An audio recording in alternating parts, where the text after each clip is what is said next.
Supposing that truth is a woman, what then?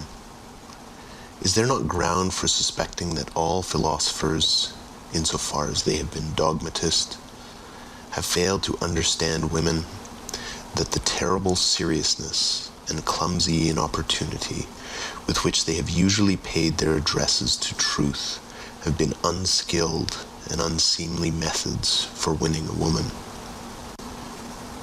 Certainly she has never allowed herself to be won, and at present every kind of dogma stands with a sad and discouraged mien, if indeed it stands at all. For there are scoffers who maintain that it has fallen, that all dogma lies on the ground, nay more, that it is at its last gasp. But to speak seriously, there are good grounds for hoping that all dogmatizing in philosophy, whatever solemn, whatever conclusive and decided airs it has assumed, may have been only a noble puerilism and tyrannism, and probably the time is at hand when it will be once and again understood what has actually sufficed for the basis of such imposing and absolute philosophical edifices as the dogmatists have hitherto reared. Perhaps some popular superstition of immemorial time, such as the soul superstition, which, in the form of subject and ego superstition, has not yet ceased doing mischief. Perhaps some play upon words, a deception on the part of grammar, or an audacious generalization of very restricted, very personal, very human, all too human facts. The philosophy of the dogmatists, it is to be hoped, was only a promise for thousands of years afterwards, as was astrology in still earlier times, in the service of which probably more labor, gold, acuteness, and patience have been spent than on any actual science hitherto. We owe to it, and to its superterrestrial pretensions in Asia and Egypt, the grand style of architecture. It seems that in order to inscribe themselves upon the heart of humanity with everlasting claims, all great things have first to wander about the earth as enormous and awe-inspiring caricatures. Dogmatic philosophy has been a caricature of this kind. For instance, the Vedanta doctrine in Asia, and Platonism in Europe. Let us not be ungrateful to it, although it must certainly be confessed that the worst, the most tiresome, and the most dangerous of errors hitherto has been a dogmatist error, namely Plato's invention of pure spirit and the good in itself. But now, when it has been surmounted, when Europe, rid of this nightmare, can again draw breath freely and at least enjoy a healthier sleep, we, whose duty is wakefulness itself, are the heirs of all the strength which the struggle against this error has fostered. It amounted to the very inversion of truth and the denial of the perspective, the fundamental condition of life, to speak of spirit and the good as Plato spoke of them. Indeed, one might ask, as a physician, how did such a malady attack the finest product of antiquity, Plato? Had the wicked Socrates really corrupted him? Was Socrates, after all, a corrupter of youths, and deserved his hemlock? But the struggle against Plato, or, to speak plainer, and for the people, the struggle against the ecclesiastical oppression of millenniums of Christianity, for Christianity is Platonism for the people, produced in Europe a magnificent tension of soul, such as had not existed anywhere previously. With such a tensely strained bow, one can now aim at the furthest goals. As a matter of fact, the European feels this tension as a state of distress, and twice attempts have been made in grand style to unbend the bow, once by means of Jesuitism, and the second time by means of democratic enlightenment, which, with the aid of liberty of the press and newspaper reading, might, in fact, bring it about that the spirit would not so easily find itself in distress. The Germans invented gunpowder, all credit to them, but they again made things square. They invented printing. But we, who are neither Jesuits, nor Democrats, nor even sufficiently Germans, we good Europeans, and free, very free spirits, we have it still, all the distress of spirit and all the tension of its bow, and perhaps also the arrow, the duty, and who knows, the goal to aim at. Written in Sils Maria Upper Engadine, June 1885. End of preface.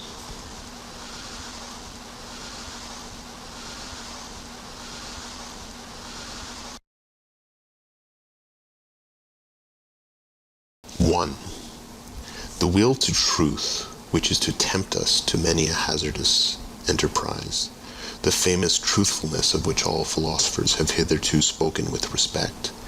What questions has this will to truth not laid before us? What strange, perplexing, questionable questions. It is already a long story, yet it seems as if it were hardly commenced. Is it any wonder if we at last grow distrustful, lose patience, and turn impatiently away? That this Sphinx teaches us at last to ask questions ourselves. Who is it really that puts questions to us here? What really is this will to truth in us? In fact, we made a long halt at the questions as to the origin of this will, until at last we came to an absolute standstill before a yet more fundamental question.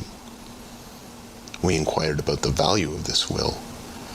Granted that we want the truth, why not rather untruth and uncertainty, even ignorance? The problem of the value of truth presented itself before us.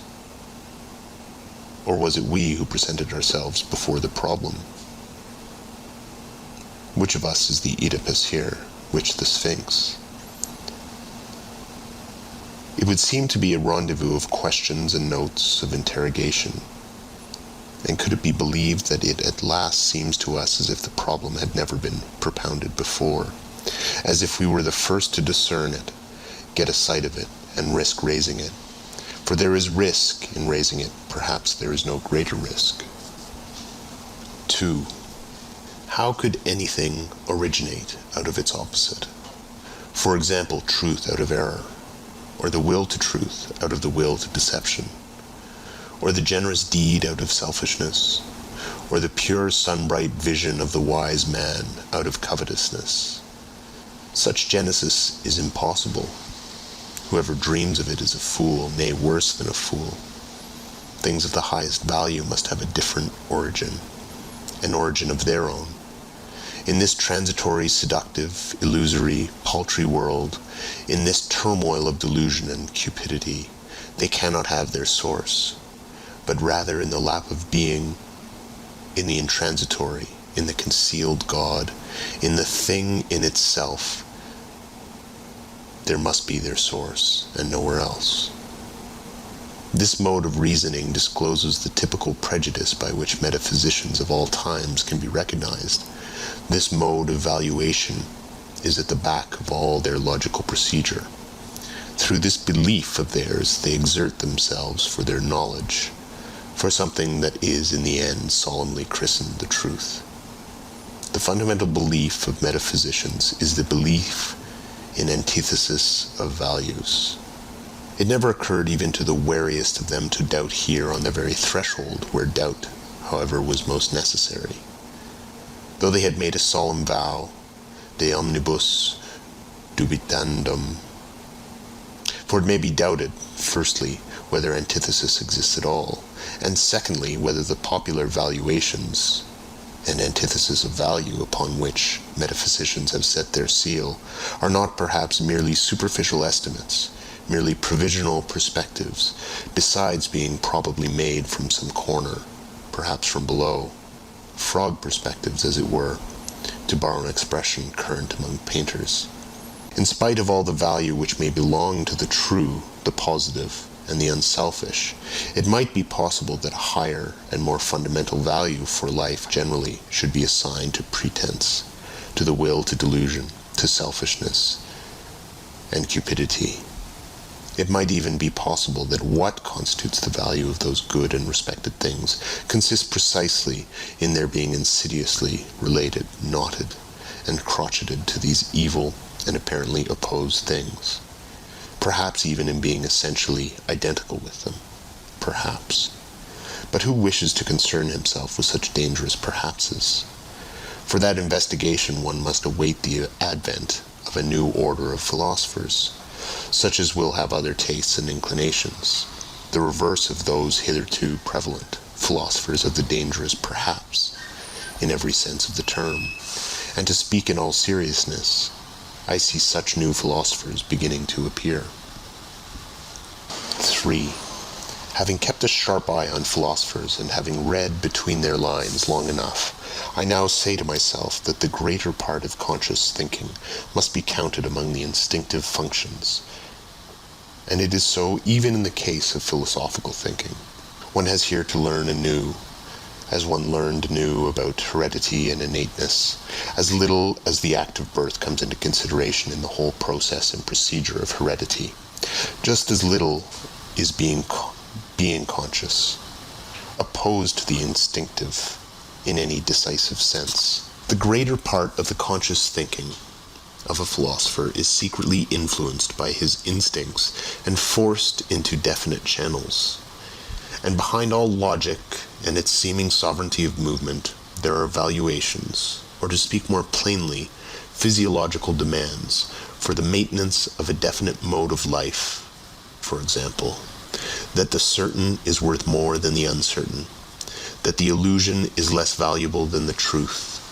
Such valuations, in spite of their regulative importance for us, might, notwithstanding, be only superficial valuations, special kinds of miserie, such as may be necessary for the maintenance of beings such as ourselves, supposing, in effect, that man is not just the measure of things. 4. The falseness of an opinion is not for us any objection to it. It is here, perhaps, that our new language sounds most strangely. The question is, how far an opinion is life-furthering, life-persevering, species-persevering, perhaps species-rearing? And we are fundamentally inclined to maintain that the falsest opinions to which the synthetic judgments a priori belong are the most indispensable to us, that without a recognition of logical fictions, without a comparison of reality with the purely imagined world of the absolute and immutable, without a constant counterfeiting of the world by means of numbers, man could not live, that the renunciation of false opinions would be a renunciation of life, a negation of life.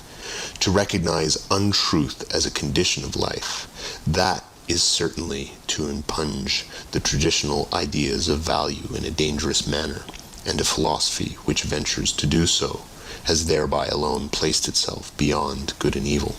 5. That which causes philosophers to be regarded half distrustfully and half mockingly is not the oft-repeated discovery how innocent they are, how often and easily they make mistakes and lose their way, in short, how childish and childlike they are, but that there is not enough honest dealing with them, whereas they all raise a loud and virtuous outcry when the problem of truthfulness is even hinted at in the remotest manner. They all pose as though their real opinions had been discovered and attained through the self-evolving of a cold, pure, divinely indifferent dialectic, in contrast to all sorts of mystics who, fairer and foolisher, talk of inspiration. Whereas in fact, a prejudiced proposition, idea, or suggestion, which is generally their heart's desire, abstracted and refined, is defended by them with arguments sought out after the event. They are all advocates who do not wish to be regarded as such, generally astute defenders also of their prejudices, which they dub truths, and very far from having the conscience which bravely admits this to itself. Very far from having the good taste of the courage which goes so far as to let this be understood, perhaps to warm friend or foe, or in cheerful confidence and self-ridicule.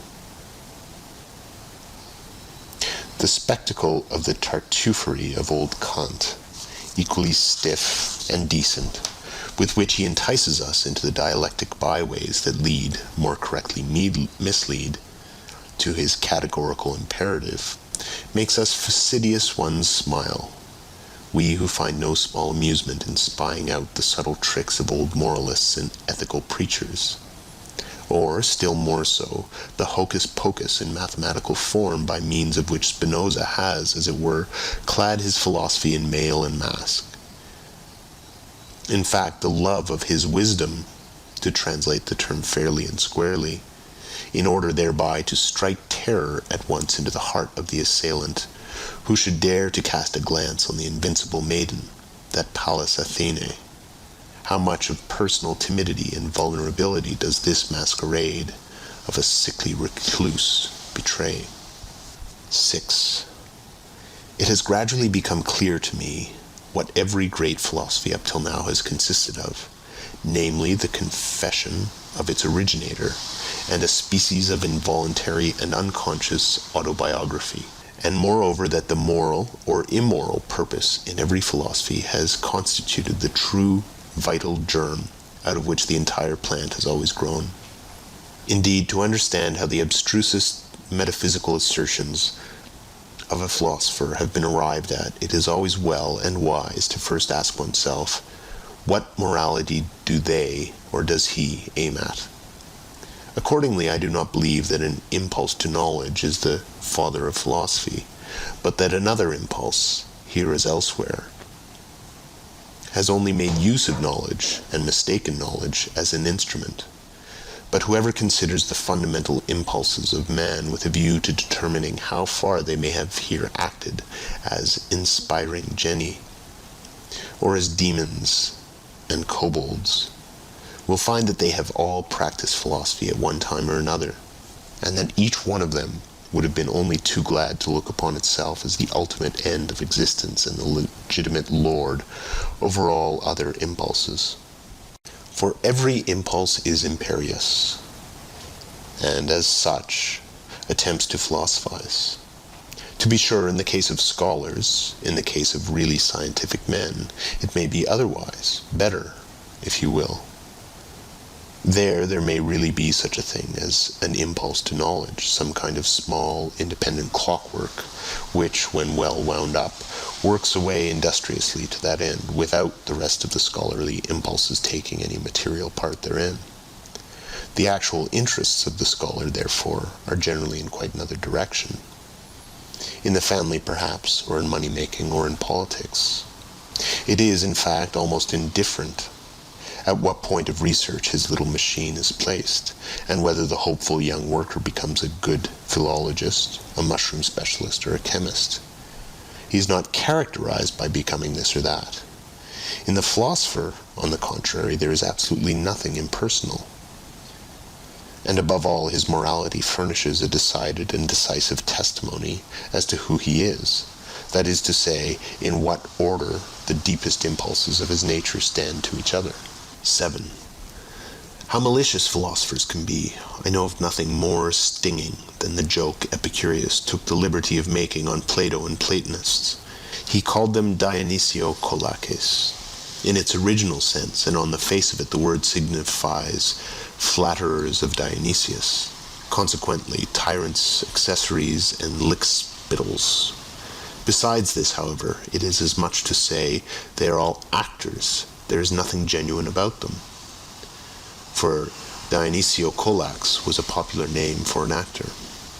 And the latter is really the malignant reproach that Epicurus cast upon Plato.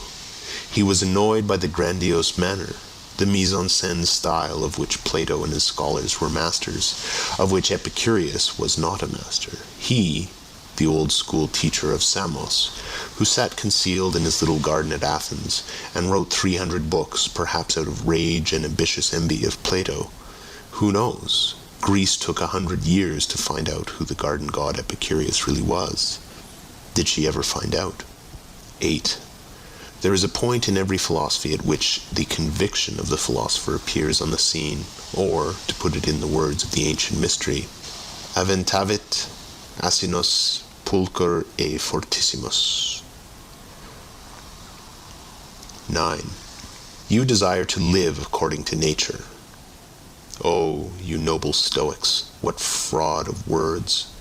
Imagine to yourselves indifference as a power. How could you live in accordance with such indifference? To live, is not that just endeavoring to be otherwise than this nature? Is not living valuing, preferring, being unjust, being limited, endeavoring to be different? And granted that your imperative, living according to nature, means actually the same as living according to life, how could you do differently? Why should you make a principle out of what you yourselves are and must be? In reality, however, it is quite otherwise with you. While you pretend to read with rapture the canon of your law and nature, you want something quite contrary, you extraordinary stage players and self-deluders. In your pride, you wish to dictate your morals and ideals to nature herself, and to incorporate them therein. You insist that it shall be nature according to the Stoa, and would like everything to be made after your own image, as a vast eternal glorification and generalism of Stoicism. With all your love for truth, you have forced yourselves so long, so persistently, and with such hypnotic rigidity to see nature falsely, that is to say, stoically, that you are no longer able to see it otherwise. And to crown all, some unfathomable superciliousness gives you the Belemite hope that because you are able to tyrannize over yourselves, Stoicism is self-tyranny, nature will also allow herself to be tyrannized over. Is not the Stoic a part of nature? But this is an old and everlasting story. What happened in old times with the Stoics still happens today. As soon as ever a philosophy begins to believe in itself, it always creates the world in its own image. It cannot do otherwise. Philosophy is this tyrannical impulse itself, the most spiritual will to power, the will to creation of the world, the will to causa prima. 10.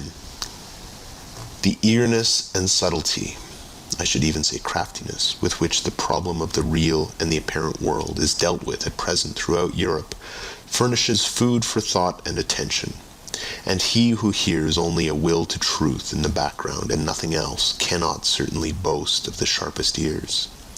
In rare and isolated cases it may really have happened that such a will to truth, a certain extravagant and adventurous pluck, a metaphysician's ambition of the forlorn hope, has participated therein, that which in the end always prefers a handful of certainty to a whole cartload of beautiful possibilities. There may even be puritanical fanatics of conscience who prefer to put their last trust in a sure nothing, rather than in an uncertain something. But that is nihilism, and the sign of a despairing, morally wearied soul, notwithstanding the courageous bearing such a virtue may display. It seems, however, to be otherwise with stronger and livelier thinkers who are still eager for life, in that they side against appearance and speak superciliously of perspective, in that they rank the credibility of their own bodies about as low as the credibility of the ocular evidence that the earth stands still, and thus, apparently, allowing with complacency their securest possession to escape. For what does one at present believe in more firmly than in one's body? Who knows if they are not really trying to win back something which was formerly an even securer possession, something of the old domain of the faith of former times, perhaps the immortal soul, perhaps the old God, in short, ideas by which they could live better, that is to say, more vigorously and more joyously than by modern ideas. There is distrust of these modern ideas in this mode of looking at things, a disbelief in all that has been constructed yesterday and today. There is perhaps some slight admixture of satiety and scorn, which can no longer endure the bric-a-brac of ideas of the most varied origin, such as so-called positivism at present throws on the market. A disgust at the more refined taste at the village fair, mottliness and patchiness of all these reality philosophasters, in whom there is nothing either new or true except this mottliness. Therein it seems to me that we should agree with those skeptical anti-realists and knowledge microscopists of the present day. Their instinct, which repels them from modern reality, is unrefuted. What do their retrograde bypaths concern us? The main thing about them is not that they wish to go back, but that they wish to get away therefrom. A little more strength, swing, courage, and artistic power, and they would be off, and not back. 11. It seems to me that there is everywhere an attempt at present to divert attention from the actual influence which Kant exercised on German philosophy, and especially to ignore prudently the value which he set upon himself. Kant was first and foremost proud of his table of categories. With it in his hand, he said, "This is the most difficult thing that could ever be undertaken on behalf of metaphysics." Let us only understand this could be. He was proud of having discovered a new faculty in man, the faculty of synthetic judgment a priori. Granting that he deceived himself in this matter, the development and rapid flourishing of German philosophy depended nevertheless on his pride, and on the eager rivalry of the younger generation to discover, if possible, something, at all events new faculties, of which to be still prouder. But let us reflect for a moment. It is high time to do so. How are synthetic judgments a priori possible? Kant asks himself. And what is really his answer? By means of a means, faculty. But unfortunately not in 5 words, but so circumstantially, imposingly, and with such display of German profundity and verbal flourishes, that one altogether loses sight of the comical niaiserie allemande involved in such an answer. People were beside themselves with delight over this new faculty, and the jubilation reached its climax when Kant further discovered a moral faculty in man. For at that time Germans were still moral, not yet dabbling in the politics of hard fact. Then came the honeymoon of German philosophy. All the young theologians of the Tübingen institution went immediately into the groves, all seeking for faculties. And what did they not find in that innocent, rich, and still youthful period of the German spirit to which Romanticism, the malicious fairy, piped and sang, when one could not yet distinguish between finding and inventing? Above all, a faculty for the transcendental. Schelling christened it intellectual intuition, and thereby gratified the most earnest longings of the naturally pious inclined Germans. One can do no greater wrong to the whole of this exuberant and ecstatic movement, which was really youthfulness, notwithstanding that it disguised itself so boldly in hoary and senile conceptions, than to take it seriously, or even treat it with moral indignation. Enough, however, the world grew older, and the dream vanished. A time came when people rubbed their foreheads, and they still rub today. People had been dreaming, and first and foremost old Kant. By means of a means, faculty, he had said, or at least meant to say. But is that an answer, an explanation, or is it not rather merely a repetition of the question? How does opium induce sleep?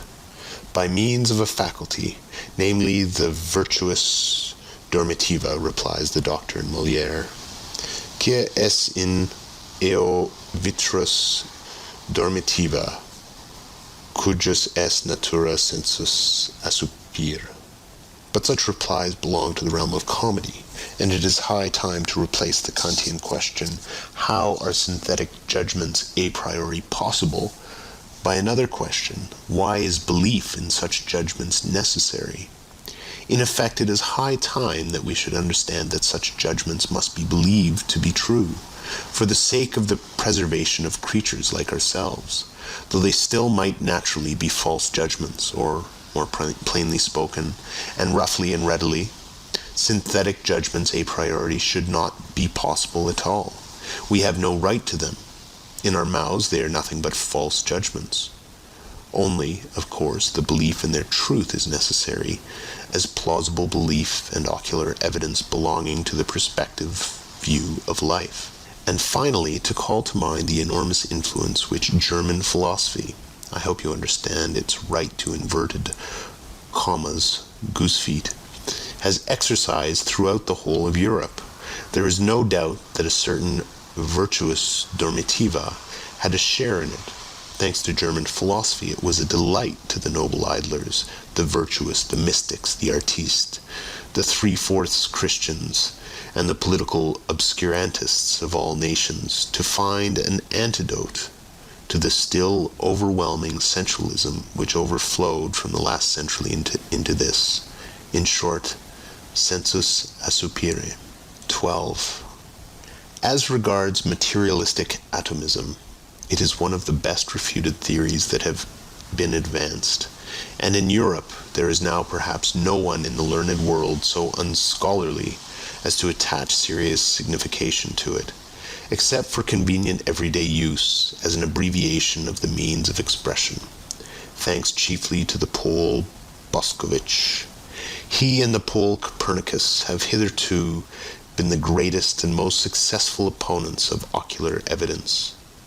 For while Copernicus has persuaded us to believe, contrary to all the senses, that the earth does not stand fast, Boscovich has taught us to abjure the belief in the last thing that stood fast of the earth, the belief in substance, in matter, in the earth residuum and particle atom. It is the greatest triumph over the senses that has hitherto been gained on earth. One must, however, go still further and also declare war, relentless war to the knife, against the atomistic requirements which still lead a dangerous afterlife in places where no one suspects them, like the more celebrated metaphysical requirements. One must also, above all, give the finishing stroke to that other more portentous atomism which Christianity has taught best and longest, the soul atomism. Let it be permitted to designate by this expression the belief which regards the soul as something indestructible, eternal, indivisible, as a monad, as an atomon. This belief ought to be expelled from science. Between ourselves, it is not at all necessary to get rid of the soul thereby, and thus renounce one of the oldest and most venerated hypotheses, as happened frequently to the clumsiness of naturalists, who can hardly touch on the soul without immediately losing it.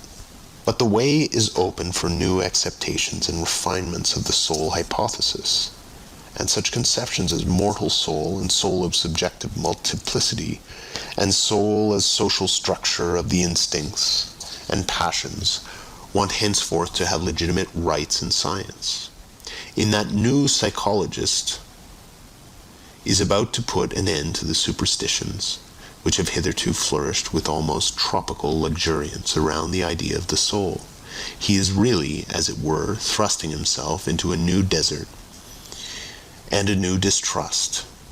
It is possible that the older psychologist had a merrier and more comfortable time of it. Eventually, however, he finds that precisely thereby he is also condemned to invent, and who knows, perhaps, to discover the new. 13. Psychologists should bethink themselves before putting down the instinct of self-preservation as the cardinal instinct of an organic being. A living thing seeks above all to discharge its strength. Life itself is will to power. Self-preservation is only one of the indirect and most frequent results thereof. In short, here, as everywhere else, let us beware of superfluous teleological principles, one of which is the instinct of self-preservation. We owe it to Spinoza's inconsistency. It is thus, in effect, that method ordains, which must be essentially economy of principles. 14. It is perhaps just dawning on 5 or 6 minds that natural philosophy is only a world exposition and world arrangement, according to us, if I may say so, and not a world explanation. But insofar as it is based on belief in the senses, it is regarded as more, and for a long time to come must be regarded as more, namely, as an explanation. It has eyes and fingers of its own. It has ocular evidence and palpableness of its own. This operates fascinatingly, persuasively, and convincingly upon an age with fundamentally plebeian tastes. In fact, it follows instinctively the canon of truth of eternal popular sensualism. What is clear? What is explained? Only that which can be seen and felt. One must peruse every problem thus far. Aversely, however, the charm of the Platonic mode of thought, which was an aristocratic mode, consisted precisely in resistance to obvious sense evidence. Perhaps among men who enjoyed even stronger and more fastidious senses than our contemporaries, but who knew how to find a higher triumph in remaining masters of them. And this by means of pale, cold, gray conceptual networks which they threw over the motley whirl of the senses. The mob of the senses, as Plato said. In this overcoming of the world and interpreting of the world in the manner of Plato, there was an enjoyment different from that which the physicists of today offer us, and likewise the Darwinists and anti-teleologists among the physiological workers, with their principle of the smallest possible effort and the greatest possible blunder. Where there is nothing more to see or grasp, there is also nothing more for men to do. That is certainly an imperative different from the Platonic one, but it may notwithstanding be the right imperative for a hardy, laborious race of machinists and bridge builders of the future, who have nothing but rough work to perform. 15. To study physiology with a clear conscience, one must insist on the fact that the sense organs are not phenomena in the sense of the idealistic philosophy. As such, they certainly could not be causes. Sensualism, therefore, at least as regulative hypothesis, if not as heuristic principle. What? And others say even that the external world is the work of our organs? But then our body, as a part of this external world, would be the work of our organs, but then our organs themselves would be the work of our organs. It seems to me that this is a complete reductio ad absurdum. If the conception causa sui is something fundamentally absurd, consequently, the external world is not the work of our organs. 16.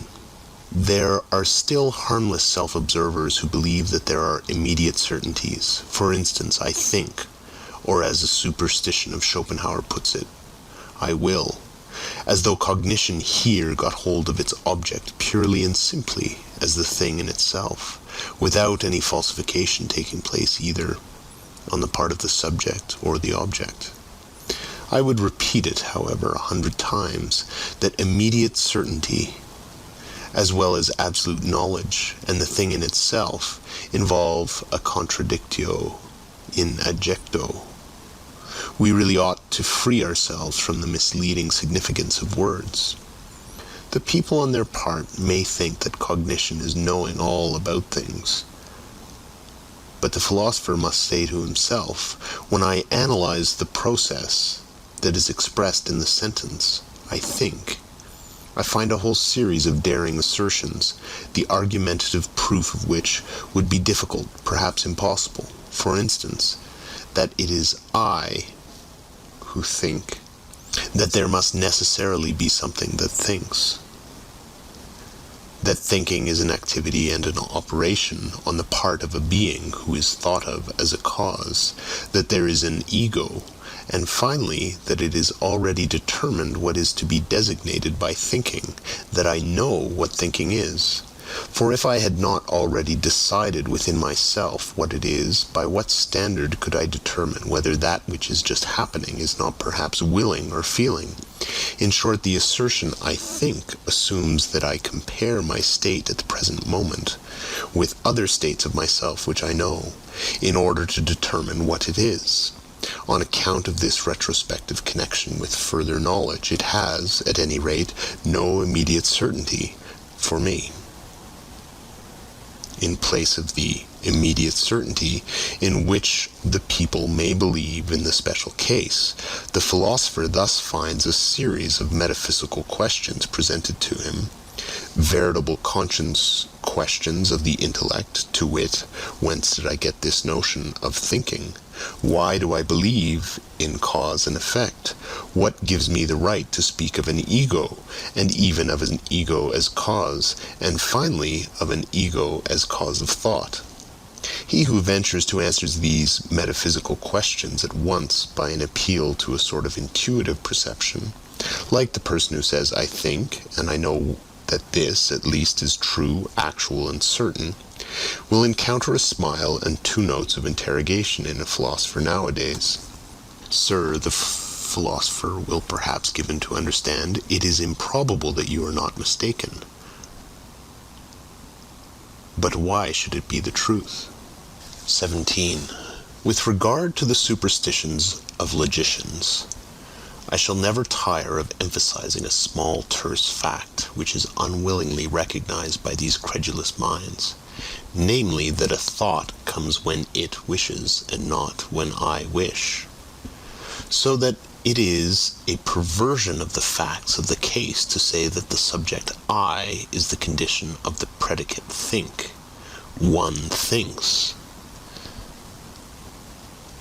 But that this one is precisely the famous old ego is, to put it mildly, only a supposition, an assertion, and assuredly not an immediate certainty. After all, one has even gone too far with this one thinks. Even the one contains an interpretation of the process, and does not belong to the process itself. One infers here, according to the usual grammatical formula, to think is an activity. Every activity requires an agency that is active, consequently. It was pretty much the same lines that the older atomists sought, besides the operating power, the material particle wherein it resides and out of which it operates, the atom. More rigorous minds, however, learnt at last to get along without this earth residuum.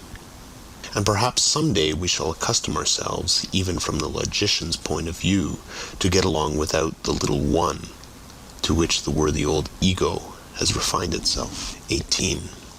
It is certainly not the least charm of a theory that it is refutable. It is precisely thereby that it attracts the more subtle minds. It seems that the 100 times refuted theory of the free will owes its persistence to this charm alone.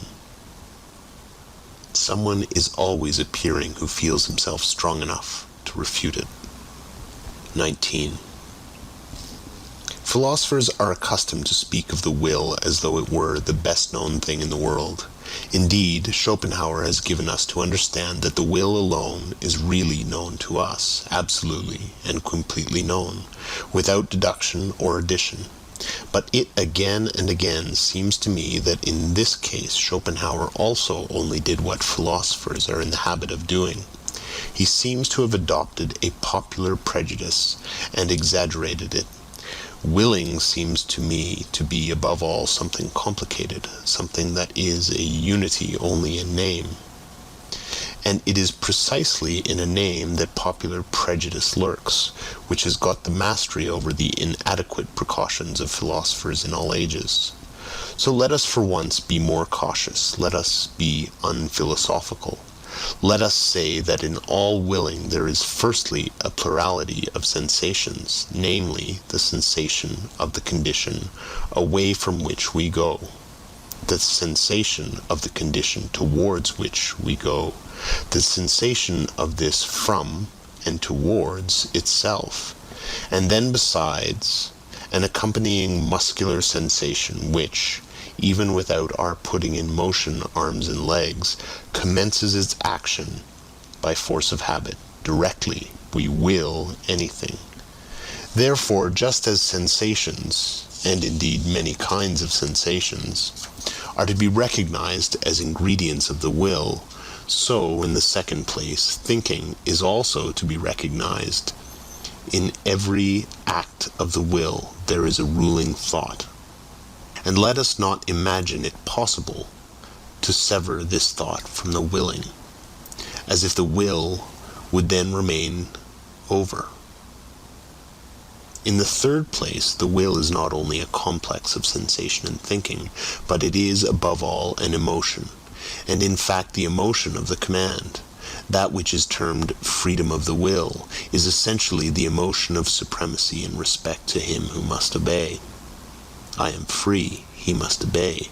This consciousness is inherent in every will, and equally so the straining of the attention, the straight look which fixes itself exclusively on one thing, the unconditional judgment that this and nothing else is necessary now, the inward certainty that obedience will be rendered, and whatever else pertains to the position of the commander. A man who wills commands something within himself which renders obedience, or which he believes renders obedience. But now let us notice what is the strangest thing about the will, this affair so extremely complex, for which the people have only one name. Inasmuch as in the given circumstances we are at the same time the commanding and the obeying parties, and as the obeying party we know the sensations of constraint, impulsion, pressure, resistance, and motion, which usually commence immediately after the act of will, inasmuch as, on the other hand, we are accustomed to disregard this duality, and to deceive ourselves about it by means of the synthetic term I. A whole series of erroneous conclusions, and consequently of false judgments about the will itself, has become attached to the act of willing, to such a degree that he who wills believes firmly that willing suffices for action, since in the majority of cases there has only been exercise of will when the effect of the command, consequently obedience and therefore action, was to be expected. The appearance has translated itself into sentiment, as if there were a necessity of effect.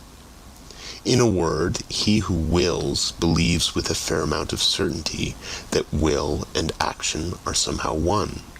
He ascribes the success, the carrying out of the willing, to the will itself, and thereby enjoys an increase of the sensation of power which accompanies all success. Freedom of will, that is the expression for the complex state of delight of the person exercising volition, who commands and at the same time identifies himself with the executor of the order, who as such enjoys also the triumph over obstacles, but thinks within himself that it was really his own will that overcame them. In this way, the person exercising volition adds feelings of delight of his successful executive instruments. The useful underwills, or undersouls indeed. Our body is but a social structure composed of many souls to his feelings of delight as commander. L'effet c'est moi. What happens here is what happens in every well-constructed and happy commonwealth, namely, that the governing class identifies itself with the successes of the commonwealth. In all willing, it is absolutely a question of commanding and obeying, on the basis, as already said, of a social structure composed of many souls, on which account a philosopher should claim the right to include willing as such within the sphere of morals, regarded as the doctrine of the relations of supremacy under which the phenomenon of life manifests itself. 20. That the separate philosophical ideas are not anything optional or autonomously evolving, but grow up in connection and relationship with each other, that, however suddenly and arbitrarily they seem to appear in the history of thought, they nevertheless belong just as much to a system as the collective members of the fauna of a continent, is betrayed in the end by the circumstance how unfailingly the most diverse philosophers always fill in again a definite fundamental scheme of possible philosophies. Under an invisible spell they always revolve once more in the same orbit, however independent of each other they may feel themselves with their critical or systematic wills. Something within them leads them, something impels them in definite order, the one after the other, to wit, the innate methodology and relationship of their ideas. Their thinking is, in fact, far less a discovery than a recognizing, a remembering, a return, and a homecoming to far-off, ancient, common household of the soul, out of which those ideas formerly grew. Philosophizing is so far a kind of atavism of the highest order. The wonderful family resemblance of all Indian, Greek, and German philosophizing is easily enough explained. In fact, where there is affinity of language, owing to the common philosophy of grammar, I mean owing to the unconscious domination and guidance of similar grammatical functions, it cannot but be that everything is prepared at the outset for a similar development and succession of philosophical systems, just as the way seems barred against certain other possibilities of world interpretation.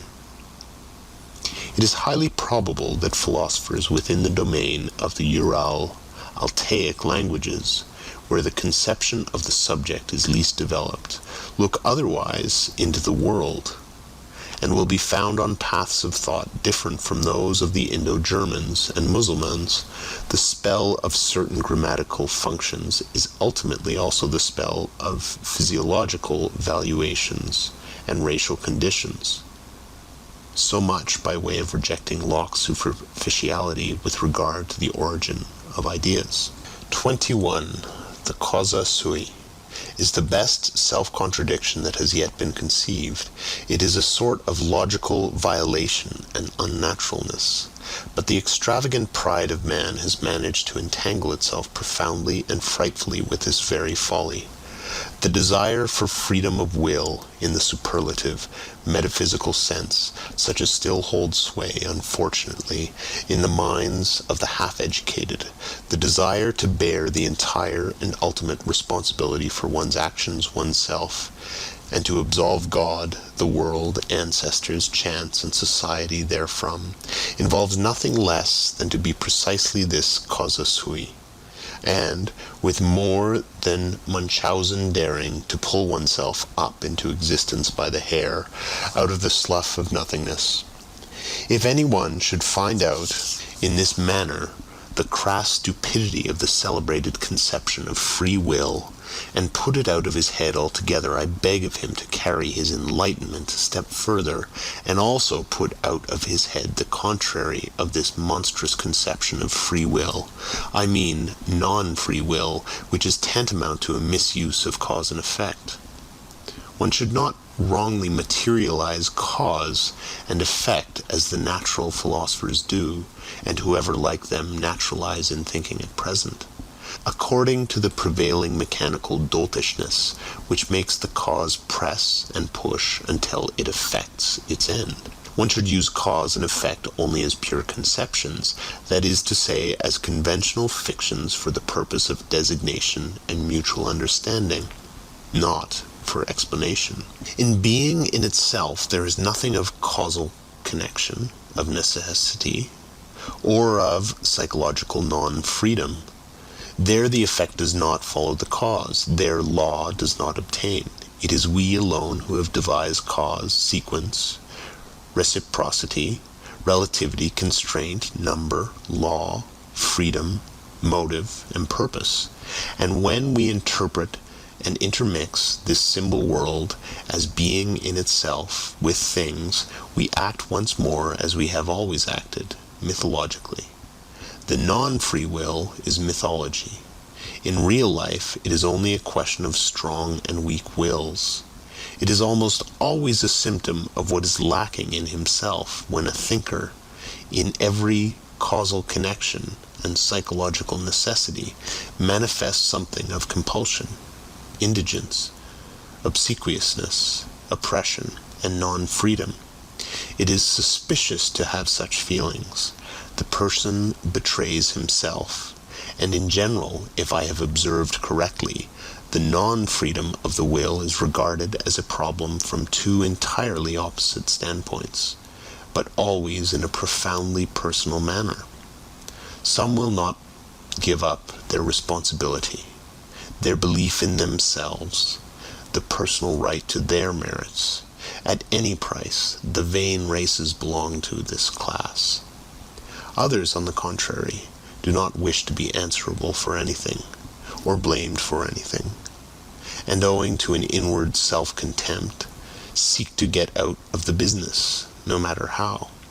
The latter, when they write books, are in the habit at present of taking the side of criminals. A sort of socialistic sympathy is their favorite disguise, and as a matter of fact, the fatalism of the weak-willed embellishes itself surprisingly when it can pose as la religion de la souffrance humaine, that is, its good taste. 22. Let me be pardoned as an old philologist who cannot desist from the mischief of putting his finger on bad modes of interpretation, but nature's conformity to law, of which you physicists talk so proudly as though, why, it exists only owing to your interpretation and bad philology. It is no matter of fact, no text, but rather just a naively humanitarian adjustment and perversion of meaning, with which you make abundant concessions to the democratic instincts of the modern soul. Everywhere equality before the law, nature is not different in that respect, nor better than we.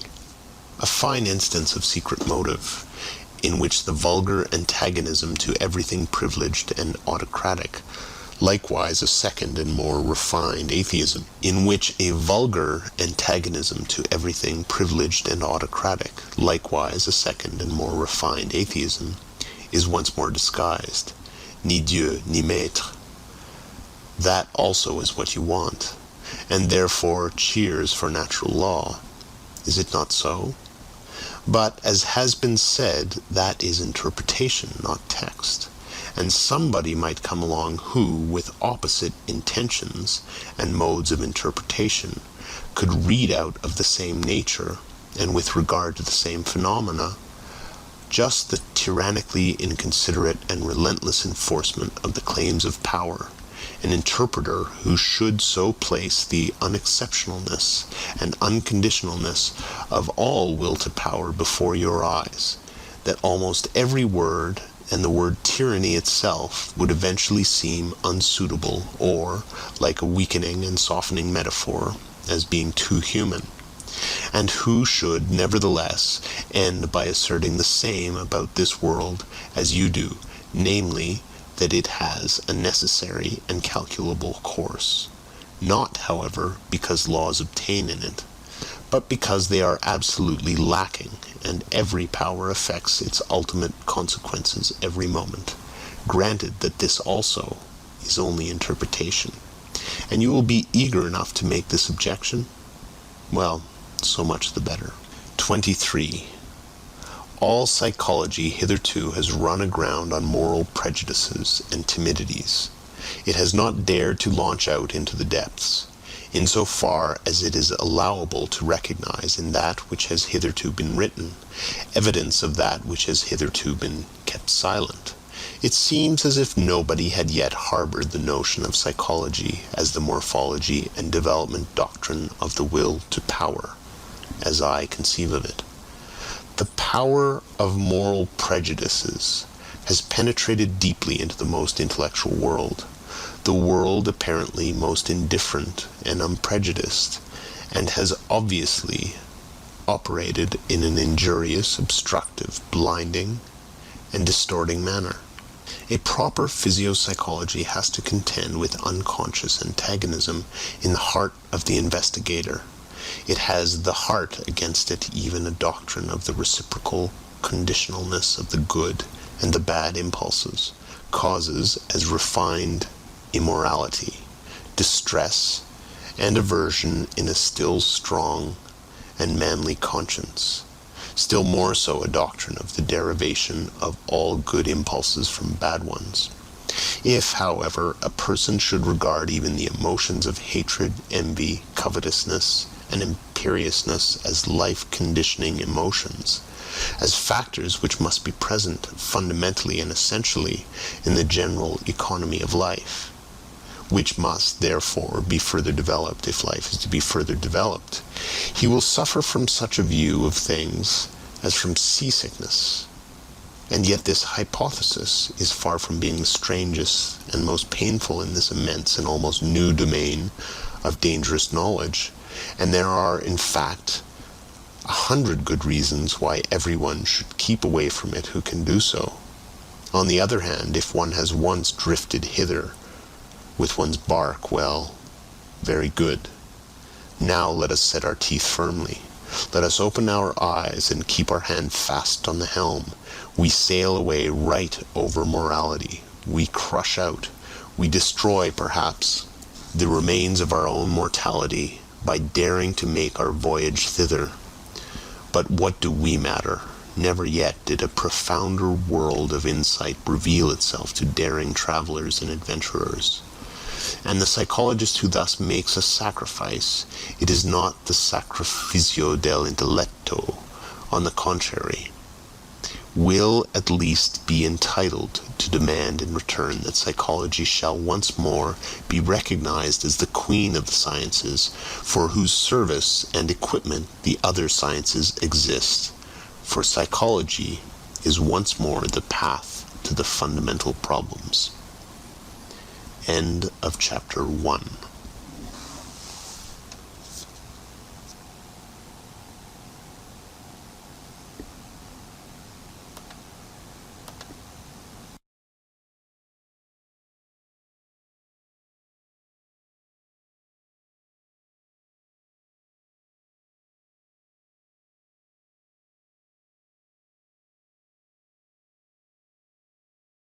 Chapter 2. The Free Spirit. 24. O sancta simplicitatis! In what strange simplification and falsification man lives! One can never cease wondering, when once one has got eyes for beholding this marvel, how we have made everything around us so clear and free and easy and simple. How we have been able to give our senses a passport to everything superficial, our thoughts a godlike desire for wanton pranks and wrong inferences. How from the beginning we have contrived to retain our ignorance in order to enjoy an almost inconceivable freedom, thoughtlessness, imprudence, heartiness, and gaiety, in order to enjoy life. And only on this solidified, granite-like foundation of ignorance could knowledge rear itself hitherto, the will to knowledge on the foundation of a far more powerful will, the will to ignorance, to the uncertain, to the untrue, not as its opposite, but as its refinement. It is to be hoped, indeed, that language, here as elsewhere, will not get over its awkwardness, and that it will continue to talk of opposites where there are only degrees and many refinements of gradation.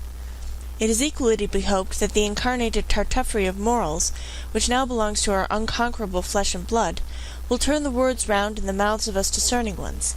Here and there we understand it, and laugh at the way in which precisely the best knowledge seeks most to retain us in this simplified, thoroughly artificial, suitably imagined, and suitably falsified world, at the way in which, whether it will or not, it loves error, because as living itself it loves life. 25. After such a cheerful commencement, a serious word would fain be heard. It appeals to the most serious minds. Take care, ye philosophers and friends of knowledge, and beware of martyrdom, of suffering for the truth's sake, even in your own defense. It spoils all the innocence and fine neutrality of your conscience. It makes you headstrong against objections and red rags. It stupefies, animalizes, and brutalizes, when in the struggle with danger, slander, suspicion, expulsion, and even worse consequence of enmity, ye have at last to play your last card as protectors of truth upon earth, as though the truth were such an innocent and incompetent creature as to require protectors. And you, of all people, ye knights of the sorrowful countenance, messieurs loafer and cobweb spinners of the spirit, finally ye know sufficiently well that it cannot be of any consequence if ye just carry your point. Ye know that hitherto no philosopher has carried his point, and that there might be a more laudable truthfulness in every little interrogative mark which you place after your special words and favourite doctrines, and occasionally after yourselves, than in all the solemn pantomime and trumping games before accusers and law courts. Rather go out of the way, flee into concealment, and have your masks and your ruses, that ye may be mistaken for what you are, or somewhat feared. And pray, don't forget the garden with golden trellis-work, and have people around you who are as a garden, or as music on the waters at eventide, when the day becomes a memory. Choose the good solitude, the free, wanton, lightsome solitude, which also gives you the right still to remain good in any sense whatsoever. How poisonous, how crafty, how bad does every long war make one, for which cannot be waged openly by means of force? How personal does a long fear make one, a long watching of enemies, of possible enemies, these pariahs of society, these long-pursued, badly persecuted ones, also the compulsory recluses, the Spinozas and Gordiano Brunos, always become in the end, even under the most intellectual masquerade, and perhaps without being themselves aware of it, refined vengeance-seekers and poison-brewers. Just lay bare the foundations of Spinoza's ethics and theology. Not to speak of the stupidity of moral indignation, which is the unfailing sign in a philosopher that the sense of philosophical humor has left him. The martyrdom of the philosopher, his sacrifice for the sake of truth, forces into the light whatever of the agitator and actor lurks within him. And, if one has hitherto contemplated him only with artistic curiosity, with regard to many a philosopher it is easy to understand the dangerous desire to see him also in his deteriorated into a martyr, into a stage and tribune brawler. Only that it is necessary with such desire to be clear what spectacle one will see in any case, merely a satiric play, merely an epilogue farce, and merely continued proof that the long, real tragedy is at an end, supposing that every philosophy has long been a tragedy in its origin. 26. Every select man strives instinctively for a citadel and a privacy where he is free from the crowd, the many, the majority, where he may forget men who are the rule as their exception, exclusive only of the case in which he is pushed straight to such men by still stronger instinct, as a discerner in the great and exceptional sense. Whoever, in intercourse with men, does not occasionally glisten in all the green and grey colours of distress, owing to disgust, satiety, sympathy, gloominess, and solitariness, is assuredly not a man of elevated tastes. Supposing, however, that he does not voluntarily take all this burden and disgust upon himself, that he persistently avoids it and remains, as I said, quietly and proudly hidden in his citadel, one thing is then certain: he was not predestined for knowledge. For as such he would one day have to say to himself, "The devil take my good taste, but the rule is more interesting than the exception, than myself, the exception." And he would go down, and above all he would go inside, the long and serious study of the average man. And consequently, much disguise, self-overcoming familiarity and bad intercourse. All intercourse is bad intercourse, except with one's equals. That constitutes a necessary part of the life history of every philosopher, perhaps the most disagreeable, odious, and disappointing part. If he is fortunate, however, as a favourite child of knowledge should be, he will meet with suitable auxiliaries who will shorten and lighten his task. I mean so-called cynics, those who simply recognize the animal, the commonplace, and the rule in themselves, and at the same time have so much spirituality and ticklishness as to make them talk of themselves and their like before witnesses. Sometimes they wallow, even in books, as on their own dunghill. Cynicism is the only form in which base souls approach what is called honesty, and the higher man must open his ears to all the coarser or finer cynicism, and congratulate himself when the clown becomes shameless right before him, or the scientific satyr speaks out. There are even cases where enchantment mixes with the disgust, namely, whereby a freak of nature, genius, is bound to some indiscreet billy-goat and ape, as in the case of the Abbé Galiani, the profoundest, acutest, and perhaps also the filthiest man of his century. He was far profounder than Voltaire, and consequently also a good deal more silent. It happens more frequently, as has been hinted, that a scientific head is placed on an ape's body, a fine exceptional understanding in a base soul, an occurrence by no means rare, especially among doctors and moral physiologists. And whenever anyone speaks without bitterness, or rather quite innocently, of man as a belly with two requirements and a head with one, whenever anyone sees, seeks, and wants to see only hunger, sexual instinct, and vanity as the real and only motives of human actions, in short, when anyone speaks badly, and not even ill, of man, then ought the lover of knowledge to hearken attentively and diligently. He ought, in general, to have an open ear wherever there is talk without indignation. For the indignant man, and he who perpetually tears and lacerates himself with his own teeth, or in place of himself, the world, God, or society, may indeed, morally speaking, stand higher than the laughing and self-satisfied satyr, but in every other sense he is more ordinary, more indifferent, and less instructive case, and no one is such a liar as the indignant man. 27. It is difficult to be understood, especially when one thinks and lives Gangastrigati, footnote, like the river Ganges, presto. Among those who think and live otherwise, namely curmudgeonly, footnote like the tortoise, lento, or, at best, frog-like, mandiacagati, footnote like the frog, staccato. I do everything to be difficultly understood, myself. And one should be heartily grateful for the goodwill and some refinement of interpretation. As regards the good friends, however, who are always too easy-going, and think that as friends they have a right to ease, one does well at the very first to grant them a playground and romping place for misunderstanding. One can thus laugh still, or get rid of them altogether, these good friends, and laugh then also. 28. What is most difficult to render from one language into another is the tempo of its style, which has its basis in the character of the race, or to speak more physiologically, in the average tempo of the assimilation of its nutriment. There are honestly meant translations which, as involuntary vulgarizations, are almost falsifications of the original, merely because its lively and merry tempo, which overleaps and obviates all the dangers in word and expression, could not also be rendered. A German is almost incapacitated for presto in his language. Consequently also, he may be reasonably inferred for many of the most delightful and daring nuances of free-spirited thought. And just as the buffoon and satyr are foreign to him in body and conscience, so Aristophanes and Petronius are untranslatable for him. Everything ponderous, viscous, and pompously clumsy, all long-winded and weary species of style, are developed in profuse variety among Germans.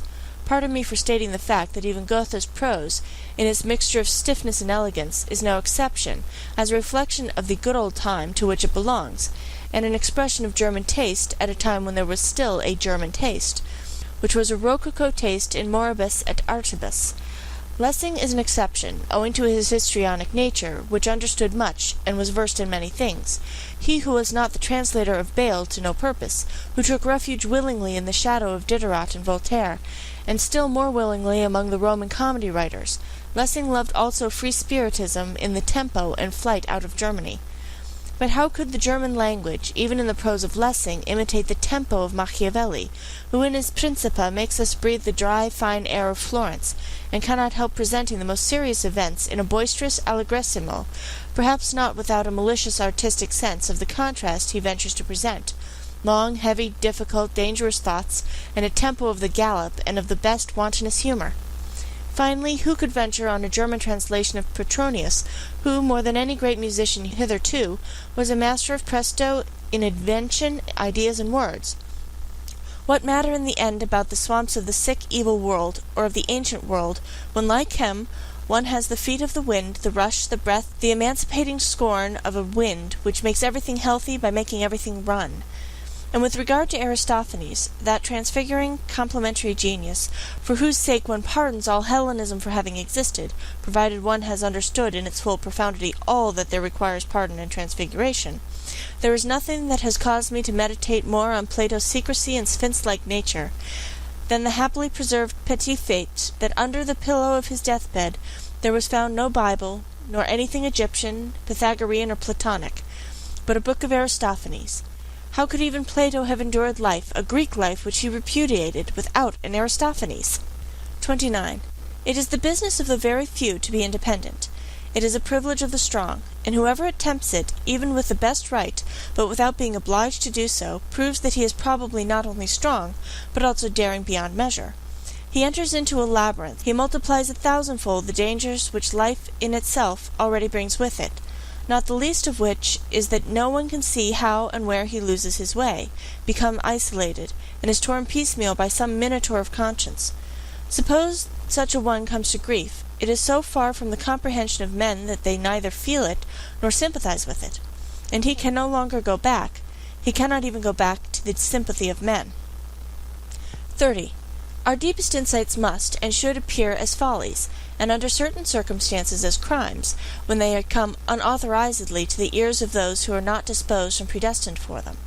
The exoteric and the esoteric, as they were formerly distinguished by philosophers, among the Indians, as among the Greeks, Persians, and Mussulmans, in short, wherever people believed in gradations of rank, not in equality and equal rights, are not so much in contradistinction to one another in respect to the exoteric class, standing without and viewing, estimating, measuring, and judging from the outside, and not from the inside. The more essential distinction is that the class in question views things from below upwards, while the esoteric class view things from above downwards.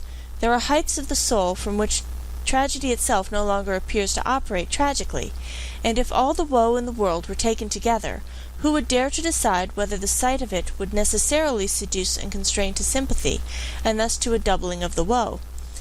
That which serves the higher class of men for nourishment or refreshment must also be poison to an entirely different and lower order of human beings. The virtues of the common man would perhaps mean vice and weakness in the philosopher. It might be possible for a highly developed man, supposing him to degenerate and go to ruin, to acquire qualities thereby alone, for the sake of which he would have been honored as a saint in the lower world in which he had sunk. There are books which have an inverse value for the soul and the health according as the inferior soul and the lower vitality, or the higher and more powerful, make use of them. In the former case they are dangerous, disturbing, and unsettling books. In the latter case there are herald calls which summon the bravest to their bravery. Books for the general reader are always ill-smelling books. The odor of paltry people clings to them. Where the populace eat and drink, and even where they reverence, it is accustomed to stink. One should not go into churches if one wishes to breathe pure air. 31. In our youthful years we still venerate and despise without the art of nuance, which is the best gain of life, and we have rightly to do hard penance for having fallen upon men and things with yea and nay. Everything is so arranged that the worst of all tastes, the taste for the unconditional, is cruelly befooled and abused, until a man learns to introduce a little art into his sentiments, and prefers to try conclusions with the artificial, as do the real artists of life. The angry and reverent spirit, peculiar to youth, appears to allow itself no peace, until it has suitably falsified men and things, to be able to vent its passion upon them. Youth in itself even is something falsifying and deceptive. Later on, when the young soul, tortured by continual disillusions, finally turns suspiciously against itself, still ardent and savage even in its suspicion and remorse of conscience, how it upbraids itself, how impatiently it tears itself, how it revenges itself for its long self-blinding as though it had been a voluntary blindness. In this transition one punishes oneself by distrust of one's sentiments, one tortures one's enthusiasm with doubt, one feels even the good conscience to be danger, and if it were the self-concealment and lassitude of a more refined uprightness, and above all one espouses upon the principle the cause against youth, a decade later, and one comprehends that this was also still youth. 32. Throughout the longest period of human history, one calls it the prehistoric period, the value or non-value of an action was inferred from its consequence. The action in itself was not taken into consideration, any more than its origin, but pretty much as in China at present, where the distinction or disgrace of a child redounds to its parents, the retro-operating power of success or failure was what induced men to think well or ill of an action. Let us call this period the pre-moral period of mankind. The imperative, know thyself, was then still unknown. In the last 10,000 years, on the other hand, on certain large portions of the earth, one has gradually got so far that one no longer lets the consequences of an action, but its origin, decide with regards to its worth. A great achievement as a whole, an important refinement of vision and criterion, the unconscious effort of the supremacy of aristocratic values and of the belief in origin, the mark of a period which may be designated in the narrower sense as the moral one. The first attempt at self-knowledge is thereby made. Instead of the consequence, the origin, what an inversion of perspective! And assuredly an inversion effected only after long struggle and wavering. To be sure, an ominous new superstition, a peculiar narrowness of interpretation, attained supremacy precisely thereby. The origin of an action was interpreted in the most definite sense possible as origin out of intention. People were agreed in the belief that the value of an action lay in the value of its intention. The intention is the sole origin and antecedent history of an action. Under the influence of this prejudice moral praise and blame have been bestowed, and men have judged and even philosophized almost up to the present day. Is it not possible, however, that the necessity may now have arisen of again making up our minds with regards to the reversing and fundamental shifting of values, owing to a new self-consciousness and acuteness in man? Is it not possible that we may be standing on the threshold of a period which, to begin with, would be distinguished negatively as ultra-moral? Nowadays, when at least among us immoralists, the suspicion arises that the decisive value of an action lies precisely in that which is not intentional, and that all its intentionalness, all that is seen, sensible, or sensed in it, belongs to its surface or skin, which, like every skin, betrays something, but conceals still more. In short, we believe that the intention is only a sign or symptom which first requires an explanation, a sign, moreover, which has too many interpretations, and consequently hardly any meaning in itself alone, that morality, in the sense in which it has been understood hitherto, as intention morality, has been a prejudice, perhaps a prematureness or preliminariness, probably something of the same rank as astrology and alchemy, but in a case something which must be surmounted. The surmounting of morality, in certain sense even the self-mounting of morality, let that be the name for the long secret labor which has been reserved for the most refined, the most upright, and also the most wicked consciences of today, as the living touchstones of the soul. 33. It cannot be helped. The sentiment of surrender, of sacrifice for one's neighbor, and all self-renunciation morality, must be mercilessly called to account, and brought to judgment, just as the aesthetics of disinterested contemplation, under which the emasculation of art nowadays seeks insidiously enough to create itself good conscience. There is far too much witchery and sugar in the sentiments for others and not for myself, for one not needing to be doubly distrustful here, and for one asking promptly, are they not perhaps deceptions, they that please him who has them, and him who enjoys their fruit, and also the mere spectator, that is all no argument in their favor, but just calls for caution. Let us therefore be cautious. 34. At whatever standpoint of philosophy one may place oneself nowadays, seen from every position, the erroneousness of the world in which we think we live is the surest and most certain thing our eyes can light upon. We find proof after proof thereof, which would fain allure us into surmises concerning a deceptive principle in the nature of things. He, however, who makes thinking itself, and consequently the spirit, responsible for the falseness of the world, an honorable exit, which every conscious or unconscious vacuitous day avails himself of, he who regards this world, including space, time, form, and movement, as falsely deduced, would have at least good reason in the end to become distrustful also of all thinking. Has it not hitherto been playing upon us the worst of scurvy tricks? And what guarantee would it give that it would not continue to do what it has always been doing? In all seriousness, the innocence of thinkers has something touching and respect-inspiring about it, which even nowadays permits them to wait upon consciousness with the request that it will give them honest answers. For example, whether it be real or not, and why it keeps the outer world so resolutely at a distance, and other questions of the same description. The belief in immediate certainties is a moral naivete which does honor to us philosophers, but we have now ceased being merely moral men. Apart from morality, such belief is a folly which does little honor to us. If in middle-class life an ever-ready distrust is regarded as the sign of a bad character, and consequently as imprudence, here among us, beyond the middle-class world and its yeas and nays, what should prevent our being imprudent in saying the philosopher has at length a right to bad character, as the being who has hitherto been most befooled on earth? He is now under obligation to distrustfulness, through the wickedest squinting out of every abyss of suspicion. Forgive me the joke of this gloomy grimace and turn of expression, for I myself have long ago learned to think and estimate differently, with regard to deceiving and being deceived, and I keep at least a couple of pokes in the ribs ready for the blind rage with which philosophers struggle against being deceived. Why not? It is nothing more than a moral prejudice that truth is worth more than semblance.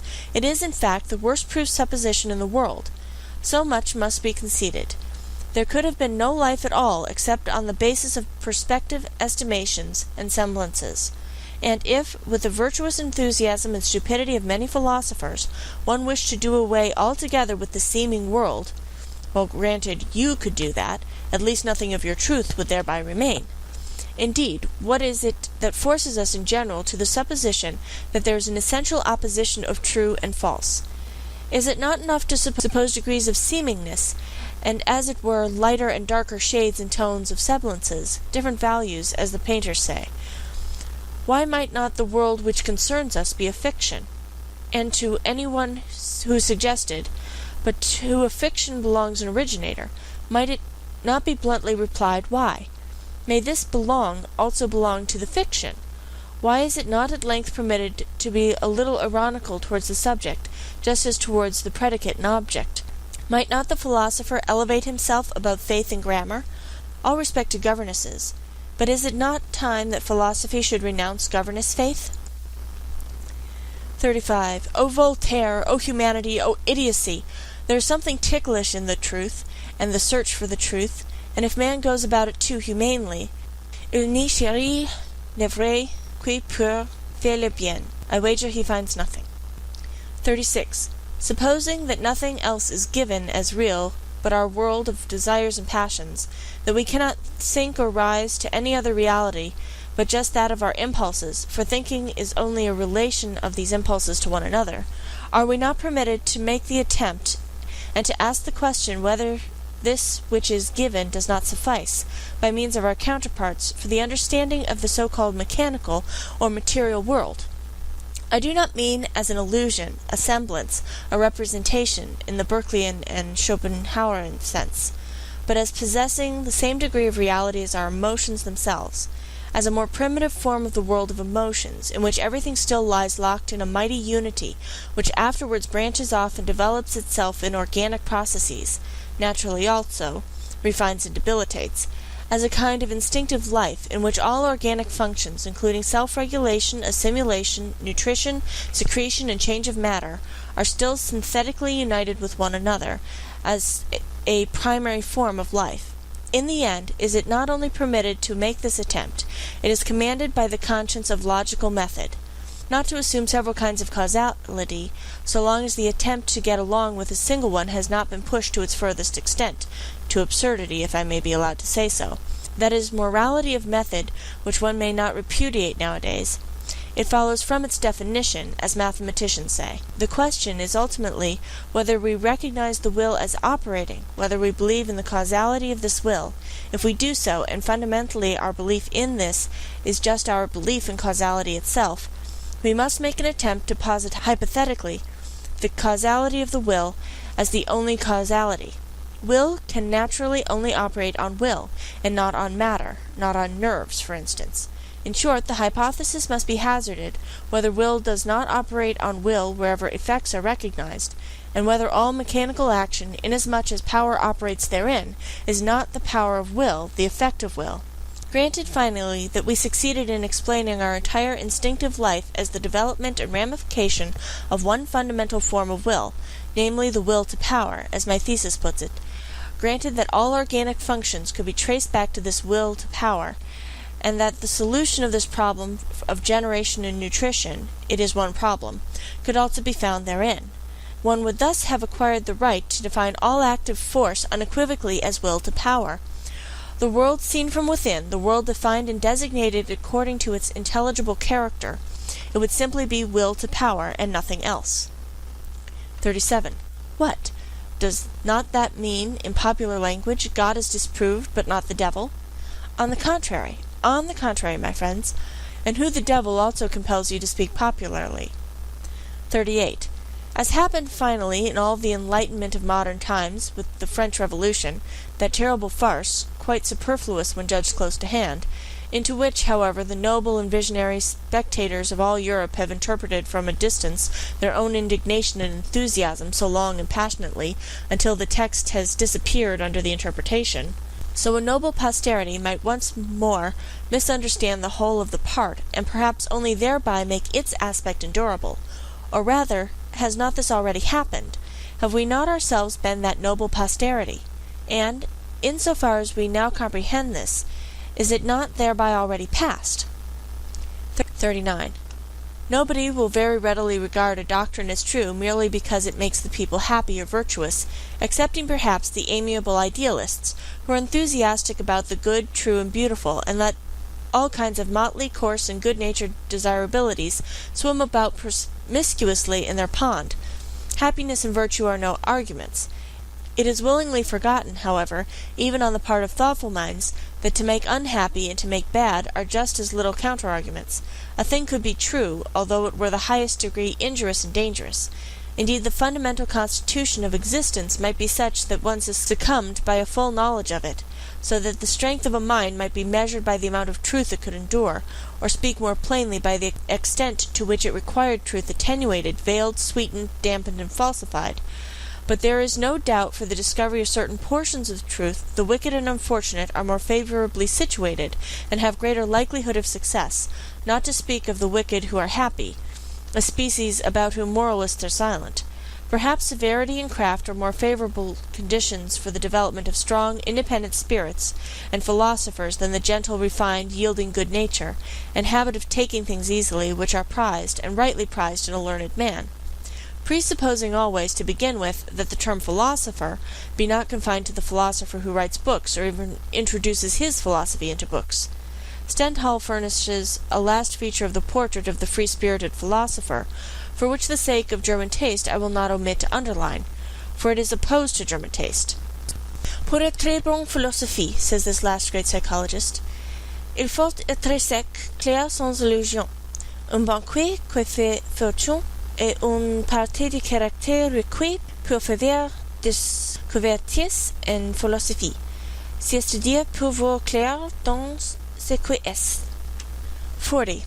Everything that is profound loves the mask. The profoundest things have a hatred even of figure and likeness. Should not the contrary only be the right disguise for the shame of a god to go about in? A question worth asking. It would be strange if some mystic has not already ventured on the same kind of thing.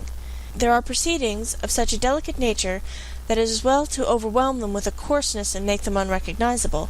There are actions of love and of an extravagant magnanimity, after which nothing can be wiser than to take a stick and thrash the witness soundly, one thereby obscures his recollection. Many a one is able to obscure and abuse his own memory, in order to at least have vengeance on the sole party in the secret. Shame is inventive. They are not the worst things of which one is most ashamed.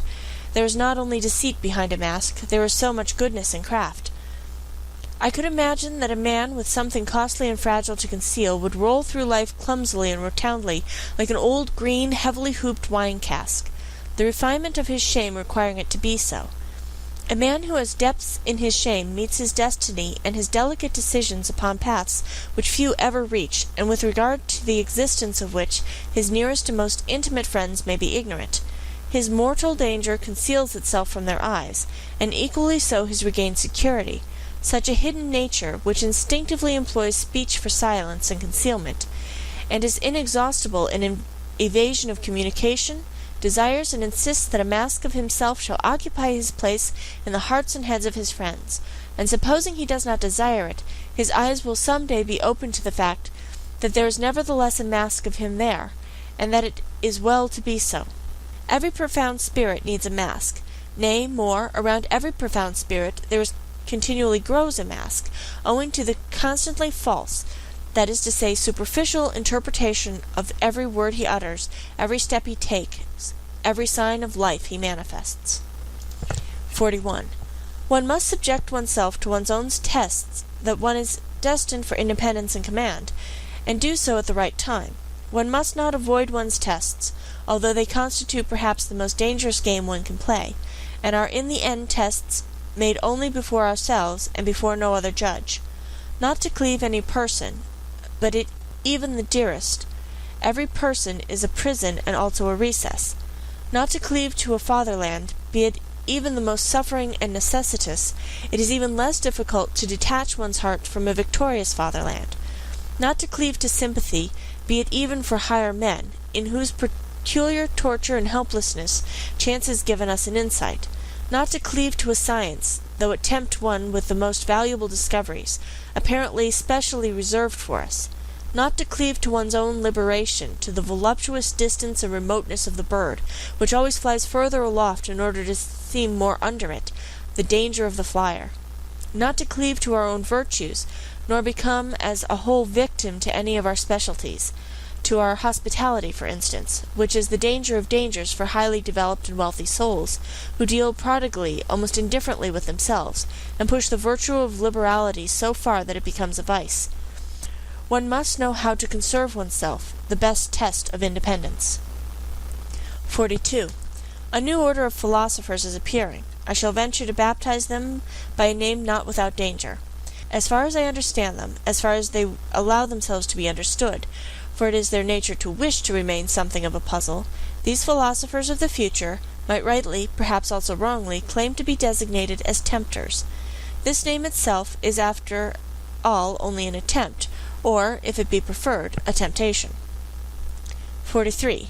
Will they be new friends of truth, these coming philosophers? Very probably, for all philosophers hitherto have loved their truths, but assuredly they will not be dogmatists. It must be contrary to their pride, and also contrary to their taste, that their truth should still be truth for every one, that which has hitherto been the secret wish and ultimate purpose of all dogmatic efforts. My opinion is my opinion. Another person has not easily a right to it. Such a philosopher of the future will say, perhaps, one must renounce the bad taste of wishing to agree with many people. Good is no longer good when one's neighbor takes it into his mouth. And how could there be a common good? The expression contradicts itself. That which can be common is always of small value. In the end, things must be as they are and always have been. The great things remain for the great, the abysses for the profound, the delicacies and thrills for the refined, and to sum up shortly, everything rare for the rare. 44. Need I say expressly after all this that they will be free, very free spirits, these philosophers of the future, as certainly also they will not merely free spirits, but something more, higher, greater, and fundamentally different, which does not wish to be misunderstood and mistaken. But while I say this, I feel under obligation, almost as much to them as to ourselves, we free spirits who are their heralds and forerunners, to sweep away from ourselves altogether a stupid old prejudice and misunderstanding, which, like a fog, has too long made the conception of a free spirit obscure. In every country of Europe, and the same in America, there is at present something which makes an abuse of this name a very narrow, prepossessed, enchained class of spirits, who desire almost the opposite of what our intentions and instincts prompt, not to mention that in respect to the new philosophers who are appearing, they must still more be closed windows and bolted doors. Briefly and regrettably, they belong to levellers. These wrongly named free spirits, as glib-tongued and scribe-fingered slaves of the democratic taste and its modern ideals, all of them men without solitude, without personal solitude, blunt, honest fellows to whom neither courage nor honorable contact ought to be denied, only they are not free, and are ludicrously superficial, especially in their innate partiality for seeing the cause of almost all human misery and failure in the old forms in which society has hitherto existed, a notion which happily inverts the truth entirely. What they would fain attain with all their strength is the universal green-meadowed happiness of the herd, together with security, safety, comfort, and alleviation of life for everyone. Their two most frequently chanted songs and doctrines are called equality of rights and sympathy with all sufferers, and suffering itself is looked upon by them as something which must be done away with. We opposite ones, however, who have opened our eye and conscience to the question how and where the plant man has hitherto grown most vigorously, believe that this has always taken place under the opposite conditions, that for this end the dangerousness of his situation has to be increased enormously, his inventive faculty and dissembling power, his spirit, had to develop into subtlety and daring under long oppression and compulsion, and his will to life had to be increased to the unconditioned will to power. We believe that severity, violence, slavery, danger in the street and in the heart, secrecy, stoicism, tempter's art, and devilry of every kind, that everything wicked, terrible, tyrannical, predatory, and serpentine in man serves as well for the elevation of the human species as its opposite. We do not even say enough when we only say this much, and in any case we find ourselves here, both with our speech and our silence, at the other extreme of all modern ideology and gregarious desirability, as their antipodes perhaps. What wonder that we free spirits are not exactly the most communicative spirits, that we do not wish to betray in every respect what a spirit can free itself from, and where perhaps it will then be driven. And as to the import of the dangerous formula, beyond good and evil, with which we at least avoid confusion, we are something else than libres penseurs, libres pensatori, free thinkers, and whatever else these honest advocates of modern ideas like to call themselves. Having been at home, or at least guests, in many realms of the spirit, having escaped again and again from the gloomy, agreeable nooks in which preferences and prejudices, youth, origin, and accident of men and books, or even the weariness of travel seem to confine us, full of malice against the seductions of dependence which he concealed in honors, money, positions, or exaltations of the senses. Grateful even for the distress and vicissitudes of illness, because they always free us from some rule and its prejudice, grateful to the god, devil, sheep, and worm in us, inquisitive to a fault, investigators to the point of cruelty, with unhesitating fingers for the intangible, with teeth and stomachs for the most indigestible, ready for any business that requires sagacity and acute senses, ready for every adventure owing to an excess of free will, with anterior and posterior souls, into the ultimate intentions of which it is difficult to pry, with foregrounds and backgrounds to the end of which no foot may run, hidden ones under the mantles of light, appropriators, although we resemble heirs and spendthrifts, arrangers and collectors from morning till night, misers of our wealth and full-crammed drawers, economical in learning and forgetting, inventive in scheming, sometimes proud of tables of categories, sometimes pedants, sometimes night owls of work even in full day, yea, if necessary, even scarecrows. And it is necessary nowadays, that is to say, inasmuch as we are the born, sworn, jealous friends of solitude, of our own profoundest midnight and midday solitude. Such kind of men are we free spirits. And perhaps ye are also something of the same kind, ye coming ones, ye new philosophers. End Chapter 2. Beyond Good and Evil, by Friedrich Nietzsche.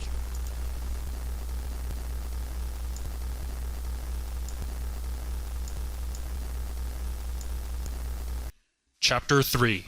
The Religious Mood. 45.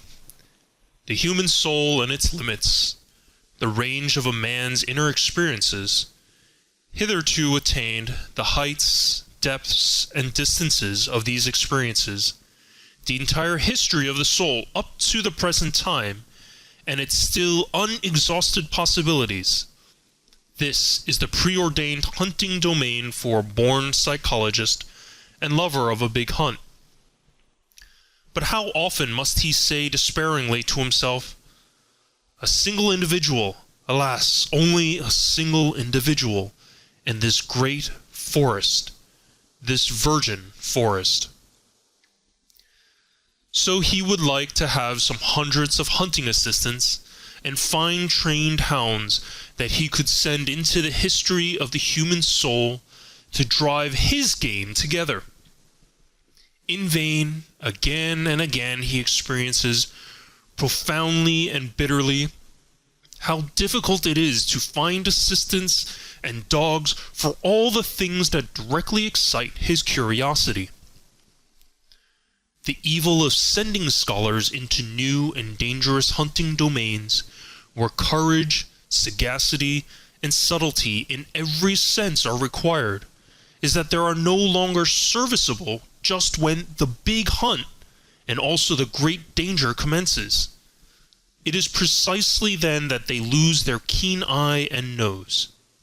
In order, for instance, to divine and determine what sort of history the problem of knowledge and conscience has hitherto had in the souls of homines religiosi, a person would perhaps himself have to possess a profound, as bruised, as immense an experience as the intellectual conscience of Pascal, and then he would still require that widespread heaven of clear, wicked spirituality, which from above would be able to oversee, arrange, and effectively formalize this mass of dangerous and painful experiences. But who would do me this service? And who would have time to wait for such servants? They evidently appear too rarely. They are so improbable at all times. Eventually, one must do everything oneself in order to know something, which means that one has much to do. But a curiosity like mine is once for all the most agreeable of vices. Pardon me, I mean to say that the love of truth has its reward in heaven and already upon earth. 46. Faith, such as early Christianity desired and not infrequently achieved in the midst of a skeptical and southernly free-spirited world, which had centuries of struggle between philosophical schools behind it and in it, counting besides the education in tolerance which the Imperium Romanum gave. This faith is not that sincere, austere slave faith by which perhaps a Luther or a Cromwell or some other northern barbarian of the spirit remained attached to his God and Christianity. It is much rather the faith of Pascal, which resembles in a terrible manner a continuous suicide of reason, a tough, long-lived, worm-like reason which is not to be slain at once and with a single blow. The Christian faith from the beginning is sacrifice, the sacrifice of all freedom, all pride, all self-confidence of spirit. It is the same time subjection, self-derision, and self-mutilation. There is cruelty and religious Phoenicianism in this faith, which is adapted to a tender, many-sided, and very fastidious conscience. It takes for granted that the subjection of the spirit is indescribably painful, that all the past and all the habits of such a spirit resist the absurdism in the form of which faith comes to it. Modern men, with their obtuseness as regards all Christian nomenclature, have no longer the sense for the terribly superlative conception which was implied to an antique taste by the paradox of the formula, God on the cross. Hitherto there had never and nowhere been such boldness in inversion, nor anything at once so dreadful, questioning, and questionable as this formula. It promised a transvaluation of all ancient values. It was the Orient, the profound Orient. It was the Oriental slave who thus took revenge on Rome and its noble, light-minded toleration, on the Roman Catholicism of non-faith, and it was always not the faith, but the freedom from the faith, the half-stoical and smiling indifference to the seriousness of the faith, which made the slaves indignant at their masters and revolt against them. Enlightenment causes revolt, for the slave desires the unconditioned. He understands nothing but the tyrannous, even in morals. He loves as he hates without nuance, to the very depths, to the point of pain, to the point of sickness. His many hidden sufferings make him revolt against the noble taste which seems to deny suffering. The skepticism with regard to suffering, fundamentally only an attitude of aristocratic morality, was not the least of the causes, also of the last great slave insurrection which began with the French Revolution. 47. Whenever the religious neurosis has appeared on the earth so far, we find it connected with three dangerous prescriptions as to regimen: solitude, fasting, and sexual abstinence, but without its being possible to determine with certainty which is cause and which is effect, or if any relation at all of cause and effect exists there. This latter doubt is justified by the fact that one of the most regular symptoms among savage as well as among civilized peoples is the most sudden and excessive sensuality, which then with equal suddenness transforms into penitential paroxysms, world renunciation, and will renunciation, both symptoms perhaps explainable as disguised epilepsy. But nowhere is it more obligatory to put aside explanations around no other type has there grown such a mass of absurdity and superstition. No other type seems to have been more interesting to men and even to philosophers. Perhaps it is time to become just a little indifferent here, to learn caution, or better still, to look away, to go away. Yet, in the background of the most recent philosophy, that of Schopenhauer, we find most as the problem in itself, this terrible note of interrogation of the religious crisis and awakening. How is the negation of will possible? How is the saint possible? That seems to have been the very question with which Schopenhauer made a start and became a philosopher. And thus it was genuine Schopenhauerian consequence that his most convinced adherent, perhaps also his last as far as Germany is concerned, namely Richard Wagner, should bring his own life work to an end just here, and should finally put that terrible and eternal type upon the stage as Kundry, type vécu, and it is loved and lived at the very time that the mad doctors in almost all European countries had an opportunity to study the type close at hand, wherever the religious neurosis, or as I call it, the religious mood, made its latest epidemical outbreak and display as the Salvation Army.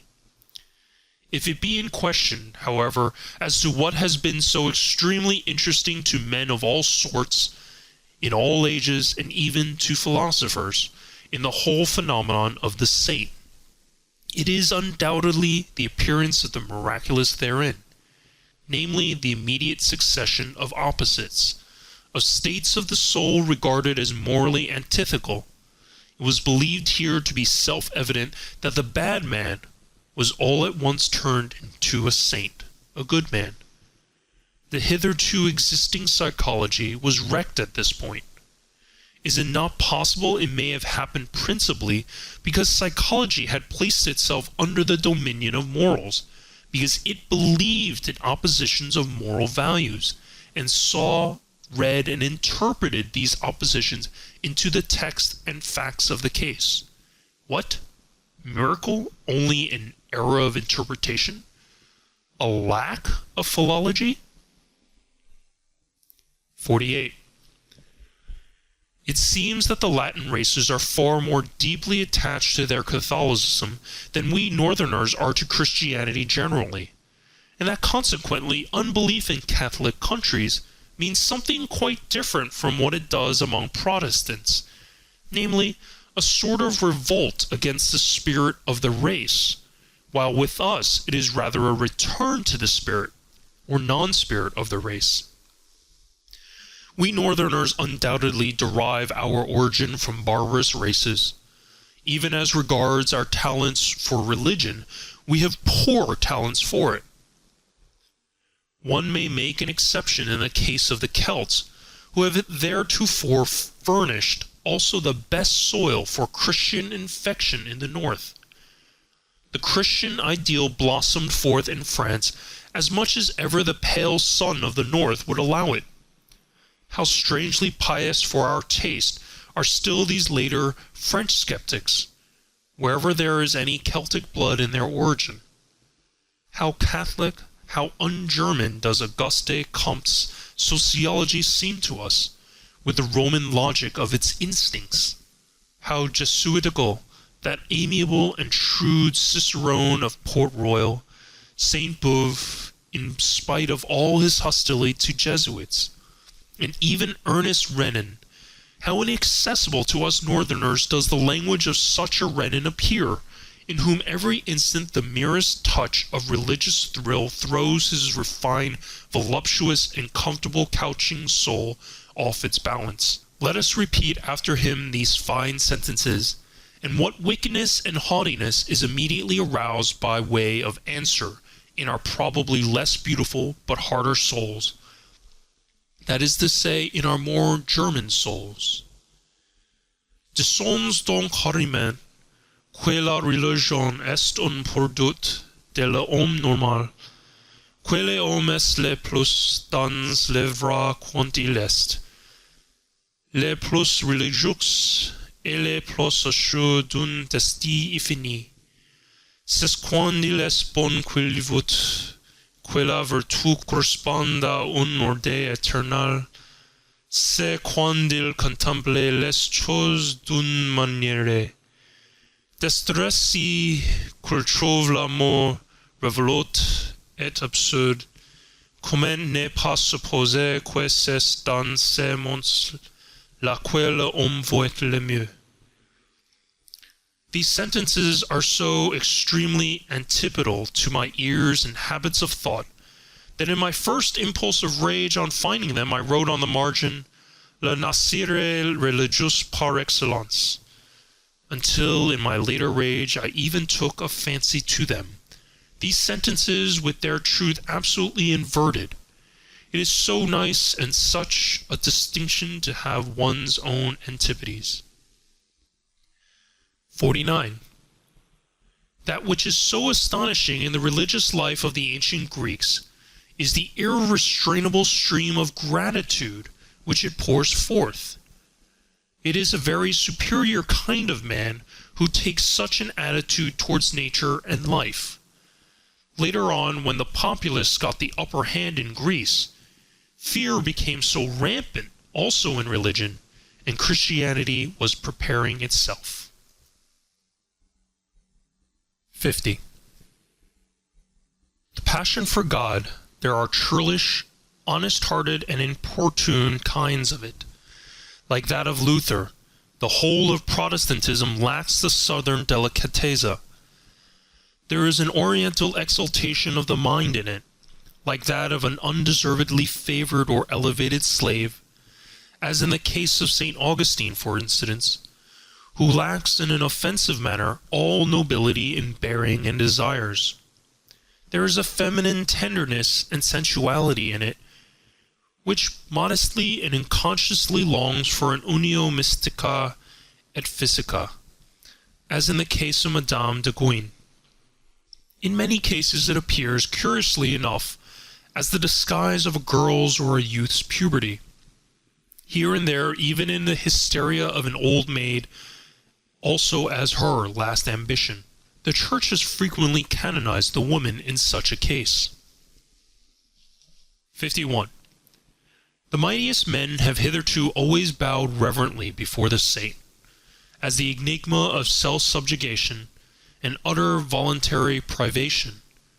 Why did they thus bow? They divined in him, and as it were behind the questionableness of his frail and wretched appearance, the superior force which wished to test itself by such a subjugation.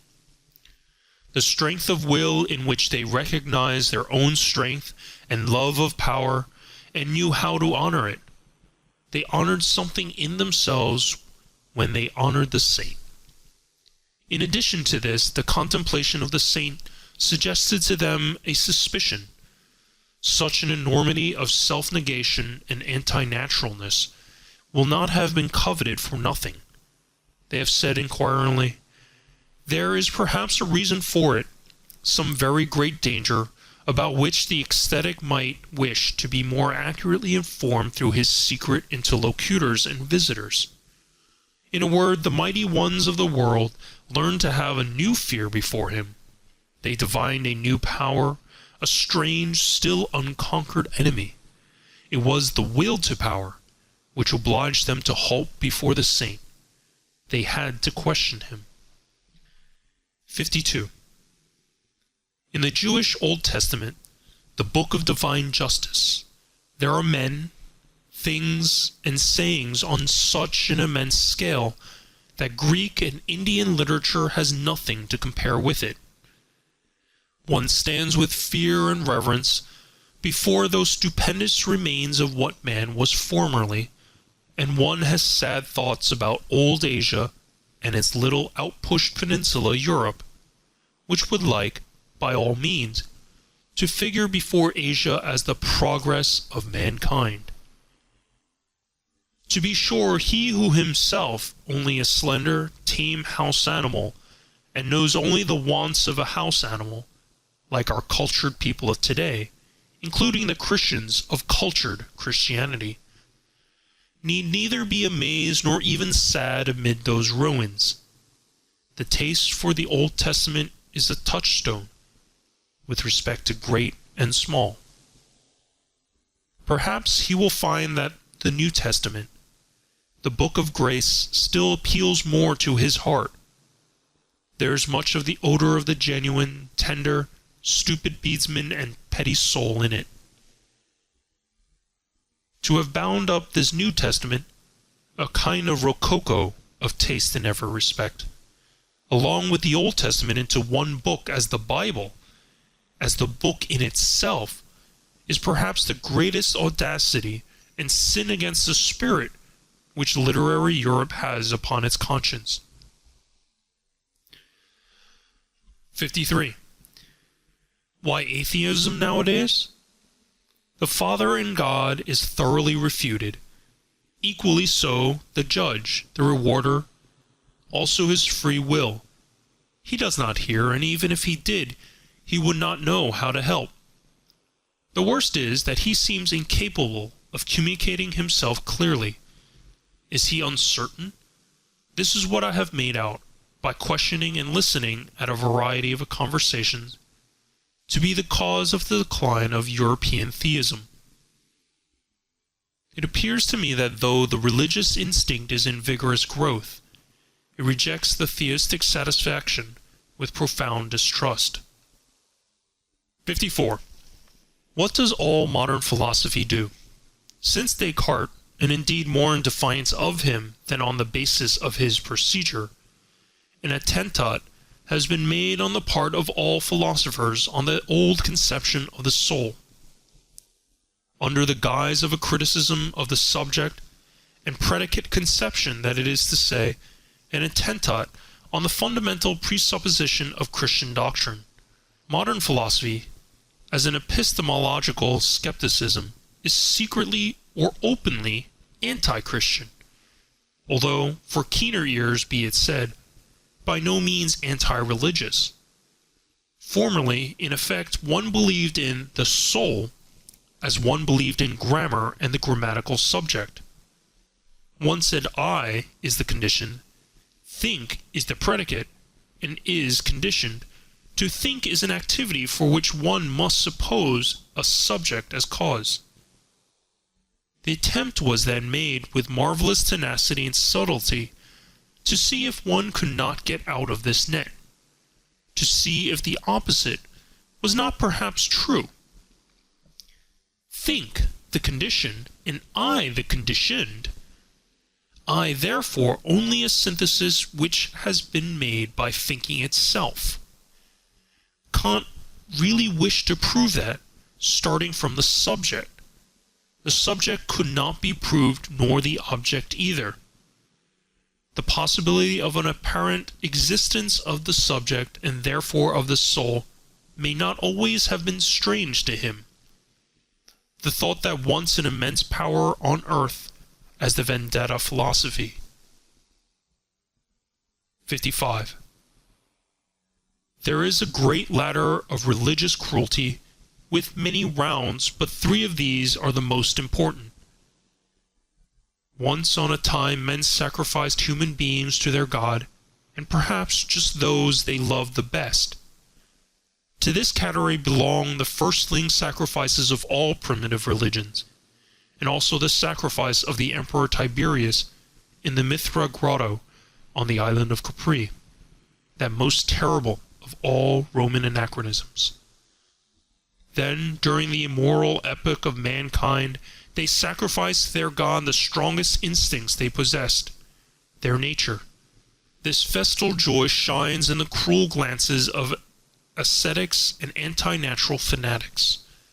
Finally, what still remained to be sacrificed? Was it not necessary in the end for men to sacrifice everything, comforting, holy, healing, all hope, all faith in hidden harmonies, in future blessedness and justice? Was it not necessary to sacrifice God himself, and out of cruelty to themselves to worship stone, stupidity, gravity, fate, nothingness? To sacrifice God for nothingness, this paradoxical mystery of the ultimate cruelty, has been reserved for the rising generation. We all know something, therefore, already. 56.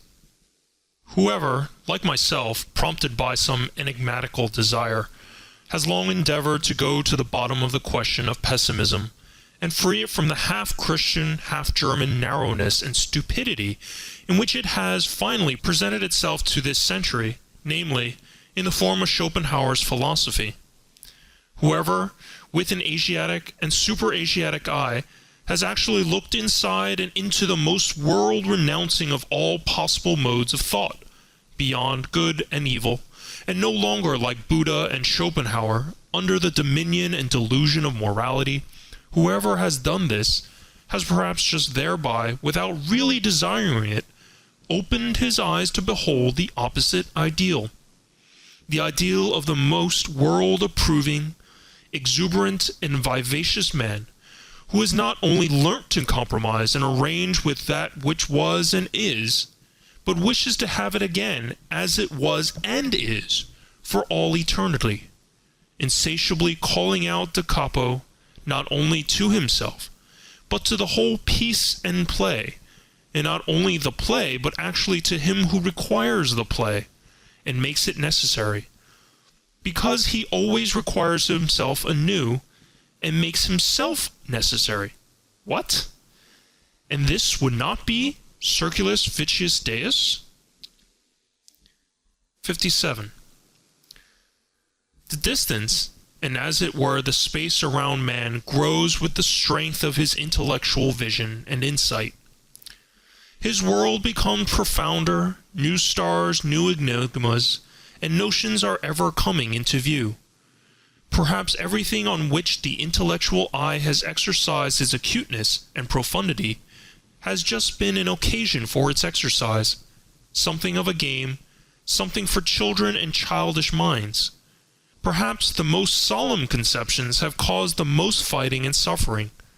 The conceptions God and sin will one day seem to us of no more importance than a child's plaything or a child's pain seems to an old man. And perhaps another plaything and another pain will be then necessary once more for the old man, always childish enough, an eternal child. D8. Has it been observed to what extent outward idleness or semi-idleness is necessary to a religious life, alike for its favorite microscopic labor of self-examination, and for its soft placidity called prayer, the state of perpetual readiness for the coming of God? I mean the idleness with a good conscience, the idleness of olden times and of blood, to which the aristocratic sentiment that work is dishonoring, that it vulgarizes the body and soul, is it not quite unfamiliar? And that consequently the modern, noisy, time-engrossing, conceited, foolishly proud laboriousness educates and prepares for unbelief more than anything else?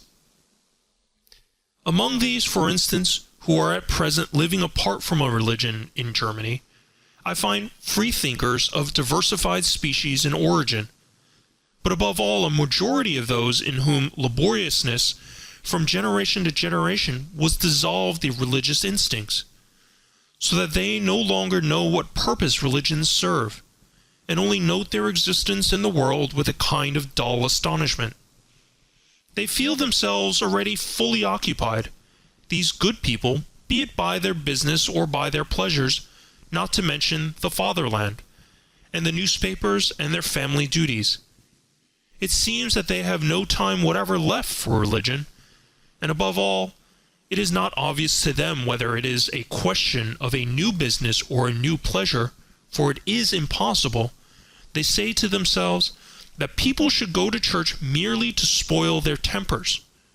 They are by no means enemies of religious customs, should certain circumstances, state affairs perhaps, require their participation in such customs. They do what is required as so many things are done, with a patient and unassuming seriousness, and without much curiosity or discomfort. They live too much apart and outside to feel even the necessity for a for or against in such matters. Among those indifferent persons may be reckoned nowadays the majority of German Protestants of the middle classes, especially in the great laborious centers of trade and commerce. Also the majority of laborious scholars and the entire university personnel, with the exception of the theologians, whose existence and possibility there always gives psychologists new and more subtle puzzles to solve. On the part of pious or merely church-going people, there is seldom any idea of how much good will, one might say arbitrary will, is now necessary for a German scholar to take the problem of religion seriously. His whole profession, and as I have said, his whole workman-like laboriousness, to which he is compelled by his modern conscience, inclines him to a lofty and almost charitable serenity as regards to religion, with which is occasionally mingled a slight disdain for the uncleanliness of spirit, which he takes for granted wherever any one still professes to belong to the Church.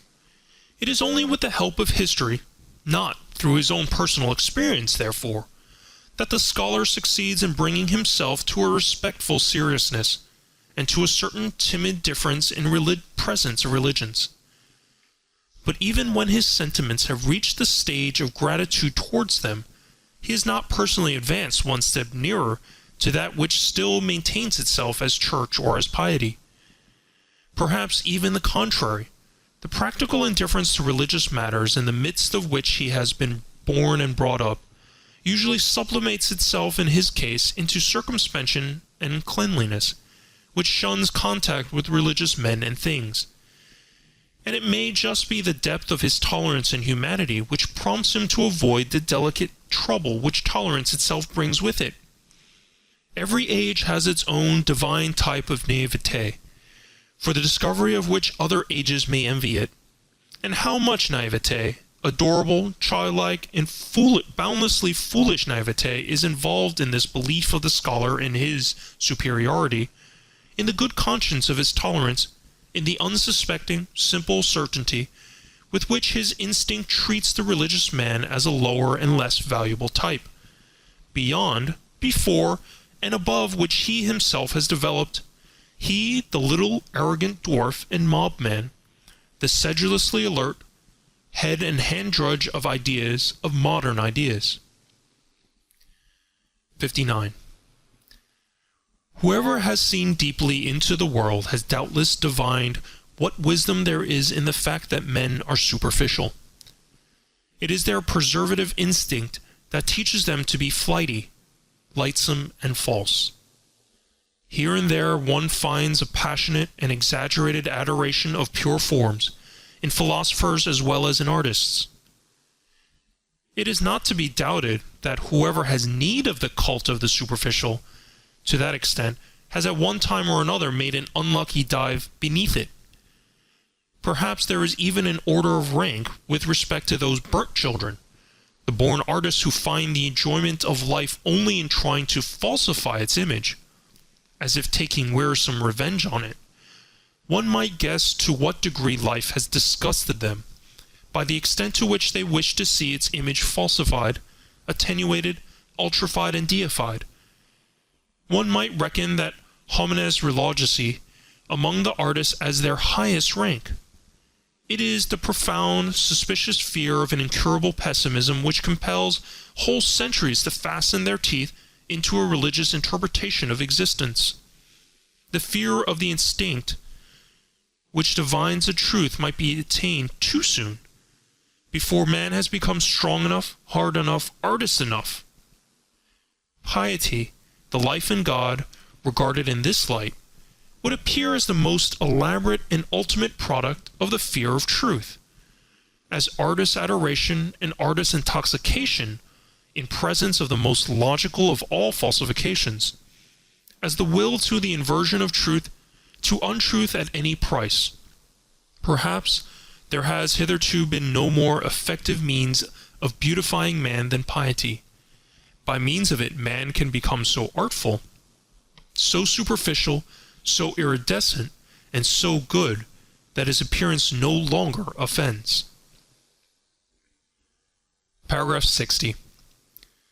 To love mankind for God's sake, this has so far been the noblest and remotest sentiment to which mankind has attained, that love to mankind without any redeeming intention to the background is only an additional folly and brutishness, that the inclination to this love has first to get its proportion, its delicacy, its gram of salt and sprinkling of aubergine from an higher inclination. Whoever first perceived and experienced this, however his tongue may have stammered as it attempted to express such a delicate matter. Let him for all time be holy and respected as the man who has so far flown highest and gone astray in the finest fashion. Paragraph 61. The philosopher, as we free spirits understand him, as the man of the greatest responsibility, who has the conscience for the general development of mankind, will use religion for his disciplining and educating work, just as he will use the contemporary political and economic conditions. The selecting and disciplining influence, destructive as well as creative, and fashioning, which can be exercised by means of religion is manifold and varied, according to the sort of people placed under its spell and protection. For those who are strong and independent, destined and trained to command, in whom the judgment and skill of a ruling race is incorporated, religion is an additional means for overcoming resistance in the exercise of authority, as a bond which binds rulers and subjects in common, betraying and surrendering to the former the conscience of the latter, their innermost heart, which would fain escape obedience. And in the case of the unique natures of noble origin, if by virtue of superior spirituality they should incline to a more retired and contemplative life, reserving to themselves only the more refined forms of government, over chosen disciples or members of an order, religion itself may be used as a means for obtaining peace from the noise and trouble of managing grosser affairs, and for securing immunity from the unavoidable filth of all political agitation. The Brahmins, for instance, understood this fact. With the help of a religious organization, they secured to themselves the power of nominating kings for the people, while their sentiments prompted them to keep apart and outside as men with a higher and super-regal mission. At the same time, religion gives inducement and opportunity to some of the subjects to qualify themselves for future ruling and commanding the slowly ascending ranks and classes, in which, through fortunate marriage customs, volitional power and delight in self-control are on the increase. To them, religion offers sufficient incentives and temptations to aspire to higher intellectuality, and to experience the sentiments of authoritative self-control, of silence and of solitude. Asceticism and Puritanism are almost indispensable means of educating and ennobling a race, which seeks to rise above its heredity, baseness, and work itself upwards to future supremacy. And finally, to ordinary men, to the majority of the people who exist for service and general utility, and are only so far entitled to exist, religion gives invaluable contentedness with their lot and condition, peace of heart, ennoblement of obedience, additional social happiness and sympathy, with something of transfiguration and embellishment, something of justification of all commonplaceness, all the meanness, all the semi-annual poverty of their souls. Religion, together with the religious significance of life, sheds sunshine over such perpetually harassed men, and makes even their own aspect endurable to them. It operates upon them as the Epicurean philosophy usually operates upon sufferers of a higher order, in a refreshing and refining manner, almost turning suffering to account, and in the end even hallowing and vindicating it. There is perhaps nothing so admirable in Christianity and Buddhism as their art of teaching even the lowest to elevate themselves by piety to seemingly higher order of things, and thereby to retain their satisfaction with the actual world in which they find it difficult enough to live, this very difficult being necessary. Paragraph 62. To be sure to make also the bad counter-reckoning against such religions, and to bring to light their secret dangers, the cost is always excessive and terrible when religions do not operate as an educational and disciplinary medium in the hands of the philosopher, but rule voluntarily and paramountly when they wish to be the final end, and not a means along with other means. Among men, as among all other animals, there is a surplus of defective, diseased, degenerating, infirm, and necessarily suffering individuals. The successful cases, among men also, are always the exception, and in view of the fact that man is the animal not yet properly adapted to his environment, the rare exception. But worse still, the higher the type of man represents, the greater is the improbability that he will succeed. The accidental, the law of irrationality in the general constitution of mankind, manifests itself most terribly in its destructive effect on the higher orders of men, the conditions of whose lives are delicate, diverse, and difficult to determine. What then is the attitude of the two greatest religions above mentioned to the surplus of failures in life? They endeavor to preserve and keep alive whatever can be preserved. In fact, as the religions for sufferers, they take the part of these upon principle. They are always in favor of those who suffer from life as from a disease, and they would fain treat every other experience of life as false and impossible. However highly we may esteem this indulgent and preservative care, inasmuch as in applying to others, it has supplied and applies also to the highest and usually the most suffering type of man, the hitherto paramount religions, to give a general appreciation of them, are among the principal causes which have kept the type of man upon a lower level. They have preserved too much that which should have perished. One has to thank them for invaluable services, and who is sufficiently rich in gratitude not to feel poor at the contemplation of all that the spiritual men of Christianity have done for Europe hitherto. But when they had given comfort to the sufferers, courage to the oppressed and despairing, a staff and support to the helpless, and when they had allured from society into covenants and spiritual penitentiaries the broken-hearted and distracted, what else had they to do in order to work systematically in that fashion, and with a good conscience for the preservation of all the sick and suffering, which means, indeed and truth, to work for the deterioration of the European race, to reverse all estimates of value. That is what they had to do. And to shatter the strong, to spoil great hopes, to cast suspicion on the delight in beauty, to break down everything autonomous, manly, conquering, and imperious, all instincts which are natural to the highest and most successful type of man, into uncertainty, distress of conscience, and self-destruction. Forsooth, to invert all love of the earth and of supremacy over the earth into hatred of the earth and earthly things. That is the task the Church imposed on itself, and was obliged to impose until, according to its standard of value, unworldliness, unsensuousness, and higher man fused into one sentiment. If one could observe the strangely painful, equally coarse and refined comedy of European Christianity with the derisive and impartial eye of an Epicurean god, I should think one would never cease marveling and laughing.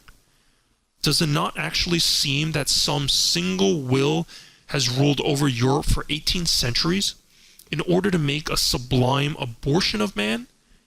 He, however, who with opposite requirements no longer Epicurean, and with some divine hammer in his hand, could approach this almost voluntary degeneration and stunting of mankind, as exemplified in the European Christian, Pascal for instance, would he not have to cry aloud with rage, pity, and horror?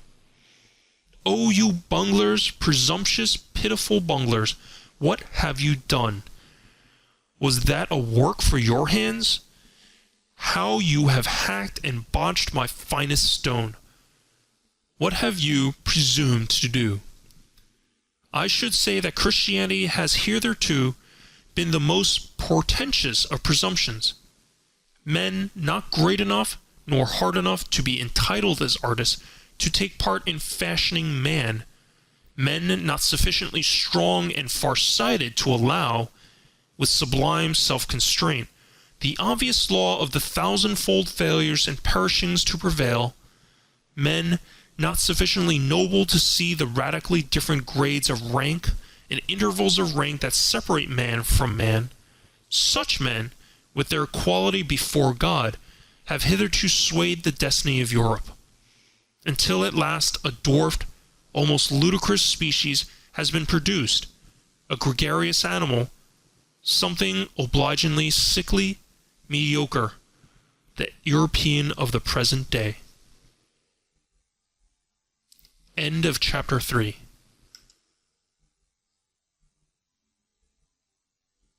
Chapter 4. Apothegms and Interludes. 63. He who is a thorough teacher takes things seriously, and even himself only in relation to his pupils. 64. Knowledge for its own sake. That is the last snare laid by morality. We are thereby completely entangled in morals once more. 65. The charm of knowledge would be small, were it not so much shame has to be overcome on the way to it. 65a. We are most dishonorable towards our God. He is not permitted to sin. 66. The tendency of a person to allow himself to be degraded, robbed, deceived, and exploited might be the diffidence of a God among men. 67. Love to one only is a barbarity, for it is exercised at the expense of all others. Love to God also. 68. I did that, says my memory. I could not have done that, says my pride, and remains inexorable. Eventually, the memory yields. 69. One has regarded life carelessly if one has failed to see the hand that kills with leniency. 70. If a man has character, he has also his typical experience, which always recurs. 71. The sage as astronomer. So long as thou feelest the stars as an above thee, thou lackest the eye of the discerning one. 72. It is not the strength, but the duration of great sentiments that makes great men. 73. He who attains his ideal precisely thereby surpasses it. 73a. Many a peacock hides his tail from every eye and calls it his pride. 74. A man of genius is unbearable unless he possesses at least two things besides, gratitude and purity. 75. The degree and nature of a man's sensuality extends to the highest altitudes of his spirit. 76. Under peaceful conditions, the militant man attacks himself. 77. With his principles, a man seeks either to dominate or justify, or honor or reproach, or conceal his habits. Two men with the same principles probably seek fundamentally different ends therewith. 78. He who despises himself nevertheless esteems himself thereby as a despiser. 79. A soul which knows that it is loved, but does not itself love, betrays its sediment, its dregs come up. 80. A thing that is explained ceases to concern us. What did the God mean who gave the advice, know thyself? Did it perhaps imply, cease to be concerned about thyself, become objective? And Socrates, and the scientific man? 81. It is terrible to die of thirst at sea. Is it necessary that you should so salt your truth that it will no longer quench thirst? 82. Sympathy for all would be harshness and tyranny for thee, my good neighbor. 83. Instinct.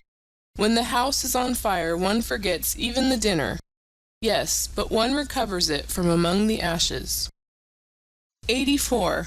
Woman learns how to hate in proportion as she forgets how to charm. 85. The same emotions are in man and woman, but in different tempo. On that account, man and woman never cease to misunderstand each other. 86. In the background of all their personal vanity, women themselves have still their impersonal scorn for woman. 87. Fettered heart, free spirit. When one firmly fetters one's heart and keeps it prisoner, one can allow one's spirit many liberties.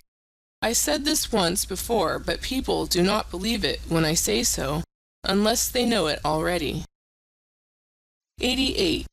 One begins to distrust very clever persons when they become embarrassed. 89.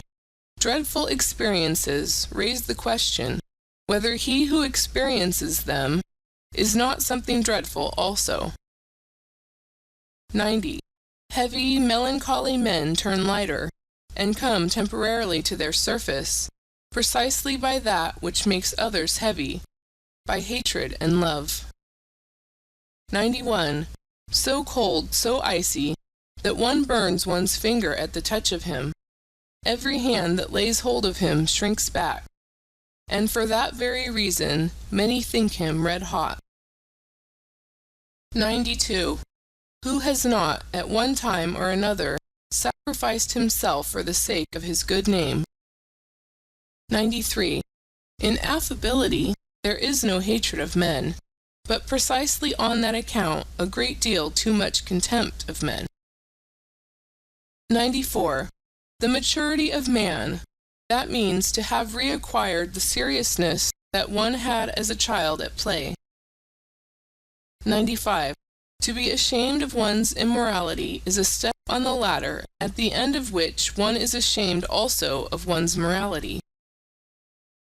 96. One should part from life as Ulysses parted from Nausicaa, blessing it rather than in love with it. 97. What, a great man? I always see merely the play actor of his own ideal. 98. When one trains one's conscience, it kisses one while it bites. 99. The disappointed one speaks. I listened for the echo, and I heard only praise. 100. We all feign to ourselves that we are simpler than we are. We thus relax ourselves away from our fellows. 101. A discerning one might easily regard himself at present as the animalization of God. 102. Discovering reciprocal love should really disenchant the lover with regard to the beloved. What, she is modest enough to love even you? Or stupid enough? Or 103. Danger and happiness. Everything now turns out best for me. I now love every fate. Who would like to be my fate? 104. Not their love of humanity, but the impotence of their love, prevents the Christians of today burning us. 105. The pia fraus is still more repugnant to the taste, the piety of the free spirit, the pious man of knowledge, than the impia fraus.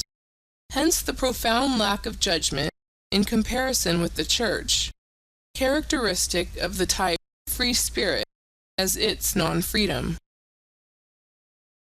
106. By means of music, the very passions enjoy themselves. 107. A sign of strong character, when once the resolution has been taken, to shut the ear even to the best counter-arguments. Occasionally, therefore, a will to stupidity. 108. There is no such thing as moral phenomena, but only a moral interpretation of phenomena. 109. The criminal is often enough not equal to his deed. He extenuates and maligns it. 110. The advocates of a criminal are seldom artists enough to turn the beautiful terribleness of the deed to the advantage of the doer. 111. Our vanity is most difficult to wound just when our pride has been wounded. 112. To him who feels himself preordained to contemplation and not to belief, all believers are too noisy and obtrusive. He guards against them. 113. You want to prepossess him in your favor, then you must be embarrassed before him. 114. The immense expectation with regard to sexual love, and the coyness in this expectation, spoils all the perspectives of women at the outset. 115. Where there is neither love nor hatred in the game, woman's play is mediocre. 116. The great epochs of our life are at the points when we gain courage to rebaptize our badness as the best in us. 117. The will to overcome an emotion is ultimately only the will of another or of several other emotions. 118. There is an innocence of admiration.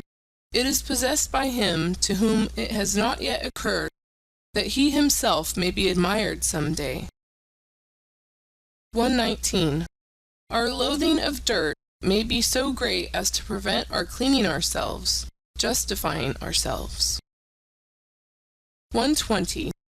Sensuality often forces the growth of love too much, so that its root remains weak and is easily torn up. 121. It is a curious thing that God learned Greek when he wished to turn author, and that he did not learn it better. 122. To rejoice on account of praise is in many cases merely politeness of heart, and the very opposite of vanity of spirit. 123. Even concubinage has been corrupted by marriage. 124. He who exults at the stake does not triumph over pain, but because of the fact that he does not feel pain where he expected it.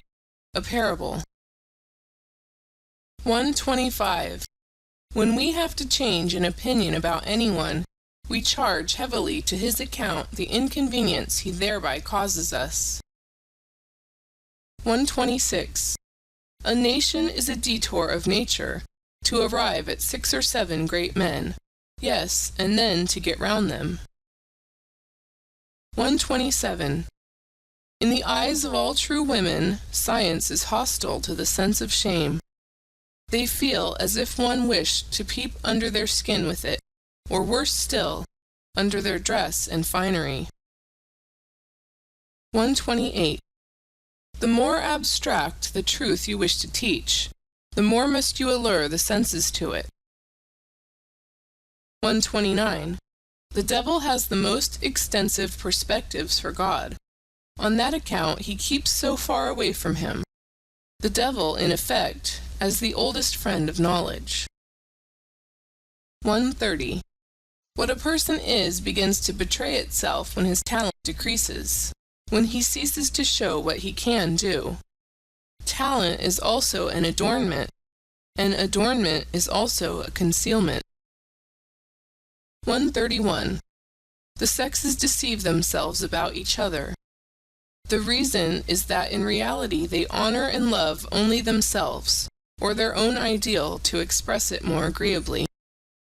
Thus man wishes woman to be peaceable, but in fact woman is essentially unpeaceable, like the cat, however well she may have assumed the peaceable demeanor.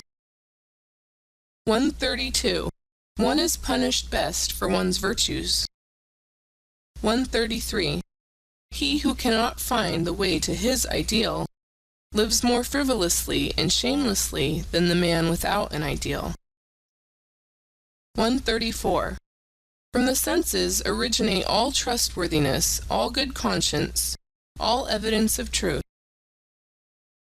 135. Pharisaism is not a deterioration of the good man. A considerable part of it is rather an essential condition of being good. 136. The one seeks an accoucheur for his thoughts. The other seeks someone whom he can assist. A good conversation thus originates. 137. In intercourse with scholars and artists, one readily makes mistakes of opposite kinds. In a remarkable scholar, one not infrequently finds a mediocre man, and often, even in a mediocre artist, one finds a very remarkable man. 138. We do the same when awake as when dreaming. We only invent and imagine him with whom we have intercourse, and forget it immediately. 139. In revenge and in love, woman is more barbarous than man. 140. Advice as a riddle. If the band is not to break, bite it first, secure to make. 141. The belly is the reason why man does not so readily take himself for a god. 142. The chastest utterance I have ever heard. Dans le véritable amour, c'est l'âme qui enveloppe le corps. 143. Our vanity would like what we do best to pass precisely for what is most difficult to us, concerning the origin of many systems of morals. 144.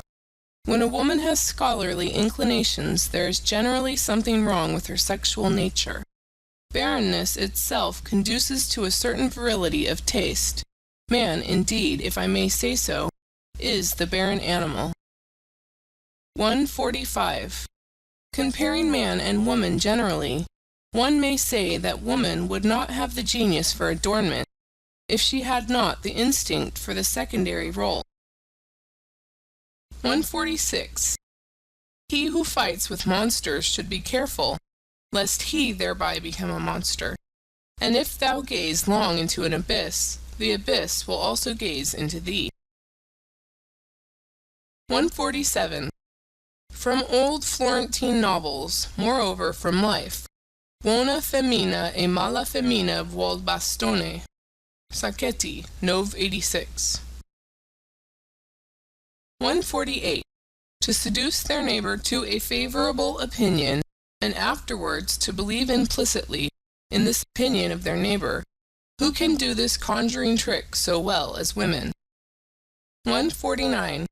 That which an age considers evil is usually an unseasonable echo of what was formerly considered good, the atavism of an old ideal. 150. Around the hero everything becomes a tragedy. Around the demigod everything becomes a satire play. And around God everything becomes, what, perhaps a world? 151. It is not enough to possess a talent. One must also have your permission to possess it. Eh, my friends? 152. Where there is the tree of knowledge, there is always paradise. So say the most ancient and most modern serpents. 153. What is done out of love always takes place beyond good and evil. 154. Objection, evasion, joyous distrust, and love of irony are signs of health. Everything absolute belongs to pathology. 155. The sense of the tragic increases and declines with sensuousness. 156. Insanity in individuals is something rare, but in groups, parties, nations, and epochs, it is the rule. 157. The thought of suicide is a great consolation. By means of it, one gets successfully through many a bad night. 158. Not only our reason, but also our conscience truckles to our strongest impulse, the tyrant in us. 159. One must repay good and ill, but why just to the person who did us good or ill? 160. One no longer loves one's knowledge sufficiently after one has communicated it. 161. Poets act shamelessly towards their experiences. They exploit them. 162. Our fellow creature is not our neighbor, but our neighbor's neighbor. so thinks every nation. 163. Love brings to light the noble and hidden qualities of a lover, his rare and exceptional traits. It is thus liable to be deceptive as to his normal character. 164. Jesus said to his Jews, "The law was for servants. Love God as I love him as his son. What have we sons of God to do with morals?" 165. In sight of every party, a shepherd has always need of a bellwether, or he has himself to be a wether occasionally. 166. One may indeed lie with the mouth, but with the accompanying grimace, one nevertheless tells the truth. 167. To vigorous men, intimacy is a matter of shame, and something precious. 168. Christianity gave Eros poison to drink. He did not die of it, certainly, but degenerated to vice. 169. To talk much about oneself may also be a means of concealing oneself. 170. In praise there is more obtrusiveness than in blame. 171. Pity has an almost ludicrous effect on a man of knowledge, like tender hands on a cyclops. 172. One occasionally embraces someone or other out of love to mankind, because one cannot embrace all, but this is what one must never confess to the individual. 173. One does not hate as long as one disesteems, but only when one esteems equal or superior. 174. Ye utilitarians, ye too love the util only as a vehicle for your inclinations. Ye too really find the noise of its wheels insupportable. 175. One loves ultimately one's desires, not the thing desired. 176. The vanity of others is only counter to our taste when it is counter to our vanity. 177. With regard to what truthfulness is, perhaps nobody has ever been sufficiently truthful. 178. One does not believe in the follies of clever man. What a forfeiture of the rights of man. 179. The consequences of our actions seize us by the forelock, very indifferent to the fact that we have meanwhile reformed. 180. There is an innocence in lying which is the sign of good faith in a cause. 181. It is inhuman to bless when one is being cursed. 182. The familiarity of superiors embitters one because it may not be returned. 183. I am affected, not because you have deceived me, but because I can no longer believe in you. 184. There is a haughtiness of kindness which has the appearance of wickedness. 185. I dislike him. Why? I am not a match for him. Did anyone ever answer so? End of chapter 4. Chapter 5. The Natural History of Morals. 186. The moral sentiment in Europe at present is perhaps as subtle, belated, diverse, sensitive, and refined as the science of morals belonging thereto is recent, initial, awkward, and close-fingered.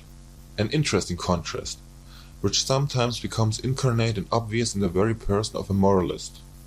Indeed, the expression "science of morals" is, in respect to what is designated thereby, far too presumptuous and counter to good taste, which is always a foretaste of more modest expressions. One ought to avow with the utmost fairness what is still necessary here for a long time, what is alone proper for the present, namely the collection of material, the comprehensive survey and classification of an immense domain of delicate sentiments of verse, and distinction of verse, which live, grow, propagate, and perish, and perhaps attempts to give a clear idea of the recurring and more common forms of these living crystallizations, as preparation for a theory of types of morality. To be sure, people have not hitherto been so modest. All the philosophers, with a pedantic and ridiculous seriousness, demanded of themselves something very much higher, more pretentious and ceremonious, when they concerned themselves with morality as a science. They wanted to give a basic to morality, and every philosopher hitherto has believed that he has given it a basis. Morality itself, however, has been regarded as something given. How far from their awkward pride was a seemingly insignificant problem, left in dust and decay, of a description of forms of morality, notwithstanding that the finest hands and senses could hardly be fine enough for it. It was precisely owing to moral philosophers knowing the moral facts imperfectly, in an arbitrary epitome, or accidental abridgment, perhaps as the morality of their environment, their position, their church, their zeitgeist, their climate, and so on. It was precisely because they were badly instructed with regards to nations, eras, and past ages, and were by no means eager to know about these matters, that they did not even come in sight of the real problems of morals, problems which only disclose themselves by a comparison of many kinds of morality. In every science of morals hitherto, strange as it may sound, the problem of morality itself has been omitted. There has been no suspicion that there was anything problematic there. That, which philosophers called giving a basis to morality, and endeavored to realize, has, when seen in a right light, proved merely a learned form of good faith and prevailing morality, a new means of its expression, consequently just a matter of fact, within the sphere of a definite morality, its ultimate motive, a sort of denial that it is lawful for this morality to be called in question, and in any case the reverse of the testing, analyzing, doubting, and vivisecting of this very faith. Here, for instance, what was innocent, almost worthy of honor, Schopenhauer represents his own task, and draw your conclusions concerning the scientificness of a science whose latest master still talks in the strain of children and old wives.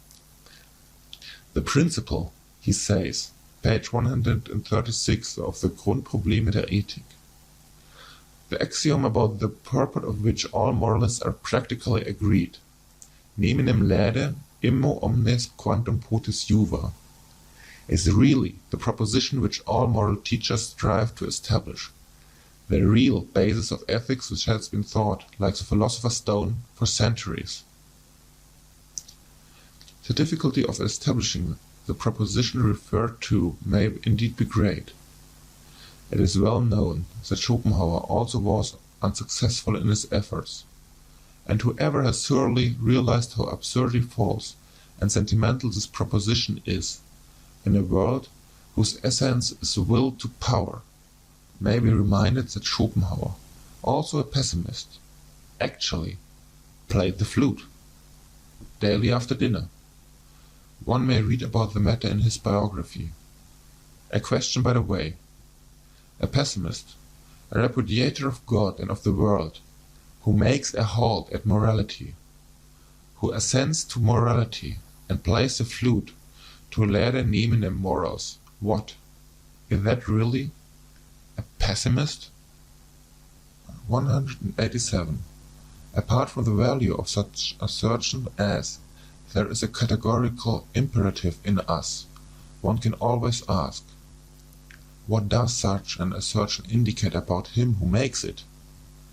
There are systems of morals which are meant to justify their author in the eyes of other people. Other systems of morals are meant to tranquilize him and make himself satisfied. With other systems he wants to crucify and humble himself. With others he wishes to take revenge. With others to conceal himself. With others to glorify himself and gain superiority and distinction. This system of morals helps its author to forget that system makes him, or something of him, forgotten. Many a moralist would like to exercise power and creative arbitrariness over mankind.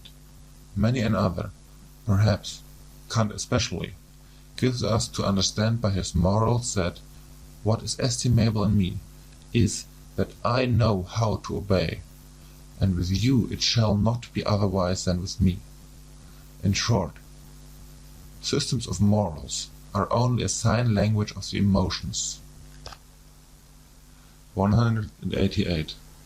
In contrast to laissez-aller, every system of morals is a sort of tyranny against nature, and also against reason. That is, however, no objection, unless one should again decree by some system of morals that all kinds of tyranny and unreasonableness are unlawful. What is essential and invaluable in every system of morals is that it is a long constraint. In order to understand Stoicism, or Port Royal, or Puritanism, one should remember the constraint under which every language has attained to strength and freedom, symmetrical constraint, the tyranny of rhyme and rhythm. How much trouble have the poets and orators of every nation given themselves, not accepting some of the prose writers of today, in whose ear dwells an inexorable consciousness, not accepting some of the prose writers of today, in whose ear dwells an inexorable consciousness. For the sake of a folly, a utilitarian bungler say, and thereby deem themselves wise, from submission to arbitrary law, as the anarchists say, and thereby fancy themselves free, even free-spirited. The singular fact remains, however, that everything of the nature of freedom, elegance, boldness, dance, and masterly certainty, which exists or has existed, whether it be in thought itself, or in admiration, or in speaking and persuading, in an art as in conduct, has only developed by means of the tyranny of such arbitrary law, and in all seriousness, it is not at all improbable that precisely this is nature and natural, and not laissez-aller. Every artist knows how different from the state of letting himself go is his most natural condition, the free arranging, locating, disposing, and constructing in the moments of inspiration, and how strictly and delicately he then obeys 1,000 laws, which, by their very rigidness and precision, defy all formulation by means of ideas. Even the most stable idea has, in comparison therewith, something floating, manifold, and ambitious in it. The essential thing in heaven and in earth is, apparently, to repeat it once more, that there should belong obedience in the same direction. There thereby results, and has always resulted in the long run, something which has made the life worth living. For instance, virtue, art, music, dancing, reason, spirituality, anything whatever that is transfiguring, refined, foolish, or divine. The long bondage of the spirit, the distrustful constraint in the communicability of ideas, the discipline which the thinker imposed on himself to think in accordance with the rules of a church or a court, or comfortable to Aristotelian premises, the persistent spiritual will to interpret everything that happened according to a Christian scheme, and in every occurrence to rediscover and justify the Christian God. All this violence, arbitrariness, severity, dreadfulness, and unreasonableness has proved itself as disciplinary means whereby the European spirit has attained its strength, its remorseless curiosity and subtle mobility. Granted also that much irrecoverable strength and spirit has to be stifled, suffocated, and spoiled in the process. For here, as everywhere, nature shows herself as she is, in all her extravagant and indifferent magnificence, which is shocking, but nevertheless noble. That for centuries thinkers only thought in order to prove something nowadays. On the contrary, We are suspicious of every thinker who wishes to prove something, that it was always settled beforehand, what was to be the result of the strictest thinking, as it was perhaps in the Asiatic astrology of former times, or as it is still at the present day in the innocent, Christian moral explanation of the immediate personal events, for the glory of God, or for the good of the soul. This tyranny, this arbitrariness, this severe and magnificent stupidity has educated the spirit. Slavery, both in the coarser and the finer sense, is apparently an indispensable means, even of spiritual education and discipline. One may look at every system of morals in this light.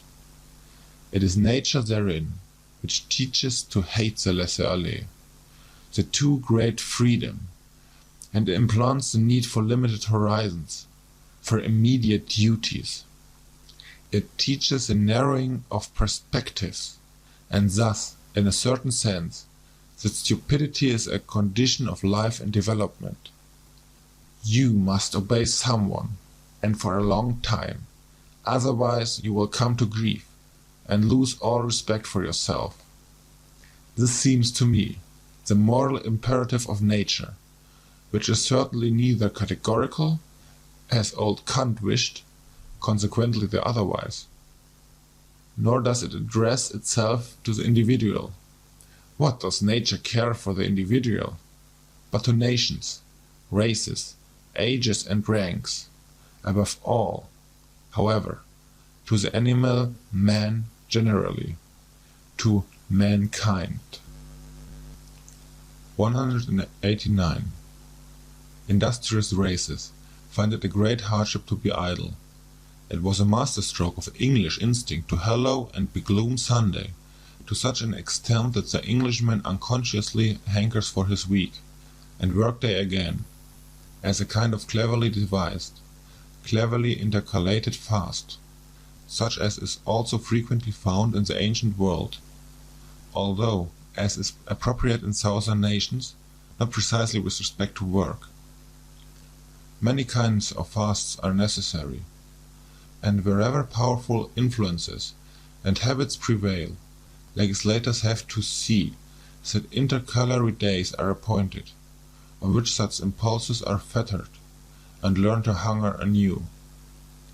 Viewed from a higher standpoint, whole generations and epochs, when they show themselves infected with any moral fanatism, seem like those intercalated periods of restraint and fasting, during which an impulse learns to humble and submit itself, at the same time also to purify and sharpen itself. Certain philosophical sects likewise admit of similar interpretation. For instance, the Stoa, in the midst of Hellenic culture, with the atmosphere rank and overcharged with aphrodisiacal odors. Here also is a hint for the explanation of the paradox, why it was precisely in the most Christian period of European history, and in general only under the pressure of Christian sentiments, that the sexual impulse sublimated into love, amor, passion. 190. There is something in the morality of Plato which does not really belong to Plato, but which only appears in his philosophy, one might say, in spite of him, namely, Socratism, for which he himself was too noble. No one desires to injure himself, hence all evil is done unwittingly. The evil man inflicts injury on himself. He would not do so, however, if he knew that evil is evil. The evil man, therefore, is only evil through error. If one free him from error, one will necessarily make him good. This mode of reasoning savours of the populace, who perceive only the unpleasant consequences of evil-doing, and practically judge that it is stupid to do wrong, while they accept good as identical with useful and pleasant, without further thought. As regards every system of utilitarianism, one may at once assume that it has the same origin, and follow the scent. One will seldom err. Plato did all he could to interpret something refined and noble into the tenets of his teacher, and above all to interpret himself into them. He, the most daring of all interpreters, who lifted the entire Socrates out of the street, as a popular theme and song, to exhibit him in endless and impossible modifications, namely in all his own disguises and multiplicities. In jest, and in Homeric language as well, what is the Platonic Socrates, if not proste Platon opiten, te Platon te se te chimaera. 191. The old theological problem of faith and knowledge, or more plainly, of instinct and reason, the question whether, in respect to the valuation of things, instinct deserves more authority than rationality, which wants to appreciate and act according to motives, according to a why, that is to say, in conformity to purpose and utility. It is always the old moral problem that first appeared in the person of Socrates, and had divided men's minds long before Christianity. Socrates himself, following, of course, the taste of his talent, that of a surpassing dialectician, took at first the side of reason, and, in fact, what did he do all his life but laugh at the awkward incapacity of the noble Athenians, who were men of instinct, like all noble men, and could never give satisfactory answers concerning the motives of their actions. In the end, however, though silently and secretly, he laughed also at himself. With his finer conscience and introspection, he found in himself the same difficulty and incapacity. But why, he said to himself, should one on that account separate oneself from the instincts? One must set them right, and the reason also. One must follow the instinct, but at the same time persuade the reason to support them with good arguments. This was the real falseness of that great and mysterious ironist. He brought his conscience up to the point that he was satisfied with a kind of self-outwitting. In fact, he perceived the irrationality in the moral judgment. Plato, more innocent in such matters, and without the craftiness of the plebeian, wished to prove to himself, at the expenditure of all his strength, the greatest strength a philosopher had ever expended, that reason and instinct lead spontaneously to the one goal, to the good, to God, and since Plato, all theologians and philosophers have followed the same path, which means that in matters of morality, instinct, or as Christians call it, faith, or as I call it, the heart, has hitherto triumphed.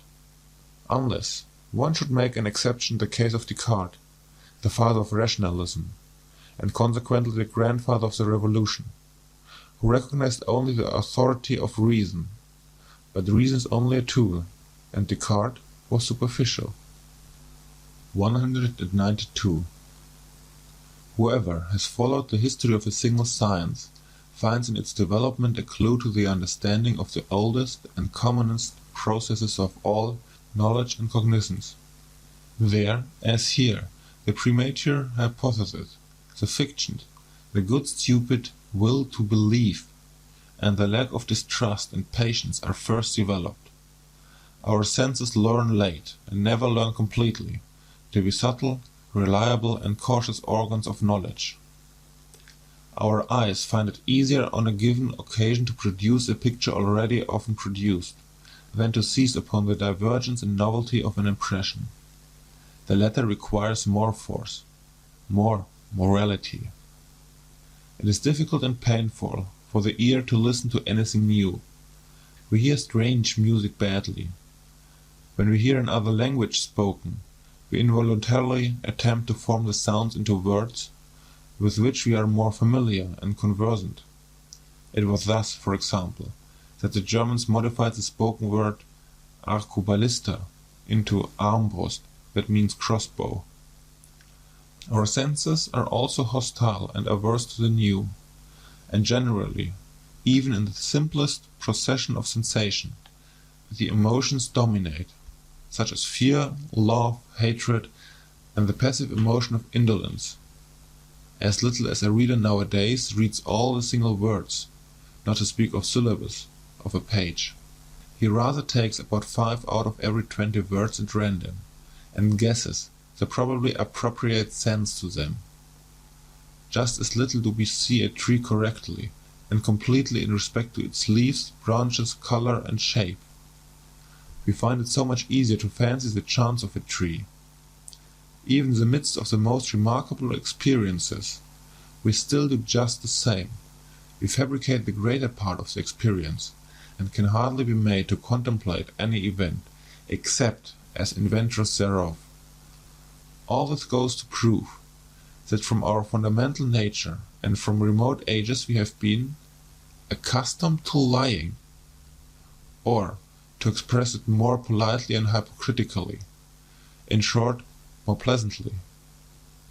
One is much more of an artist than one is aware of. In an animated conversation, I often see the face of the person with whom I am speaking so clearly and sharply defined before me, according to the thought he expresses, or which I believe to be evoked in his mind, that the degree of distinctness far exceeds the strength of my visual faculty.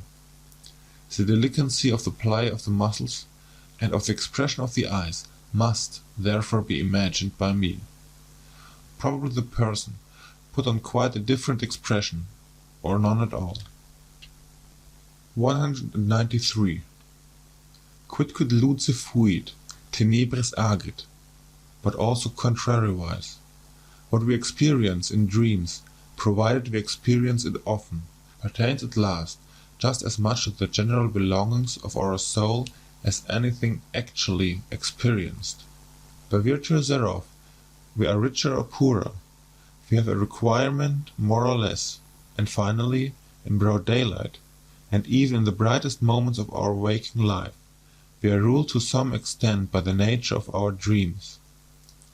Supposing that someone has often flown in his dreams, and then at last, as soon as he dreams, he is conscious of the power and art of flying as his privilege and his peculiarly inviolable happiness.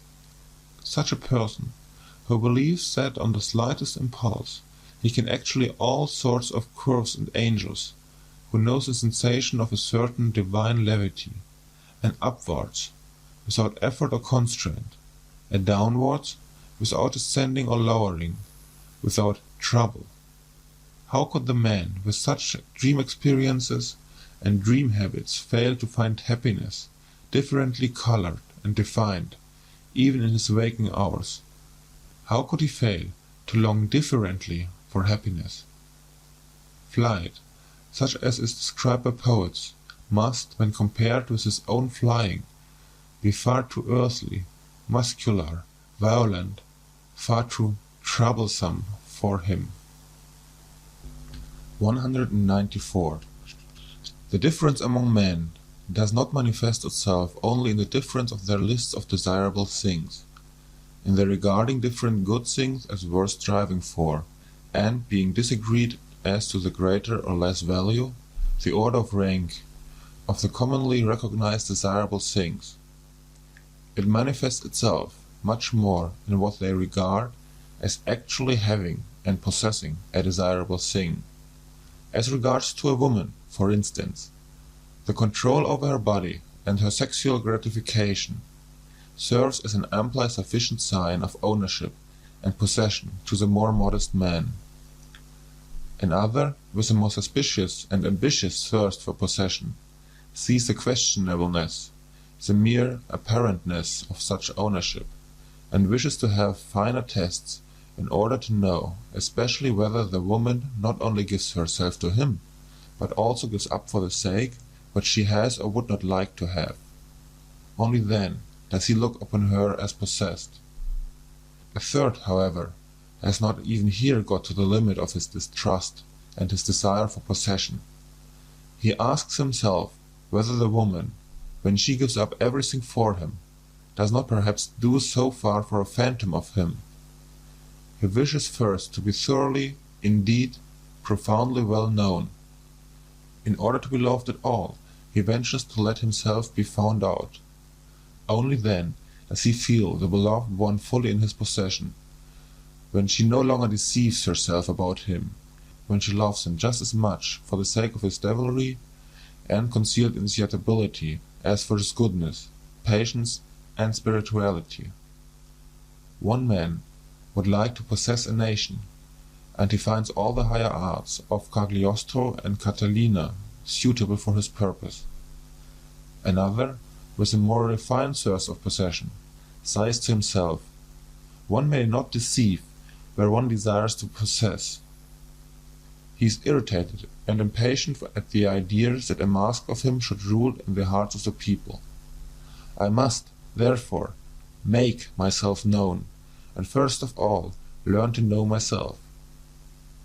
Among helpful and charitable people, one almost always finds the awkward craftiness which first gets up suitable him who has to be helped, as though, for instance, he should merit help, seek just their help, and would show himself deeply grateful, attached, and subservient to them for all help.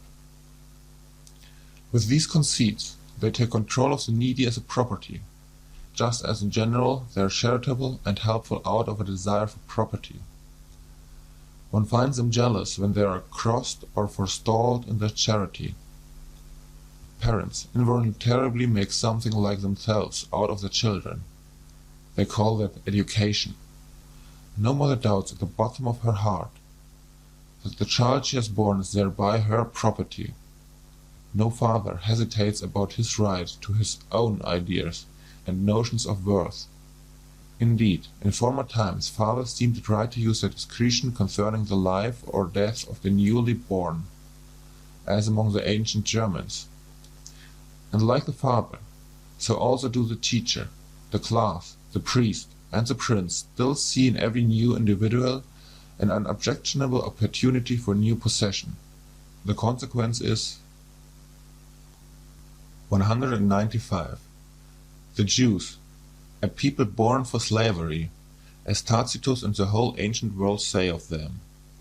The chosen people among the nations, as they themselves say and believe. The Jews performed the miracle of the inversion of valuations, by means of which their life on earth obtained a new and dangerous charm for a couple of millenniums.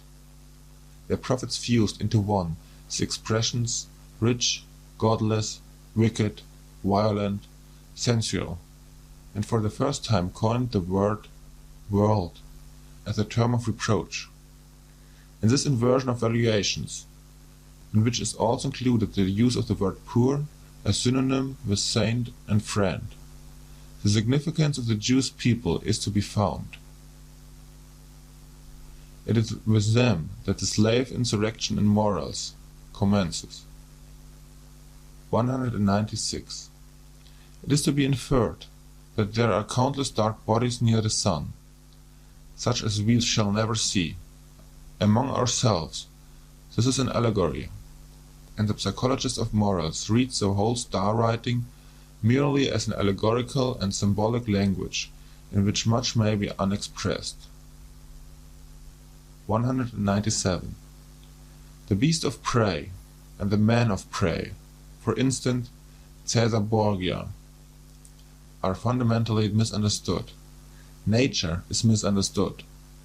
So long as one seeks a morbidness in the constitution of these healthiest of all tropical monsters and growths, or even an innate hell in them, as almost all moralists have done hitherto. Does it not seem that there is a hatred of the virgin forest and of the tropics among moralists, and that the tropical man must be discredited at all costs, whether as a disease and deterioration of mankind, or as his own hell and self-torture? And why? In favor of the temperate zones? In favor of the temperate man? The moral? The mediocre? This for the chapter. Morals as timidity. 198. All the systems of morals, which address themselves with a view of their happiness, as it is called, what else are they but suggestions for behavior adapted to the degree of danger from themselves in which the individuals live? Recipes for their passions, their good and bad propensities, and so far as such have the will to power and would like to play the master. Small and great expediencies and elaborations, permeated with the musty odor of old family medicines and old wife wisdom, all of them grotesque and absurd in their form, because they address themselves to all, because they generalize where the generalization is not authorized, all of them speaking unconditionally and taking themselves unconditionally, all of them flavored not merely with some grain of salt, but rather endurable only, and sometimes even seductive when they are overspiced and begin to smell dangerously, especially of the other world. That is all of little value when estimated intellectually, and is far from being science, much less wisdom. But, repeated once more, and 3 times repeated, it is expediency, expediency, expediency, mixed with stupidity, stupidity, stupidity, whether it be indifference and statuesque coldness towards the heated folly of the emotions, which the Stoics advised and fostered, or the no more laughing and no more weeping of Spinoza, the destruction of the emotions by their analysis and vivisection, which he recommended so naively, or the lowering of the emotions to an innocent mean at which they all may be satisfied, the Aristotelianism of morals, or even morality as the enjoyment of the emotions, in a voluntary attenuation and spiritualization, but in symbolism of art, perhaps as music, or as love of God, and of mankind for God's sake. For in religion the passions are once more enfranchised, provided that, or, finally, even the complacent and wanton surrender of the emotions, as have been taught by Hafiz and Goethe, the bold letting go of the reins, the spiritual and corporeal licentia morum, in the exceptional cases of wise cold codgers and drunkards, with whom it no longer has much danger. This also for the chapter Moral as Timidity. 199.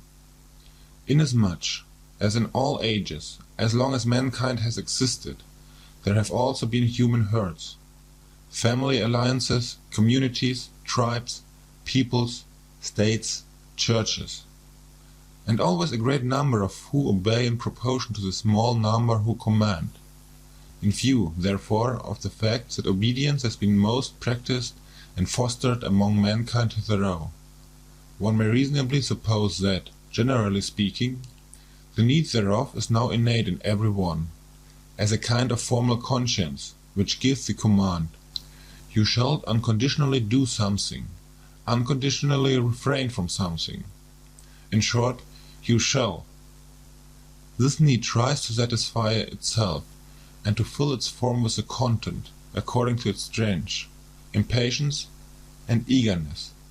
It at once seizes as an omnivorous appetite, with little selection, and accepts whatever is shouted into its ear by all sorts of commanders, parents, teachers, laws, class prejudice, or public opinion. The extraordinary limitation of human development, the hesitation, protractedness, frequent retrogression, and turning thereof, is attributable to the fact that the herd instinct of obedience is transmitted best, and at the cost of the art of command. If one imagines this instinct increasing to its greatest extent, commanders and independent individuals will finally be lacking altogether, or they will suffer inwardly from a bad conscience, and will have to impose a deception of themselves in the first place, in order to be able to command just as if they also were only obeying. This condition of things actually exists in Europe at present. I call it the moral hypocrisy of the commanding class. They know no other way of protecting themselves from their bad conscience than by playing the role of executors of older and higher orders, of predecessors, of the Constitution, of justice, of the law, or of God himself, or they even justify themselves by maxims from the current opinions of the herd, as first servants of their people, or instruments of the public will.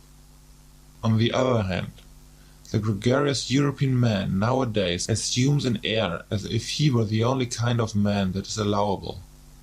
He glorifies his qualities, such as public spirit, kindness, deference, industry, temperance, modesty, indulgence, sympathy, by virtue of which he is gentle, endurable, and useful to the herd, as the peculiarly human virtues. In cases, however, where it is believed that the leader and bellwether cannot be dispensed with, attempt after attempt is made nowadays to replace commanders by the summing together of clever gregarious men. All representative constitutions, for example, are of this origin. In spite of all, what a blessing, what a deliverance from a weight becoming unendurable, is the appearance of an absolute ruler for these gregarious Europeans. Of this fact, the effect of the appearance of Napoleon was the last great proof. The history of the influence of Napoleon is almost the history of the higher happiness to which the entire century has attained in its various individuals and periods. 200. The man of an age of dissolution, which mixes the races with one another, who has the inheritance of a diversified descent in his body, that is to say, contrary, and often not only contrary, instincts and standards of value, which struggle with one another and are seldom at peace. Such a man of late culture and broken lights will, on an average, be a weak man. His fundamental desire is that the war which is in him should come to an end. Happiness appears to him in the character of a soothing medicine and mode of thought, for instance, Epicurean or Christian. It is above all things the happiness of repose, of undisturbedness, of repletion, of final unity. It is the Sabbath of Sabbaths, to use the expression of the holy rhetorician St. Augustine, who was himself such a man. Should, however, the contrary and conflict in such natures operate as an additional incentive and stimulus to life, and if, on the other hand, in addition to their powerful and irreconcilable instinct, they have also inherited and indoctrinated into them a proper mastery and subtlety for carrying on the conflict which themselves, that is to say, the faculty of self-control and self-deception, there then arise those marvellously incomprehensible and inexplicable beings, those enigmatical men, predestined for conquering and circumventing others, the finest examples of which are Alcibiades and Caesar, with whom I should like to associate the first of Europeans, accounting to my taste, the Hohenstaufen, Frederick II, and among artists, perhaps Leonardo da Vinci. They appear precisely in the same periods when that weaker type, which is longing for repose, comes to the front. The two types are complementary to each other, and spring from the same causes. 201. As long as the utility which determines moral estimates is only gregarious utility, as long as the preservation of the community is only kept in view, and the immoral is sought precisely and exclusively in what seems dangerous to the maintenance of the community, there can be no morality of love to one's neighbor. Granted even that there is already a little constant exercise of consideration, sympathy, fairness, gentleness, and mutual assistance, granted that even in this condition of society all those instincts are already active which are latterly distinguished by honorable names as virtues, and eventually almost coincide with the conception morality. In that period they do not as yet belong to the domain of moral valuations. They are still ultra-moral. A sympathetic action, for instance, is neither called good nor bad, moral or immoral, in the best periods of the romance. And should it be praised, a sort of resentful disdain is compatible with this praise. Even at the best, directly the sympathetic action is compared with one which contributes to the welfare of the whole, to the res publica. After all, love to our neighbor is always a secondary matter, partly conventional and arbitrarily manifested in relation to our fear of our neighbor. After the fabric of society seems on the whole established and secured against external dangers, it is the fear of our neighbor which again creates new perspectives of moral valuation. Certain strong and dangerous instincts, such as the love of enterprise, foolhardiness, revengefulness, astuteness, rapacity, and love of power, which up till then has not only been honored from the point of view of general utility, under other names, of course, than those here given, but had to be fostered and cultivated, because they were perpetually required in the common danger against the common enemies, are now felt in their dangerousness to be doubly strong. When the outlets for them are lacking, and are gradually branded as immoral and given over calumny, the contrary instincts and inclinations now attain to moral honor. The gregarious instinct gradually draws its conclusions.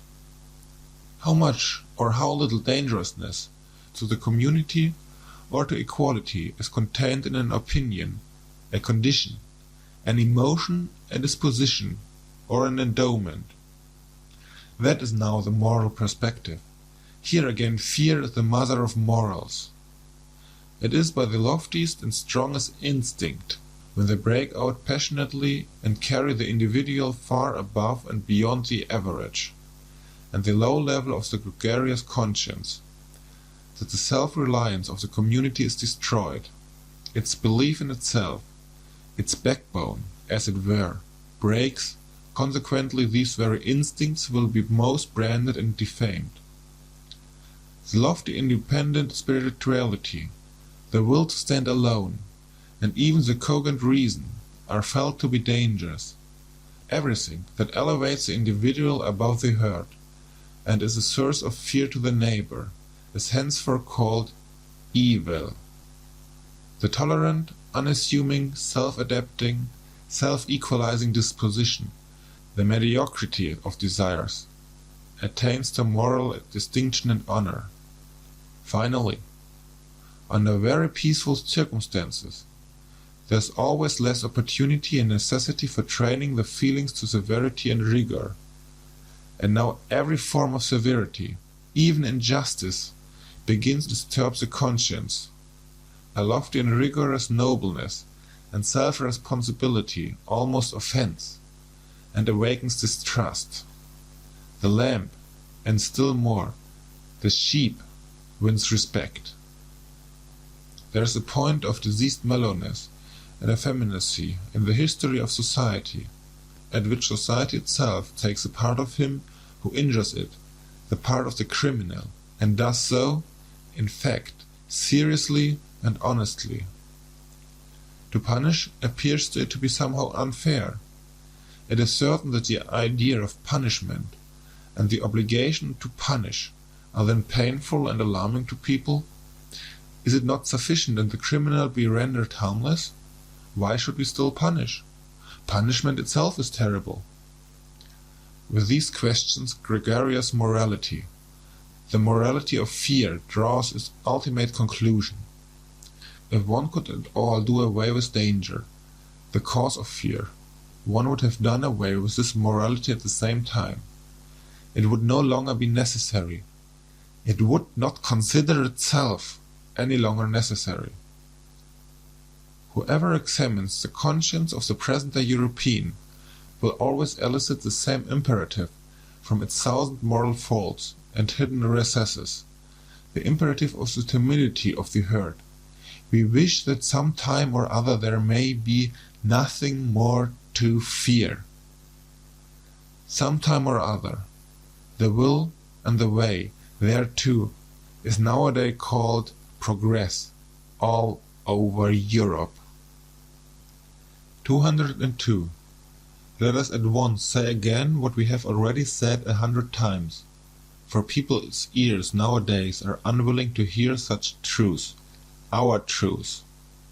We know well enough how offensive it sounds when anyone plainly, and without metaphor, counts man among the animals.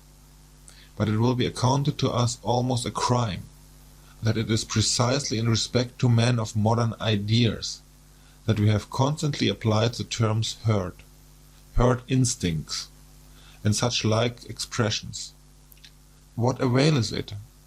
We cannot do otherwise, for it is precisely here that our new insight is. We have found that in all the principal moral judgments, Europe has become unanimous, including likewise the countries where European influence prevails. In Europe people evidently know what Socrates thought he did not know, and what the famous serpent of old once promised to teach. They know today what is good and evil. It must then sound hard and be distasteful to the ear, when we always insist that that which here thinks it knows, that which here glorifies itself with praise and blame, and calls itself good, is the instinct of the herding human animal, the instinct which has come and is ever coming more and more to the front, to preponderance and supremacy over other instincts, according to the increasing physiological approximation and resemblance of which is it the symptom. Morality in Europe at present is herding animal morality, and therefore, as we understand the matter, only one kind of human morality, besides which, before which, and after which many other moralities, and above all higher moralities, are or should be possible. Against such a possibility, against such a should be, however, this morality defends itself with all its strength. It says obstinately and inexorably, I am morality itself, and nothing else is morality. Indeed, with the help of a religion which has humoured and flattered the sublime desires of the herding animal, things have reached such a point that we always find a more visible expression of this morality, even in political and social arrangements. The democratic movement is the inheritance of the Christian movement. That its tempo, however, is much too slow and sleepy for the more impatient ones, for those who are sick and distracted by the herding instinct, is indicated by the increasingly furious howling, and always less disguised teeth-gnashing of the anarchist dogs, who are now roving through the highways of European culture, apparently in opposition to the peacefully industrious democrats and revolution ideologies, and still more so to the awkward philosophasters and fraternity visionaries who call themselves socialists and want a free society. Those are really at one with them in all their sorrow and instinctive hostility to every form of society other than the autonomous herd, to the extent even of repudiating the notions master and servant. Ni Dieu ni maître, says a socialist formula, at one in the tenacious opposition to every special claim, every special right and privilege. This means ultimately opposition to every right, for when we are all equal, no one needs the rights any longer. At one in their distrust of punitive justice, as though it were a violation of the weak, unfair to the necessary consequences of all former society, but equally at one in their religion of sympathy, in their compassion for all that feels, lives and suffers, down to the very animals, up even to God. The extravagance of the sympathy for God belongs to a democratic age. Altogether at one in the cry and impatience of the sympathy, in the deadly hatred of suffering generality, in their almost feminine incapacity for witnessing it or allowing it. At one in their involuntarily beglooming and heart softening, under the spell of which Europe seems to be threatened with a new Buddhism. At one in their belief in the morality of mutual sympathy, as though it were morality in itself, the climax, the attained climax of mankind, the sole hope of the future, the consolation of the present, the great discharge from all the obligations of the past, altogether at one in their belief in the community as the deliverer, in the herd, and therefore in themselves. 203. We, who hold a different belief, we, who regard the democratic movement not only as a degenerating form of political organization, but as equivalent to a generating, a waning type of man, as involving his mediocrizing and depreciation. Where have we to fix our hopes? In new philosophers. There is no other alternative. In minds strong and original enough to initiate opposite estimates of values, to transvalue and invert eternal valuations. In forerunners, in men of the futures, who in the present shall fix the constraints and fasten the knots which will compel millenniums to take new path, to teach man the future of humanity as his will, as depending on human will, and to make preparation for vast, hazardous enterprises and collective attempts in rearing and educating, in order thereby to put an end to the frightful rule of folly and chance, which has hitherto gone by the name of history. The folly of the greatest number is only its last form. For that purpose, a new type of philosopher and commander will some time or other be needed, and the very idea of which everything that has existed in the way of occult, terrible, and benevolent beings might look pale and dwarfed. The image of such leaders hovers before our eyes. Is it lawful for me to say it aloud? We free spirits. The conditions which one would partly have to create and partly utilize for their genesis. The presumptive methods and tests by virtue of which a soul should grow up to such an evolution and power as to feel a constraint to these tasks, a transvaluation of values, under the new pressure and hammer of which a conscience should be steeled and a heart transformed into brass, so as to bear the weight of such responsibility, and on the other hand the necessity for such leaders, and on the other hand the necessity for such leaders, the dreadful danger that they might be lacking, or miscarry, and degenerate. These are our real anxieties and glooms. We know it well, we free spirits. These are the heavy distant thoughts and storms which sweep across the heaven of our life. There are few pains so grievous as to have seen, divined, or experienced how an exceptional man has missed his way and deteriorated, but he who has a rare eye for the universal danger of man himself deteriorating, he who, like us, has recognized the extraordinary fortitudeness which has hitherto played its game in respect of the future of mankind, a game in which neither the hand nor even a finger of God has participated. He who divines the fate that is hidden under the idiotic unwariness and blind confidence of modern ideas, and still more under the whole of Christo-European morality, suffers from an anguish with which no other is to be compared. He sees at a glance all that could still be made out of man through a favorable accumulation and augmentation of human powers and arrangements. He knows, with all the knowledge of his conviction, how unexhausted man still is for the greatest possibilities, and how often in the past the type man has stood in presence of mysterious decisions and new paths. he knows still better from his painfulest recollections on what wretched obstacles promising developments of the highest rank have hitherto usually gone to pieces, broken down, sunk, and become contemptible.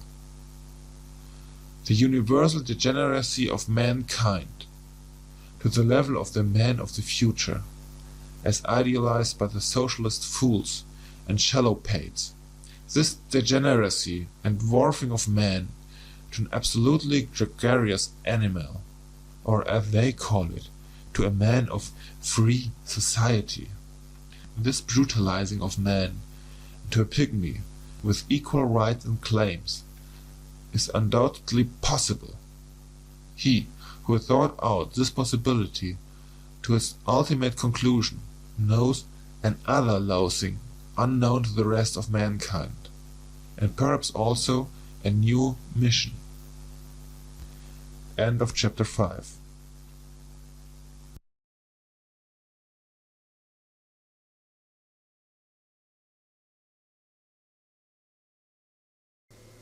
Chapter 6.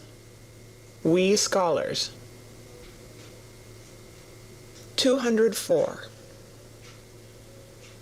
At the risk that moralizing may also reveal itself here as that which it has always been, namely, resolutely montrer ses plaies, according to Balzac, I would venture to protest against an improper and injurious alteration of rank, which, quite unnoticed, and as if with the best conscience, threatens nowadays to establish itself in the relations of science and philosophy. I mean to say that one must have the right, out of one's own experience, as it seems to me, always implies unfortunate experience, to treat of such an important question of rank, so as not to speak of color like the blind, or against science like women and artists. Ah, this dreadful science! Sigh their instinct and their shame. It always finds things out. The declaration of independence of the scientific man, his emancipation from philosophy, is one of the subtler after-effects of democratic organization and disorganization. The self-glorification and self-conceitedness of the learned man is now everywhere in full bloom, and in its best springtime. Which does not mean to imply that in this case self-praise smells sweet. Here also the instinct of the populace cries, "Freedom from all masters!"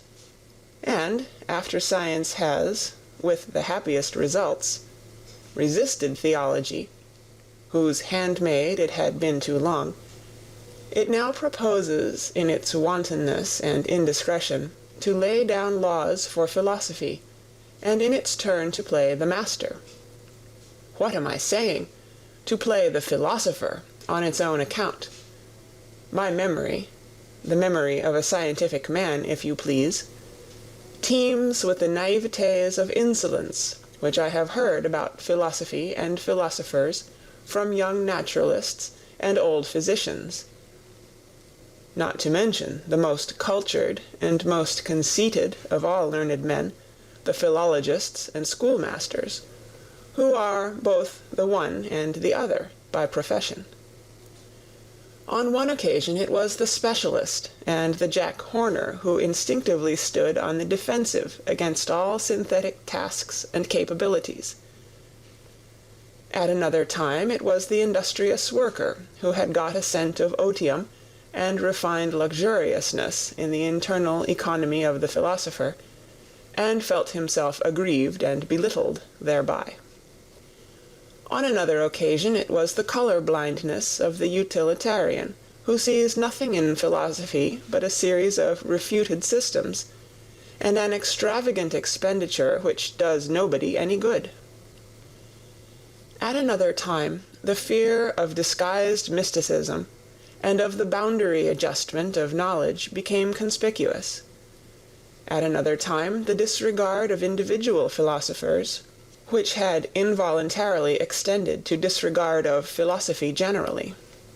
In fine, I found most frequently, behind the proud disdain of philosophy in young scholars, the evil after-effect of some particular philosopher, to whom on the whole obedience had been forsworn, without, however, the spell of his scornful estimates of other philosophers having been got rid of, the result of being a general ill will to all philosophy. Such seems to me, for instance, the after-effect of Schopenhauer on the most modern Germany. By his unintelligent rage against Hegel, he has succeeded in severing the whole of the last generation of Germans from its connection with German culture, which culture, all things considered, has been an elevation and a divining refinement of the historical sense. But precisely at this point Schopenhauer himself was poor, irreceptive, and un-German to the extent of ingenuousness. On the whole, speaking generally, it may just have been the humanness, all too humanness, of the modern philosophers themselves, in short, their contemptibleness, which has injured most radically the reverence for philosophy and opened the doors to the instinct of the populace.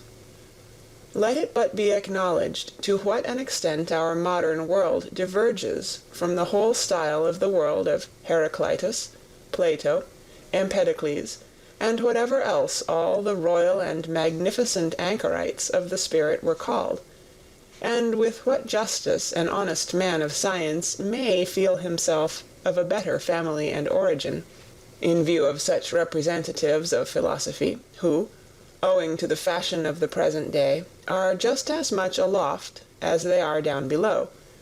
In Germany, for instance, the two lions of Berlin, the anarchist Eugen Dühring, and the amalgamist Eduard von Hartmann.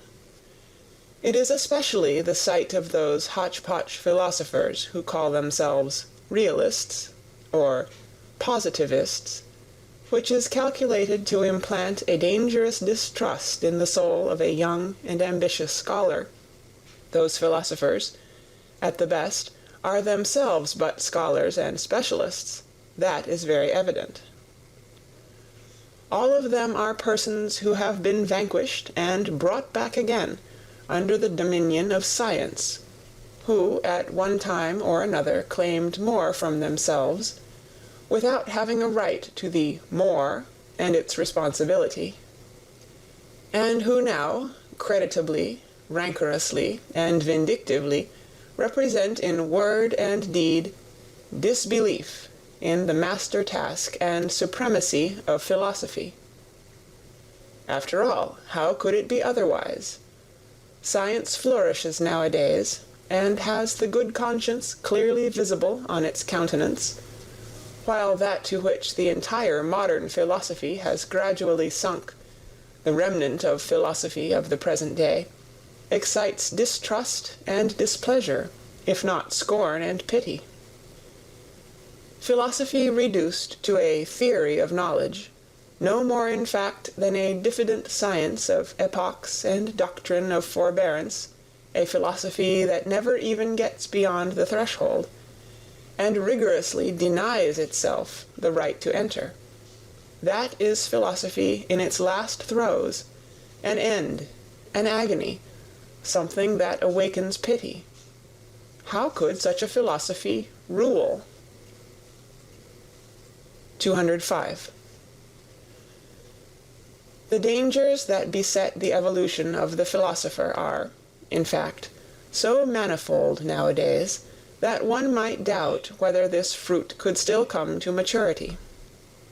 The extent and towering structure of the sciences have increased enormously, and therewith also the probability that the philosopher will grow tired even as a learner, or will attach himself somewhere and specialize, so that he will no longer attain to his elevation, that is to say, to his superspection, his circumspection, and his despection.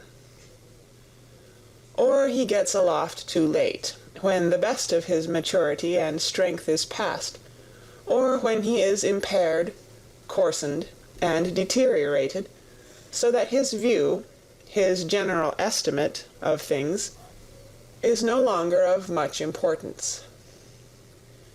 It is perhaps just the refinement of his intellectual conscience that makes him hesitate and linger on the way. He dreads the temptation to become a dilettante, a millipede, a milli-antenna. He knows too well that as a discerner, one who has lost his self-respect no longer commands, no longer leads, unless he should aspire to become a great play-actor, a philosophical Cagliostro, and spiritual rat-catcher. In short, a misleader. This is, in the last instance, a question of taste, if it has not really been a question of conscience. To double once more the philosopher's difficulties, there is also the fact that he demands from himself a verdict, a yea or nay, not concerning science, but concerning life and the worth of life. He learns unwillingly to believe that it is his right and even his duty to obtain this verdict, and he has to seek his way to the right and the belief only through the most extensive, perhaps disturbing and destroying, experiences, often hesitating, doubting, and dumbfounded. In fact, the philosopher has long been mistaken and confused by the multitude, either with the scientific man and ideal scholar, or with the religiously elevated, desensualized, desecularized visionary and God-intoxicated man. And even yet, when one hears anybody praised, because he lives wisely, or as a philosopher, it hardly means anything more than prudently and apart. Wisdom. That seems to the populace to be a kind of flight, a means and artifice for withdrawing successfully from a bad game. But the genuine philosopher, does it not seem so to us, my friends, lives unphilosophically and unwisely, above all, imprudently, and feels the obligation and burden of 100 attempts and temptations of life. He risks himself constantly. He plays this bad game. 206. In relation to the genius, that is to say, a being who either engenders or produces, both words understood in their fullest sense, the man of learning, the scientific average man, has always something of the old maid about him, for, like her, he is not conversant with the two principal functions of man. To both, of course, to the scholar and to the old maid, one concedes respectability, as if by way of indemnification. In these cases, one emphasizes the respectability. And yet, in the compulsion of this concession, one has the same admixture of vexation. Let us examine more closely. What is the scientific man? Firstly, a commonplace type of man, with commonplace virtues. That is to say, a non-ruling, non-authoritative, and non-self-sufficient type of man.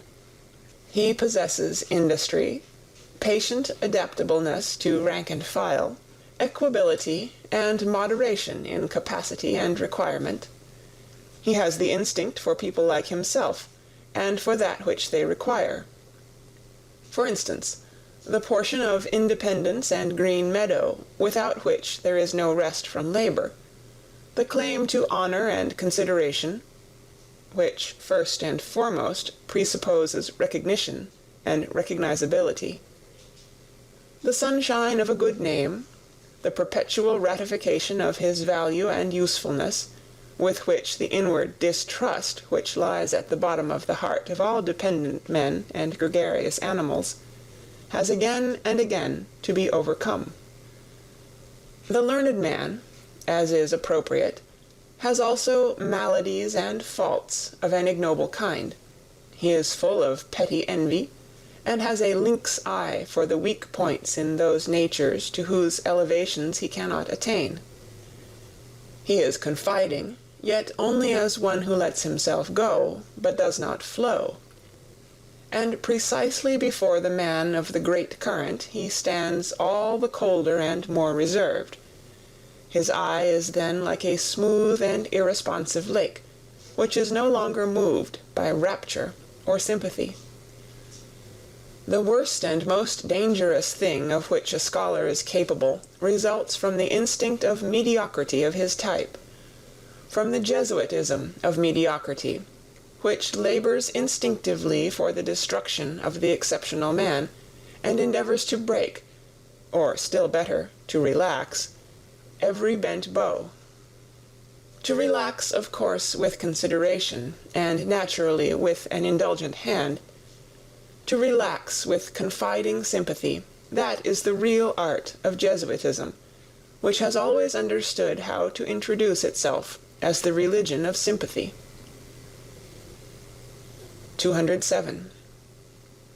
However gratefully one may welcome the objective spirit, and who has not been sick to death of all subjectivity and its confounded ipsissimosity, in the end, however, one must learn caution even with regard to one's gratitude, and put a stop to the exaggeration with which the unselfing and depersonalizing of the spirit has recently been celebrated, as if it were the goal in itself, as if it were salvation and glorification, as is especially accustomed to happen in the pessimist school, which has also, in its turn, good reasons for paying the highest honors to disinterested knowledge.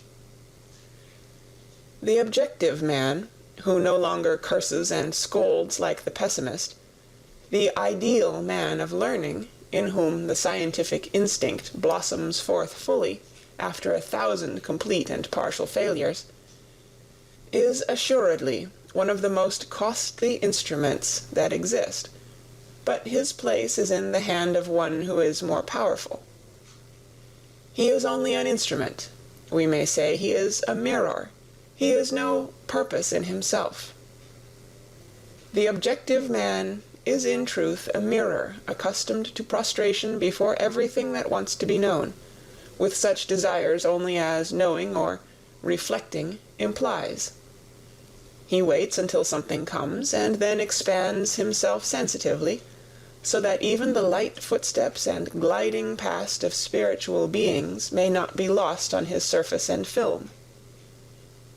Whatever personality he still possesses seems to him accidental, arbitrary, or, still oftener, disturbing.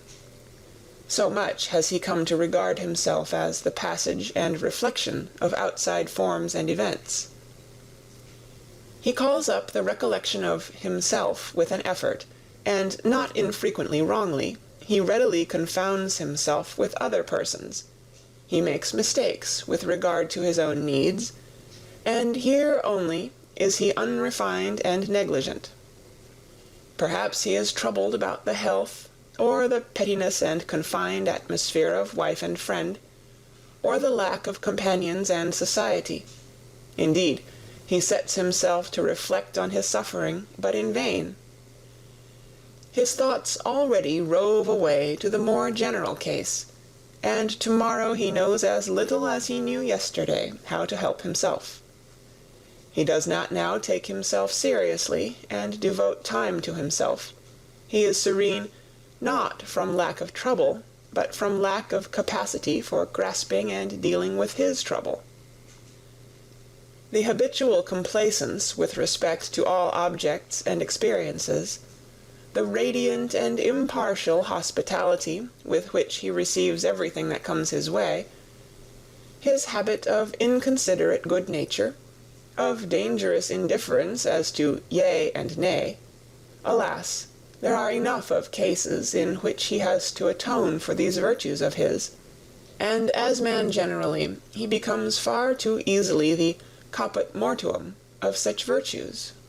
Should one wish love or hatred from him, I mean love and hatred as God, woman, and animal understand them, he will do what he can, and furnish what he can. but one must not be surprised if it should not be much, if he should show himself just at this point to be false, fragile, questionable, and deteriorated.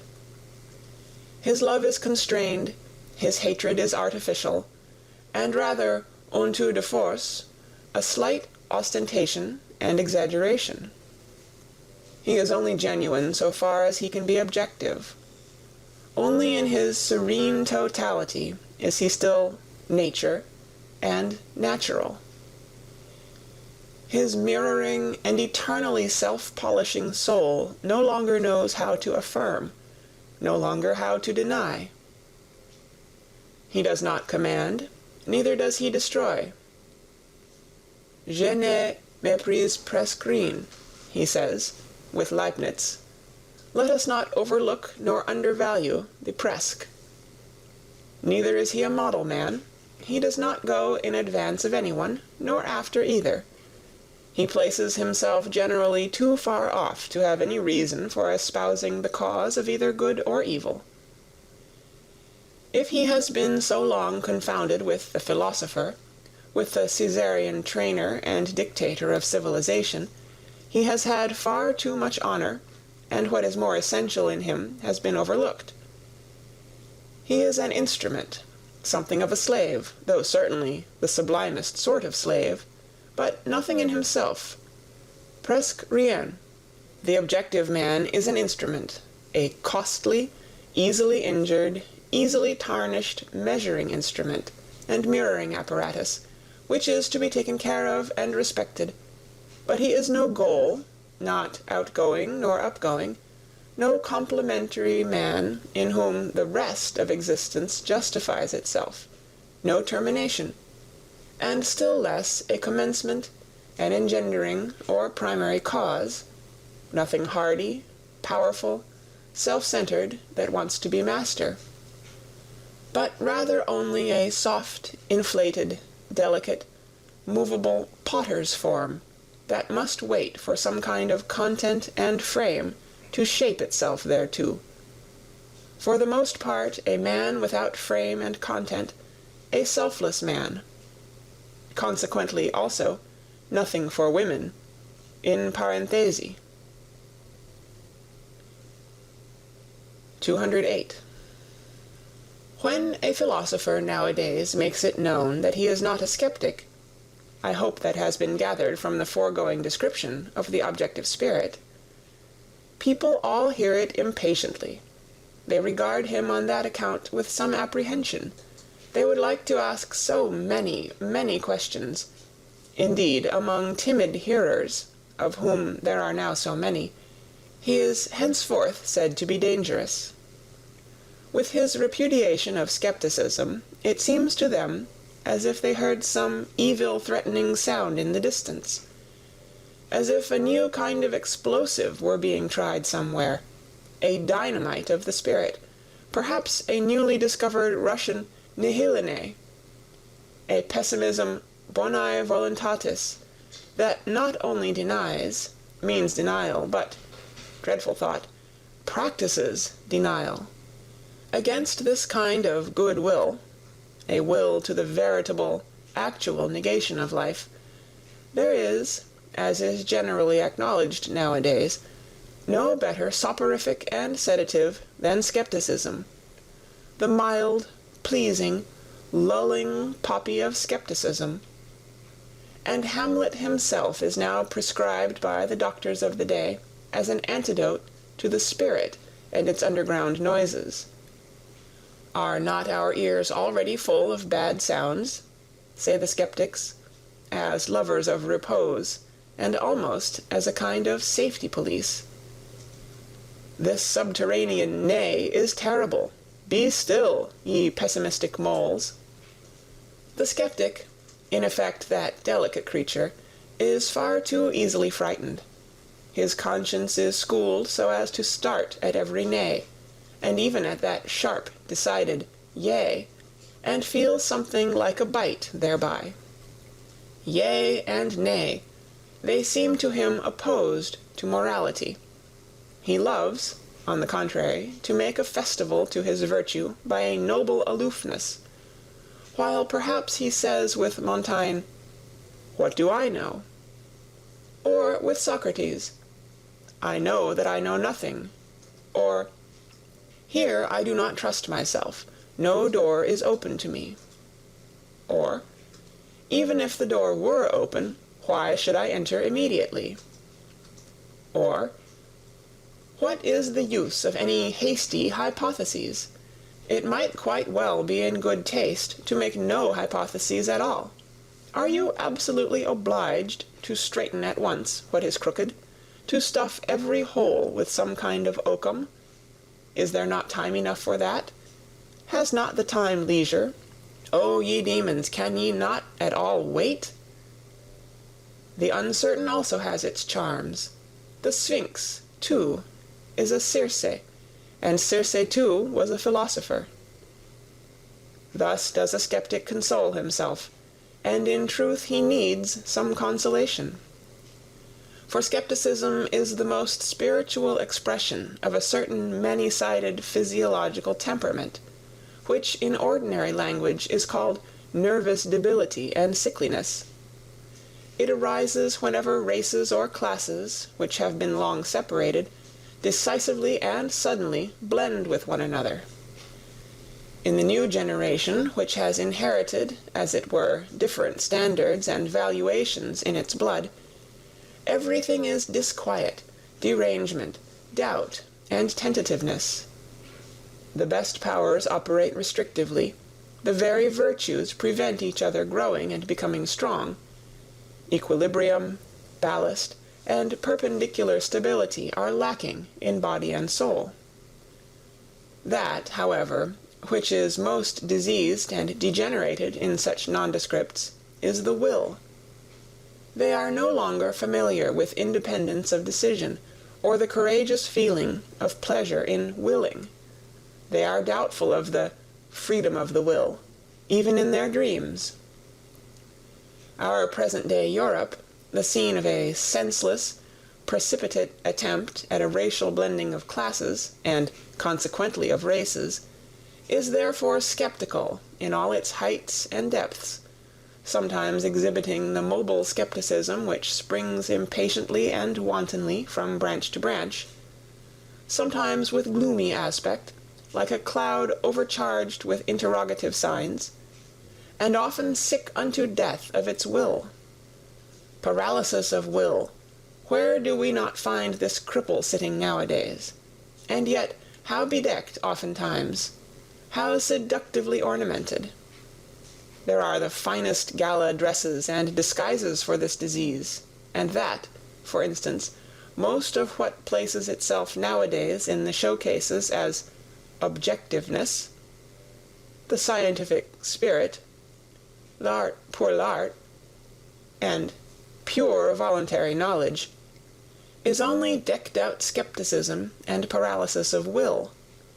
I am ready to answer for this diagnosis of the European disease. The disease of the will is diffused unequally over Europe. It is worst and most varied where civilization has longest prevailed. It decreases according as the barbarian still, or again, asserts his claims under the loose drapery of Western culture. It is therefore in the France of today, as can be readily disclosed and comprehended, that the will is most infirm, and France, which has always had a masterly aptitude for converting even the portentous crisis of its spirit into something charming and seductive, now manifests emphatically its intellectual ascendancy over Europe, by being the school and exhibition of all the charms of skepticism. The power to will and to persist, moreover, in a resolution, is already somewhat stronger in Germany, and again in the north of Germany it is stronger than in central Germany. It is considerably stronger in England, Spain, and Corsica, associated with phlegm in the former, and with hard skulls in the latter, not to mention Italy, which is too young yet to know what it wants, and must first show whether it can exercise will, but it is strongest and most surprising of all in that immense middle empire where Europe, as it were, flows back to Asia, namely, in Russia. There the power to will has been long stored up and accumulated. There the will, uncertain whether to be negative or affirmative, waits threateningly to be discharged, to borrow their pet phrase from our physicists. Perhaps not only Indian wars and complications in Asia would be necessary to free Europe from its greatest danger, but also internal subversion, the shattering of the empire into small states, and above all the introduction of parliamentary imbecility, together with the obligation of everyone to read his newspaper at breakfast. I do not say this as one who desires it. In my heart I should rather prefer the contrary. I mean such an increase in the threatening attitude of Russia that Europe would have to make up its mind to become equally threatening, namely, to acquire one will, by means of a new caste to rule over the continent, a persistent, dreadful will of its own, that can set its aims thousands of years ahead, so that the long spun-out comedy of its petty statism, and its dynastic as well as its democratic many-willedness, might finally be brought to a close. The time for petty politics is past. The next century will bring the struggle for the dominion of the world, the compulsion to great politics. 209. As to how far the new warlike age on which we Europeans have evidently entered may perhaps favor the growth of another and stronger kind of skepticism, I should like to express myself preliminarily merely by a parable, which the lovers of German history will already understand. That unscrupulous enthusiast for big, handsome grenadiers, who, as King of Prussia, brought into being a military and skeptical genius, and therewith, in reality, the new and now triumphantly emerged type of German, the problematic, crazy father of Frederick the Great, had on one point the very knack and lucky grasp of the genius. He knew what was then lacking in Germany, the want of which was 100 times more alarming and serious than any lack of culture and social form. His ill will to the young Frederick resulted from the anxiety of a profound instinct.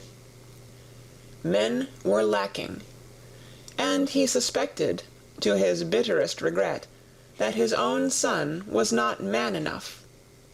There, however, he deceived himself, but who would not have deceived himself in his place? He saw his son lapsed to atheism, to the esprit, to the pleasant frivolity of clever Frenchmen. He saw in the background the great bloodsucker, the spider skepticism. He suspected the incurable wretchedness of a heart no longer hard enough either for evil or good, and of a broken will that no longer commands, is no longer able to command. Meanwhile, however, there grew up in his son that new kind of harder and more dangerous skepticism. Who knows to what extent it was encouraged just by his father's hatred and the icy melancholy of a will condemned to solitude? The skepticism of daring manliness, which is closely related to the genius for war and conquest, and made its first entrance into Germany in the person of the great Frederick. This skepticism despises and nevertheless grasps. It undermines and takes possession. It does not believe, but it does not thereby lose itself. It gives the spirit a dangerous liberty, but it keeps strict guard over the heart. It is the German form of skepticism, which, as a continued Fredericianism, risen to the highest spirituality, has kept Europe for a considerable time under the dominion of the German spirit, and its critical and historical distrust. Owing to the insuperably strong and tough masculine character of the great German philologists and historical critics, who, rightly estimated, were also all of them artists of destruction and dissolution, a new conception of the German spirit gradually established itself, in spite of all romanticism in music and philosophy, in which the leaning towards masculine skepticism was decidedly prominent, whether, for instance, as fearlessness of gaze, as courage and sternness of the dissecting hand, or as resolute will to dangerous voyages of discovery, to spiritualized North Pole expeditions under barren and dangerous skies. There may be good grounds for it when warm-blooded and superficial humanitarians cross themselves before this spirit. C'est esprit fataliste, ironique, mephistophelique, as Michelet calls it, not without a shudder. But if one would realize how characteristic is this fear of the man in the German spirit which awakened Europe out of its dogmatic slumber, let us call to mind the former conception which had to be overcome by this new one, and that it is not so very long ago that a masculinized woman could dare, with unbridled presumption, to recommend the Germans to the interest of Europe as gentle, good-hearted, weak-willed, and poetical fools. Finally, let us only understand profoundly enough Napoleon's astonishment when he saw Goethe. It reveals what had been regarded for centuries as the German spirit. Voilà un homme. That was as much to say, but this is a man, and I only expected to see a German. 210.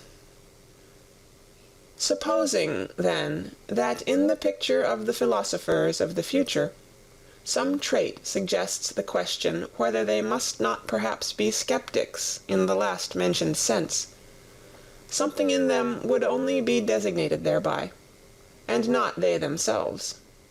With equal right they might call themselves critics, and assuredly they will be men of experiments. By the name with which I ventured to baptize them, I have already expressly emphasized their attempting and their love of attempting. Is this because, as critics in body and soul, they will love to make use of experiments in a new and perhaps wider and more dangerous sense? In their passion for knowledge, will they have to go further in daring and painful attempts than the sensitive and pampered taste of a democratic century can approve of? There is no doubt these coming ones will be least able to dispense with the serious and not unscrupulous qualities which distinguish the critic from the skeptic. I mean the certainty as to standards of worth, the conscious employment of a unity of method, the wary courage, the standing alone, and the capacity for self-responsibility. Indeed, they will avow among themselves a delight in denial and dissection, and a certain considerate cruelty, which knows how to handle the knife surely and deftly, even when the heart bleeds. They will be sterner, and perhaps not always towards themselves only, than humane people may desire.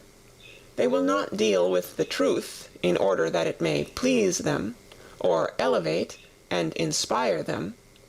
They will rather have little faith in truth, bringing with it such revels for the feelings. They will smile, those rigorous spirits, when anyone says in their presence, "That thought elevates me, why should it not be true?" Or, "That work enchants me, why should it not be beautiful?" Or, "That artist enlarges me, why should he not be great?"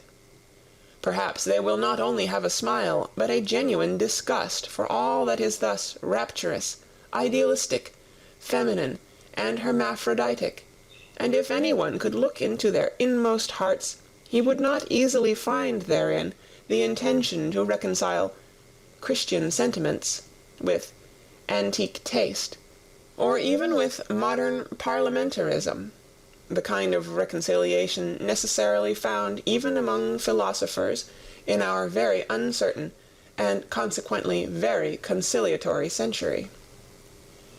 Critical discipline, and every habit that conduces to purity and rigor in intellectual matters, will not only be demanded from themselves by these philosophers of the future, they may even make a display thereof as their special adornment.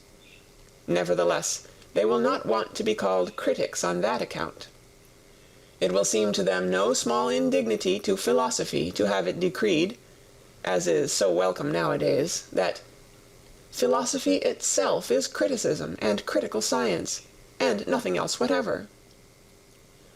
Though this estimate of philosophy may enjoy the approval of all the positivists of France and Germany, and possibly it even flattered the heart and taste of Kant, let us call to mind the titles of his principal works. Our new philosophers will say, notwithstanding, that critics are instruments of the philosopher, and just on that account, as instruments, they are far from being philosophers themselves. Even the great Chinaman of Königsberg was only a great critic. 211. I insist upon it that people finally cease confounding philosophical workers, and in general scientific men, with philosophers. That precisely here one should strictly give each his own, and not give those far too much, these far too little.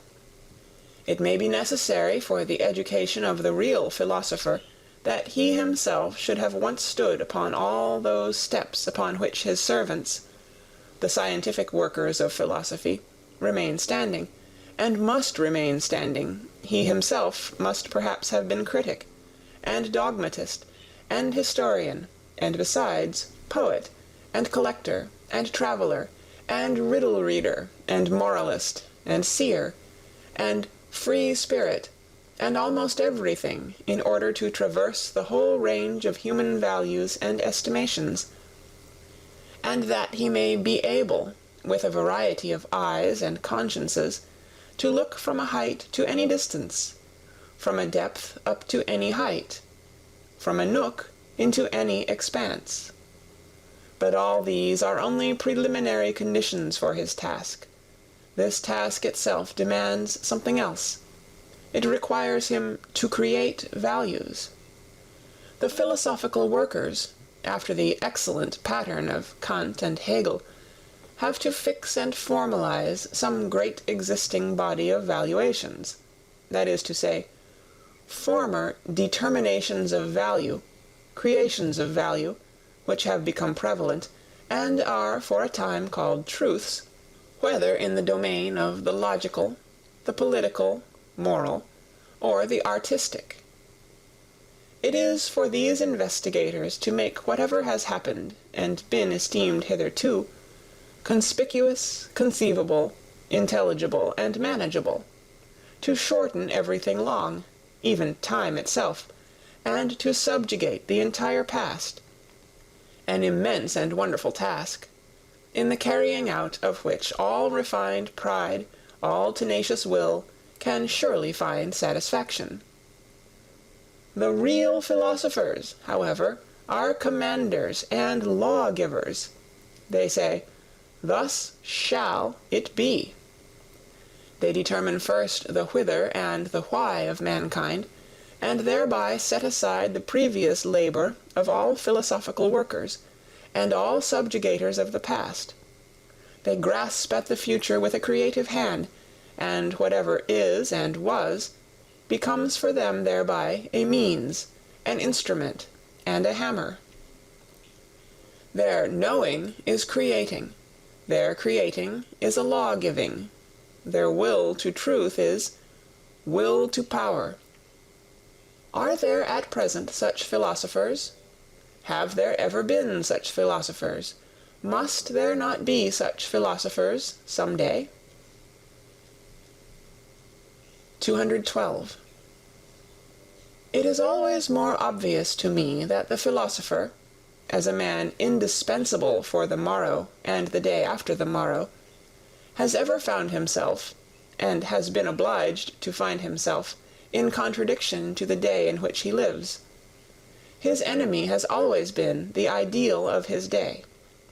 Hitherto all those extraordinary furtherers of humanity whom one calls philosophers, who rarely regarded themselves as lovers of wisdom, but rather as disagreeable fools and dangerous interrogators, have found their mission, their hard, involuntary, imperative mission, in the end, however, the greatness of their mission, in being the bad conscience of their age.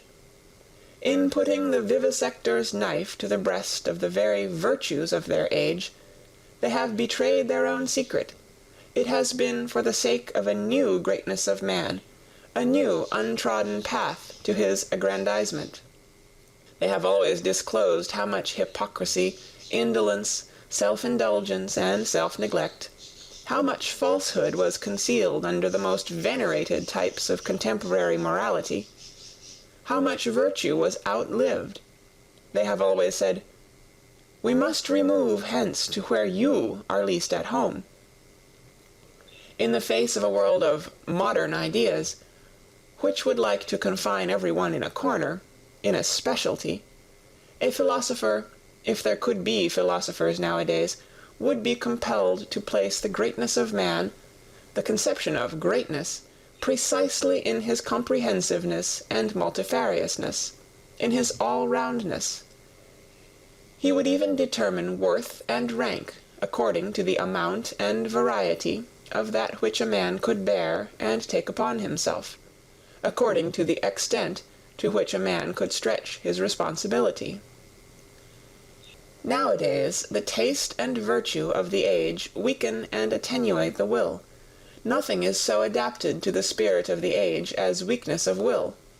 Consequently, in the ideal of the philosopher, strength of will, sternness, and capacity for prolonged resolution must specially be included in the conception of greatness, with as good a right as the opposite doctrine, with its ideal of a silly, renouncing, humble, selfless humanity, was suited to an opposite age, such as the 16th century, which suffered from its accumulated energy of will and from the wildest torrents and floods of selfishness.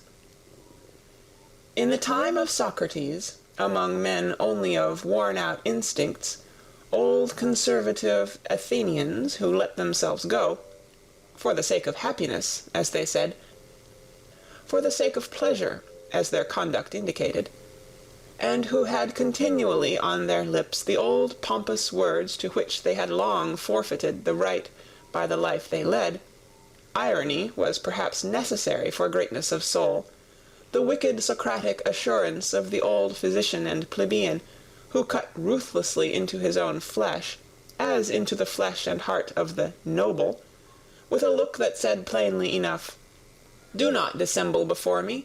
Here, we are equal." At present, on the contrary, when throughout Europe the herding animal alone attains to honors and dispenses honors, when equality of right can too readily be transformed into equality in wrong, I mean to say into general war against everything rare, strange, and privileged, against the higher man, the higher soul, the higher duty, the higher responsibility, the creative plenipotence and lordliness. At present it belongs to the conception of greatness to be noble, to wish to be apart, to be capable of being different, to stand alone, to have to live by personal initiative. And the philosopher will betray something of his own ideal when he asserts, "He shall be the greatest who can be the most solitary, the most concealed, the most divergent, the man beyond good and evil, the master of his virtues, and of superabundance of will. Precisely, this shall be called greatness, as diversified as can be entire, as ample as can be full." And to ask once more the question, is greatness possible nowadays? 213. It is difficult to learn what a philosopher is, because it cannot be taught. One must know it by experience, or one should have the pride not to know it. The fact that at present people all talk of things of which they cannot have any experience is true more especially and unfortunately as concerns the philosopher and philosophical matters. The very few know them, are permitted to know them, and all popular ideas about them are false. Thus, for instance, the truly philosophical combination of a bold, exuberant spirituality which runs at presto pace, and a dialectic rigor and necessity which makes no false step, is unknown to most thinkers and scholars from their own experience, and therefore, should anyone speak of it in their presence, it is incredible to them. They conceive of every necessity as troublesome, as a painful compulsory obedience and state of constraint. Thinking itself is regarded by them as something slow and hesitating, almost as a trouble, and often enough as worthy of the sweat of the noble, but not at all as something easy and divine, closely related to dancing and exuberance. To think, and to take a matter seriously, arduously, that is one and the same thing to them. Such only has been their experience. Artists have here perhaps a finer intuition, they who know only too well that precisely when they no longer do anything arbitrarily, and everything of necessity, their feeling of freedom, of subtlety, of power, of creatively fixing, disposing, and shaping, reaches its climax. In short, that necessity and freedom of will are then the same thing with them. There is, in fine, a graduation of rank in psychical states, to which the graduation of rank in the problems corresponds. And the highest problems repel ruthlessly every one who ventures too near them, without being predestined for their solution by the loftiness and power of his spirituality. Of what use is it for nimble everyday intellects, or clumsy honest mechanics and empiricists to press, in their plebeian ambition, close to such problems, and as it were into this holy of holies, as so often happens nowadays? But coarse feet must never tread upon such carpets. This is provided for in the primary law of things. The doors remain closed to those intruders, though they may dash and break their heads thereon. People have always to be born to a high station, or, more definitely, they have to be bred for it. A person has only a right to philosophy, taking the word in its higher significance, in virtue of his descent. The ancestors, the blood, decide here also. Many generations must have prepared the way for the coming of the philosopher. Each of his virtues must have been separately acquired, nurtured, transmitted, and embodied. Not only the bold, easy, delicate course and current of his thoughts, but above all the readiness for great responsibilities, the majesty of ruling glance and contemning look, the feeling of separation from the multitude with their duties and virtues, the kindly patronage and defense of whatever is misunderstood and calumniated, be it God or devil, the delight and practice of supreme justice, the art of commanding, the amplitude of will, the lingering eye which rarely admires, rarely looks up, rarely loves. End of chapter 6. Chapter 7. Our Virtues. 214. Our virtues? It is probable that we, too, have still our virtues, although, naturally, they are not those sincere and massive virtues on account of which we hold our grandfathers in esteem, and also at a little distance from us. We Europeans of the day after tomorrow, we firstlings of the 20th century, with all our dangerous curiosity, our multifariousness and art of disguising, our mellow and seemingly sweetened cruelty in sense and spirit, we shall, presumably, if we must have virtues, have those only which have come to agreement with our most secret and heartfelt inclinations, with our most ardent requirements. Well, then, let us look for them in our labyrinths, where, as we know, so many things lose themselves, so many things get quite lost. And is there anything finer than to search for one's own virtues? Is it not almost to believe in one's own virtues? But this believing in one's own virtues, is it not practically the same as what was formerly called one's good conscience, that long, respectable pigtail of an idea, which our grandfathers used to hang behind their heads, and often enough also behind their understandings? It seems, therefore, that however little we may imagine ourselves to be old-fashioned and grandfatherly respectable in other respects, in one thing we are nevertheless the worthy grandchildren of our grandfathers, we last Europeans with good consciences. We also still wear the pigtail. Ah, if you only knew how soon, so very soon, it will be different. 215. As in the stellar firmament there are sometimes two suns which determine the path of one planet, and in certain cases suns of different colors shine around a single planet, now with red light, now with green, and then simultaneously illumine and flood it with motley colors. So we modern men, owing to the complicated mechanism of our firmament, are determined by different moralities. Our actions shine alternately in different colors, and are seldom unequivocal. And there are often cases, also, in which our actions are motley colored. 216. To love one's enemies? I think that has been well learnt. It takes place thousands of times at present, on a large and small scale. Indeed, at times the higher and sublimer thing takes place.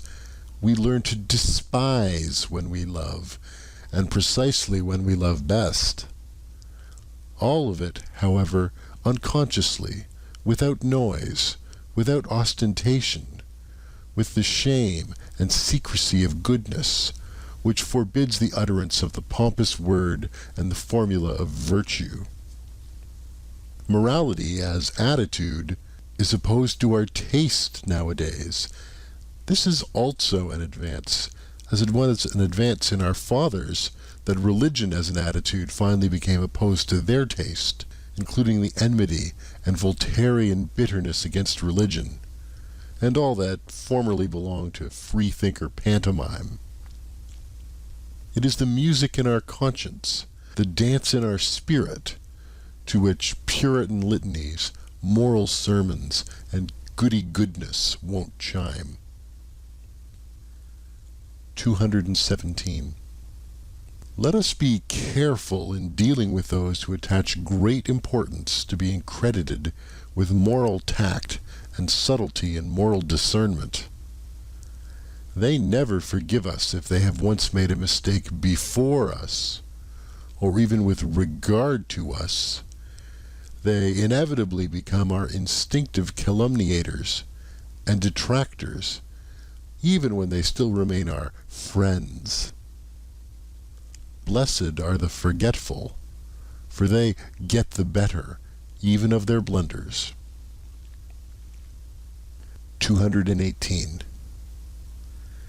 The psychologists of France, and where else are there still psychologists nowadays, have never yet exhausted their bitter and manifold enjoyment of the petit bourgeois, just as though, in short, they betray something thereby.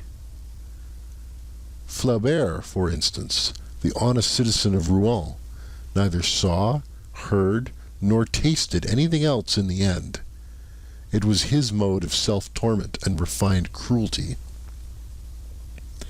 As this is growing wearisome, I would now recommend for a change something else for a pleasure, namely the unconscious astuteness with which good, fat, honest mediocrity always behaves towards loftier spirits and the tasks they have to perform, the subtle, barbed, Jesuitical astuteness, which is 1,000 times subtler than the taste and understanding of the middle class in its best moments, subtler even than the understanding of its victims. A repeated proof that instinct is the most intelligent of all kinds of intelligence which have hitherto been discovered. In short, you psychologists, study the philosophy of the rule in its struggle with the exception. There you have a spectacle fit for gods and godlike malignity. Or, in plainer words, practice vivisection on good people, on the homo bone voluntatis, on yourselves. 219. The practice of judging and condemning morally is the favorite revenge of the intellectually shallow on those who are less so. It is also a kind of indemnity for their being badly endowed by nature. And finally, it is an opportunity for acquiring spirit and becoming subtle. Malice spiritualis. They are glad in their inmost heart that there is a standard according to which those who are over-endowed with intellectual goods and privileges are equal to them. They contend for the equality of all before God, and almost need the belief in God for this purpose. It is among them that the most powerful antagonists of atheism are found. If anyone were to say to them, "A lofty spirituality is beyond all comparison with the honesty and respectability of a merely moral man," it would make them furious. I shall take care not to say so. I would rather flatter them with my theory that lofty spirituality itself exists only as the ultimate product of moral qualities, that it is a synthesis of all qualities attributed to the merely moral man, after they have been acquired singly through long training and practice, perhaps during a whole series of generations. That lofty spirituality is precisely the spiritualizing of justice and the beneficent severity which knows that it is authorized to maintain gradations of rank in the world, even among things, and not only among men. 220. Now that the praise of the disinterested person is so popular, one must, probably not without some danger, get an idea of what people actually take an interest in, and what are the things generally which fundamentally and profoundly concern ordinary men, including the cultured, even the learned, and perhaps philosophers also, if appearances do not deceive. The fact thereby becomes obvious that the greater part of what interests and charms higher natures, and more refined and fastidious tastes, seems absolutely uninteresting to the average man. If, notwithstanding, he perceive devotion to these interests, he calls it désintérêt, and wonders how it is possible to act disinterestedly. There have been philosophers who could give this popular astonishment a seductive and mystical, otherworldly expression, perhaps because they did not know the higher nature by experience. Instead of stating the naked and candidly reasonable truth that disinterested action is very interesting and interested action, provided that... And love?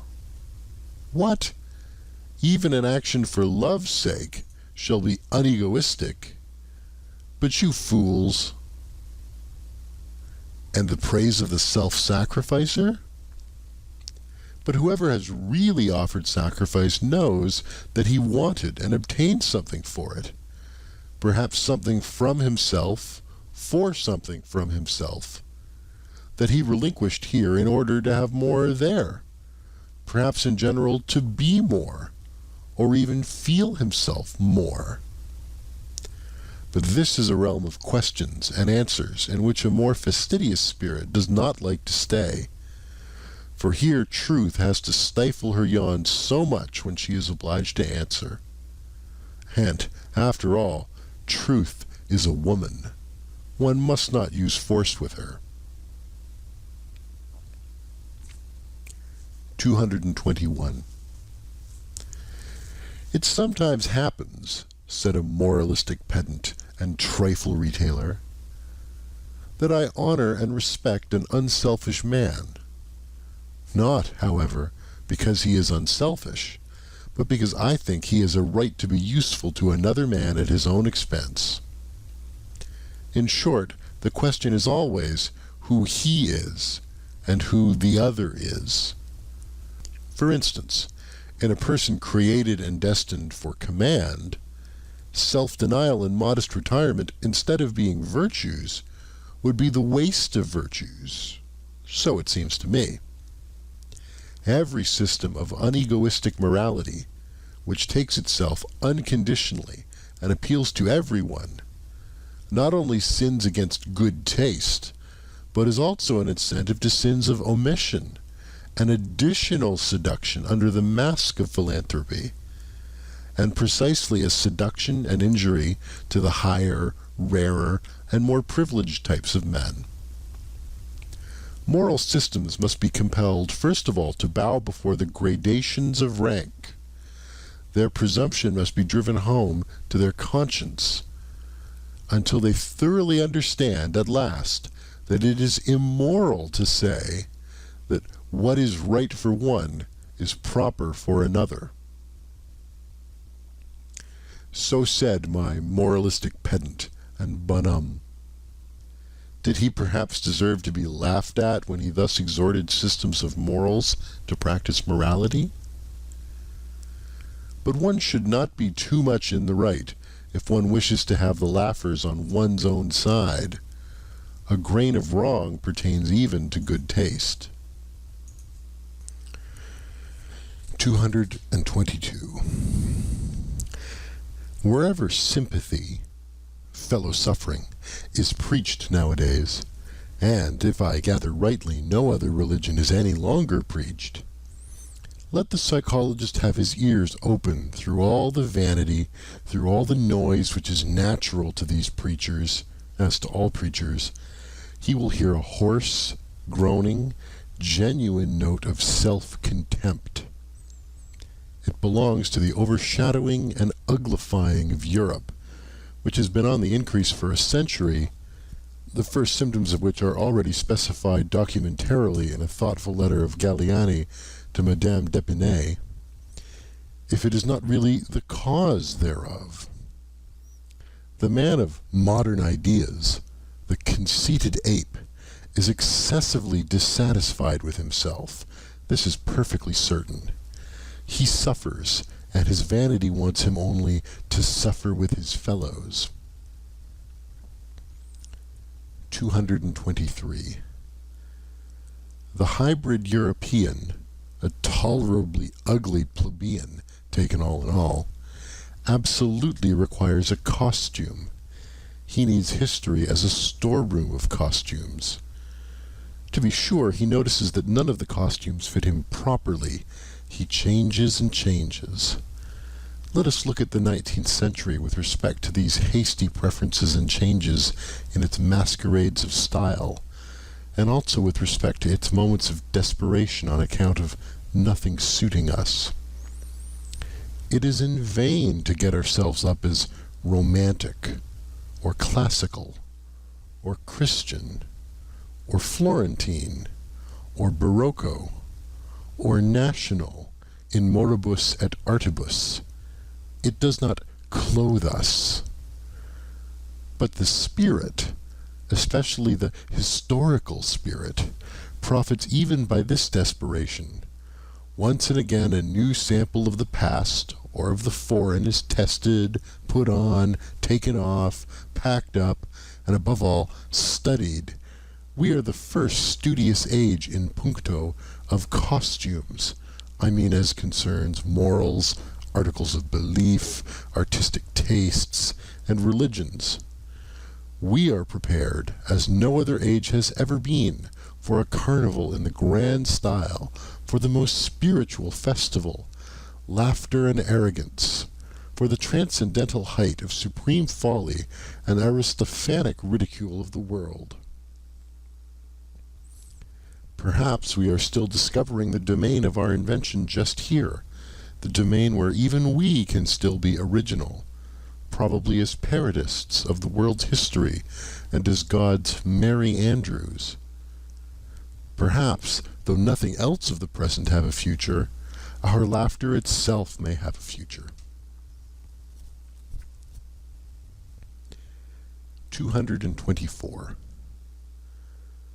The historical sense, or the capacity for divining quickly the order of rank of the valuations according to which a people, a community, or an individual has lived, the divining instinct for the relationships of these valuations, for the relation of the authority of the valuations to the authority of the operating forces, this historical sense, which we Europeans claim as our own specialty, has come to us in the train of the enchanting and mad semi-barbarity into which Europe has been plunged by the democratic mingling of classes and races.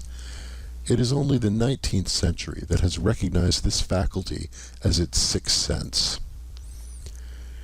Owing to this mingling, the past of every form and mode of life, and of cultures which were formerly closely contiguous and superimposed on one another, flows forth into us modern souls. Our instincts now run back in all directions. We ourselves are a kind of chaos. In the end, as we have said, the spirit perceives its advantage therein. By means of our semi-barbarity in body and in desire, we have secret access everywhere, such as a noble age never had. We have access, above all, to the labyrinth of imperfect civilizations, and to every form of semi-barbarity that has at any time existed on earth. And insofar as the most considerable part of human civilization hitherto has just been semi-barbarity, the historical sense implies almost the sense and instinct for everything, the taste and tongue for everything, whereby it immediately proves itself to be an ignoble sense. For instance, we enjoy Homer once more. It is perhaps our happiest acquisition that we know how to appreciate Homer, whom men of distinguished culture, as the French of the 17th century, like Saint-Evremont, who reproached him for his esprit vaste, and even Voltaire, the last echo of the century, cannot and could not so easily appropriate, whom they scarcely permitted themselves to enjoy. The very decided yea and nay of their palate, their promptly ready disgust, their hesitating reluctance with regard to everything strange, their horror of the bad taste even of lively curiosity, and in general the averseness of every distinguished and self-sufficing culture to avow a new desire, a dissatisfaction with its own condition, or an admiration of what is strange. All this determines and disposes them unfavorably even towards the best things of the world which are not their property, or could not become their prey. And no faculty is more unintelligible to such men than just this historical sense, with its truckling, plebeian curiosity. The case is not different with Shakespeare, that marvelous Spanish, Moorish, Saxon synthesis of taste, over whom an ancient Athenian of the circle of Aeschylus would have half killed himself with laughter or irritation. But we accept precisely this wild mottliness, this medley of the most delicate, the most coarse, and the most artificial, with a secret confidence and cordiality. We enjoy it as a refinement of art reserved expressly for us, and allow ourselves to be as little disturbed by the repulsive fumes and the proximity of the English populace in which Shakespeare's art and taste lives, as perhaps on the Chioggia of Naples, where, with all our senses awake, we go our way, enchanted and voluntarily, in spite of the drain odor of the lower quarters of the town. That as men of the historical sense we have our virtues is not to be disputed. We are unpretentious, unselfish, modest, brave, habituated to self-control and self-renunciation, very grateful, very patient, very complaisant. But with all this, we are perhaps not very tasteful. Let us finally confess it, that what is most difficult for us men of the historical sense to grasp, feel, taste, and love, what finds us fundamentally prejudiced and almost hostile, is precisely the perfection and ultimate maturity in every culture and art, the essentially noble in works and men, their moment of smooth sea and halcyon self-sufficiency, the goldenness and coldness which all things show that have perfected themselves.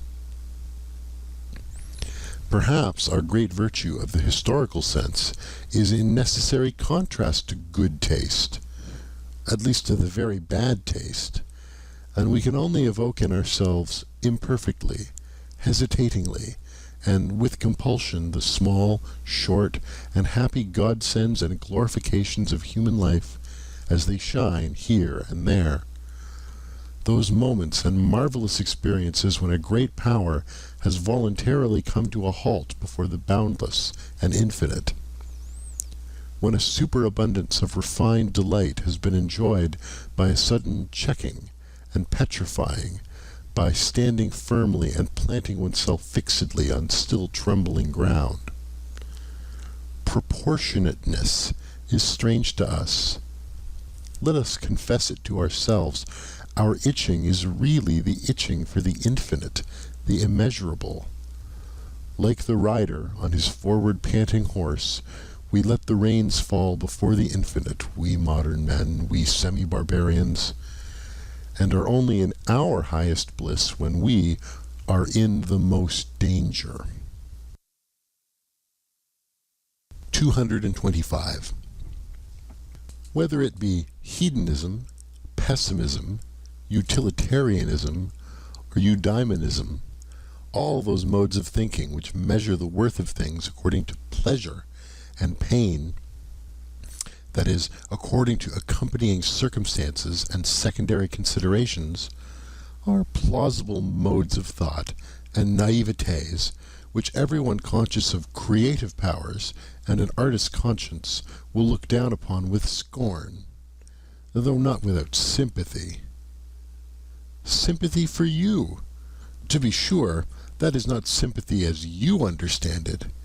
It is not sympathy for social distress, for society with its sick and misfortuned, for the hereditarily vicious and defective who lie on the ground around us.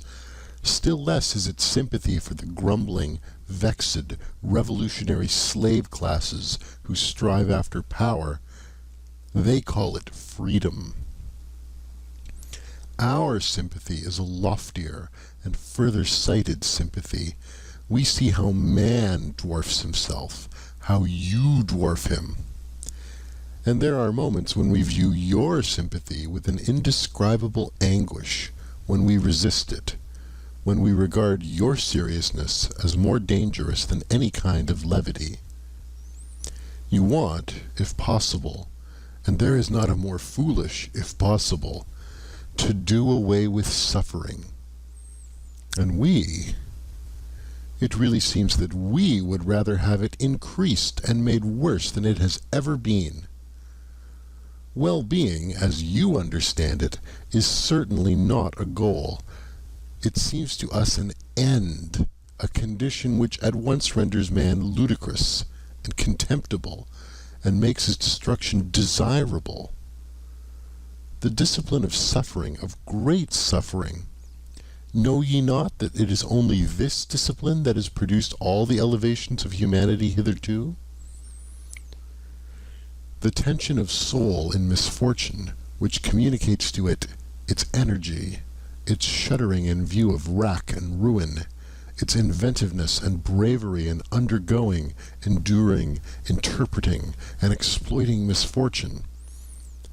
And whatever depth, mystery, disguise, spirit, artifice, or greatness has been bestowed upon the soul, has it not been bestowed through suffering, through the discipline of great suffering?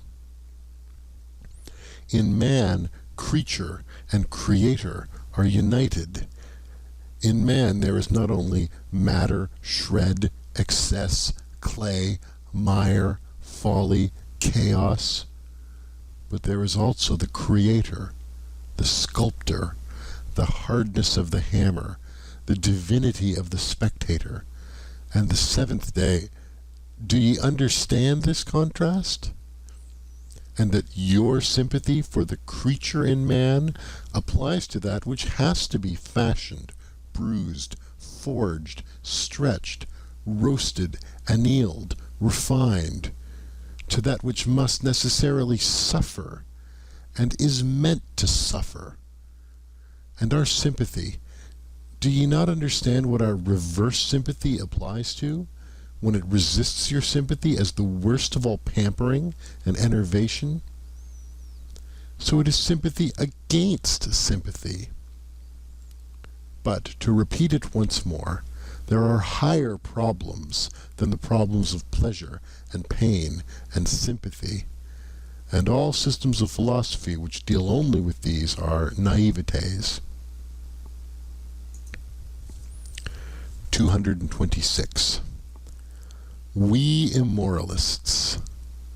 This world with which we are concerned, in which we have to fear and love, this almost invisible, inaudible world of delicate command and delicate obedience, a world of almost, in every respect, captious, insidious, sharp, and tender. Yes, it is well protected from clumsy spectators and familiar curiosity. We are woven into a strong net and garment of duties, and cannot disengage ourselves. Precisely here we are men of duty, even we. Occasionally, it is true, we dance in our chains and betwixt our swords. It is none the less true that more often we gnash our teeth under the circumstances and are impatient at the secret hardship of our lot. But do what we will, fools and appearances say of us, these are men without duty. We have always fools and appearances against us. 227.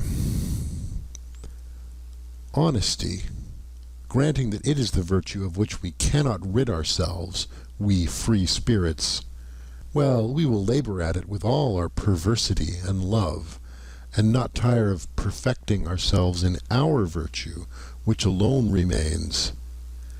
May its glance some day overspread like a gilded, blue, mocking twilight this aging civilization with its dull, gloomy seriousness. And if, nevertheless, our honesty should one day grow weary, and sigh, and stretch its limbs, and find us too hard, and would fain have it pleasanter, easier, and gentler, like an agreeable vice, let us remain hard, we latest Stoics, and let us send to its help whatever devilry we have in us.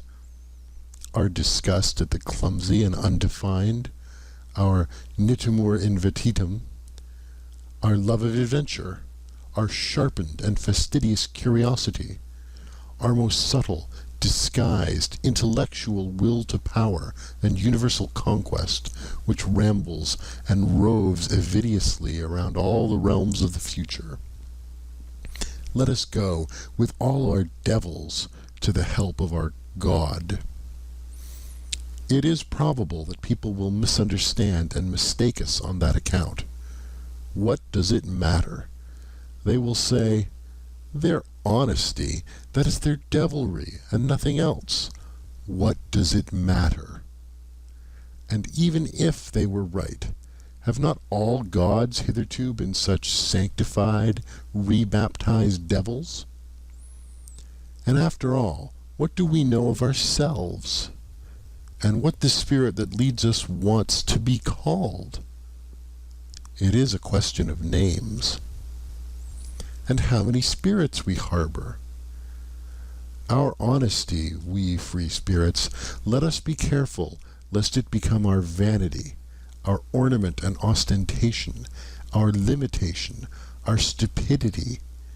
Every virtue inclines to stupidity, every stupidity to virtue. Stupid to the point of sanctity, they say in Russia.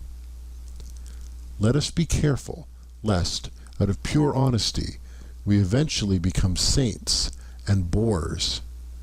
Is not life 100 times too short for us to bore ourselves? One would have to believe in eternal life in order to.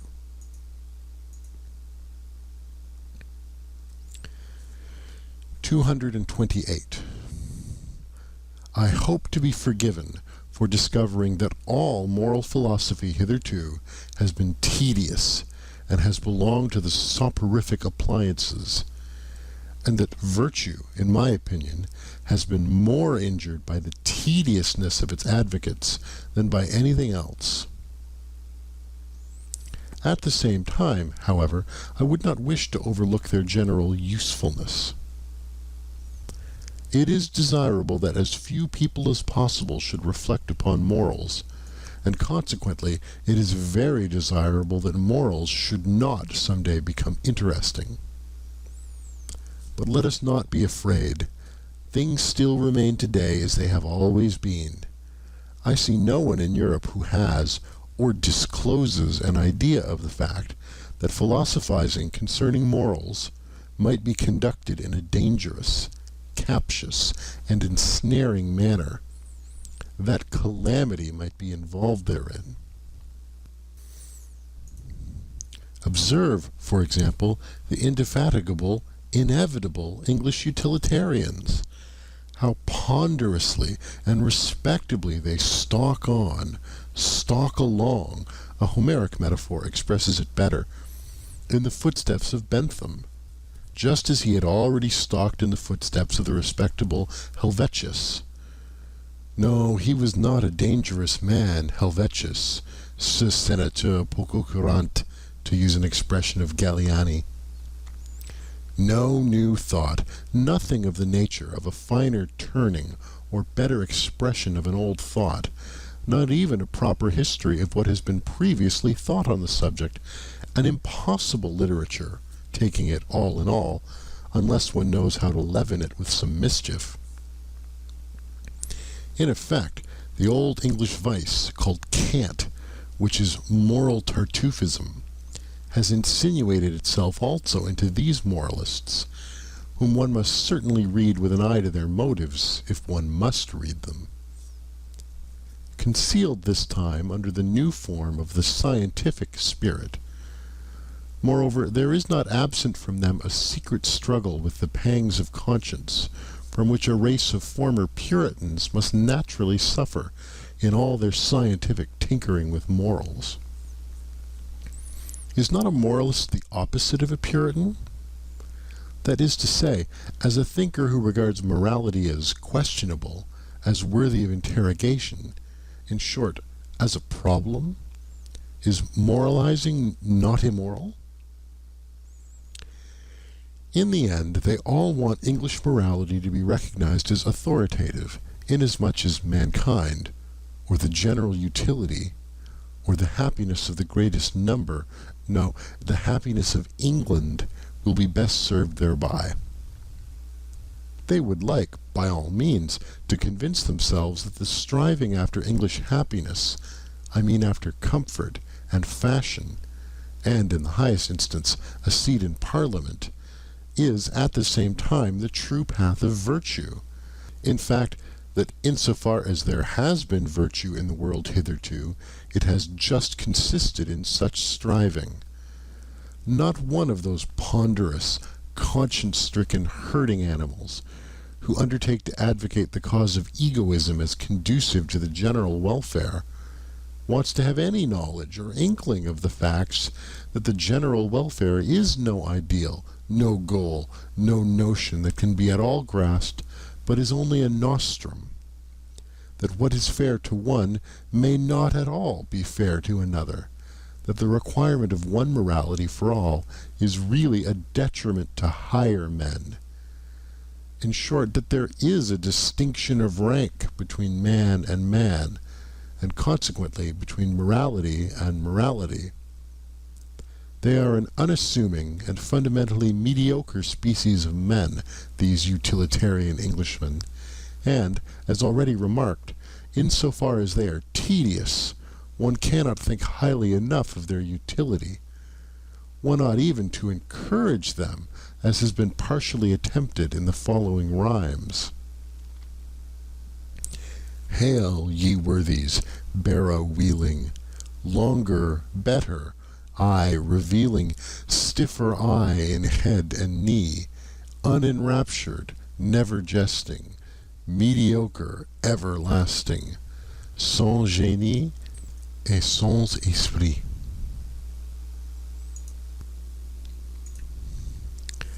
(229) In these later ages, which may be proud of their humanity, there still remains so much fear, so much superstition of the fear of the cruel wild beast, the mastering of which constitutes the very pride of these humaner ages, that even obvious truths, as if by the agreement of centuries, have long remained unuttered, because they have the appearance of helping the finally slain wild beast back to life again. I perhaps risk something when I allow such a truth to escape. Let others capture it again, and give it so much milk of pious sentiment. Footnote: an expression from Schiller's William Tell, Act 4, Scene 3. Let others capture it again and give it so much milk of pious sentiment to drink that it will lie down quiet and forgotten in its old corner. One ought to learn anew about cruelty and open one's eyes. One ought at last to learn impatience in order that such immodest gross errors, as for instance have been fostered by ancient and modern philosophers with regard to tragedy, may no longer wander about virtuously and boldly. Almost everything that we call higher culture is based upon the spiritualizing and intensifying of cruelty. This is my thesis. The wild beast has not been slain at all. It lives. It flourishes. It has only been transfigured. That which constitutes the painful delight of tragedy is cruelty.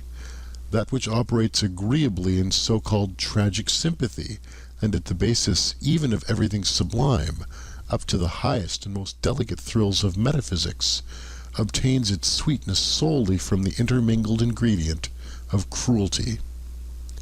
What the Roman enjoys in the arena, the Christian in the ecstasies of the cross, the Spaniard at the sight of the faggot and stake, or of the bullfight, the present-day Japanese who presses his way to the tragedy, the workman of the Parisian suburbs who has a homesickness for bloody revolutions, the Wagnerian who, with unhinged will, undergoes the performance of Tristan and Isolde.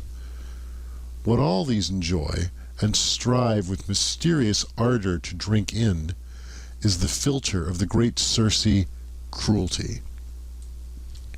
Here, to be sure, we must put aside entirely the blundering psychology of former times, which could only teach with regard to cruelty that originated at the sight of the suffering of others.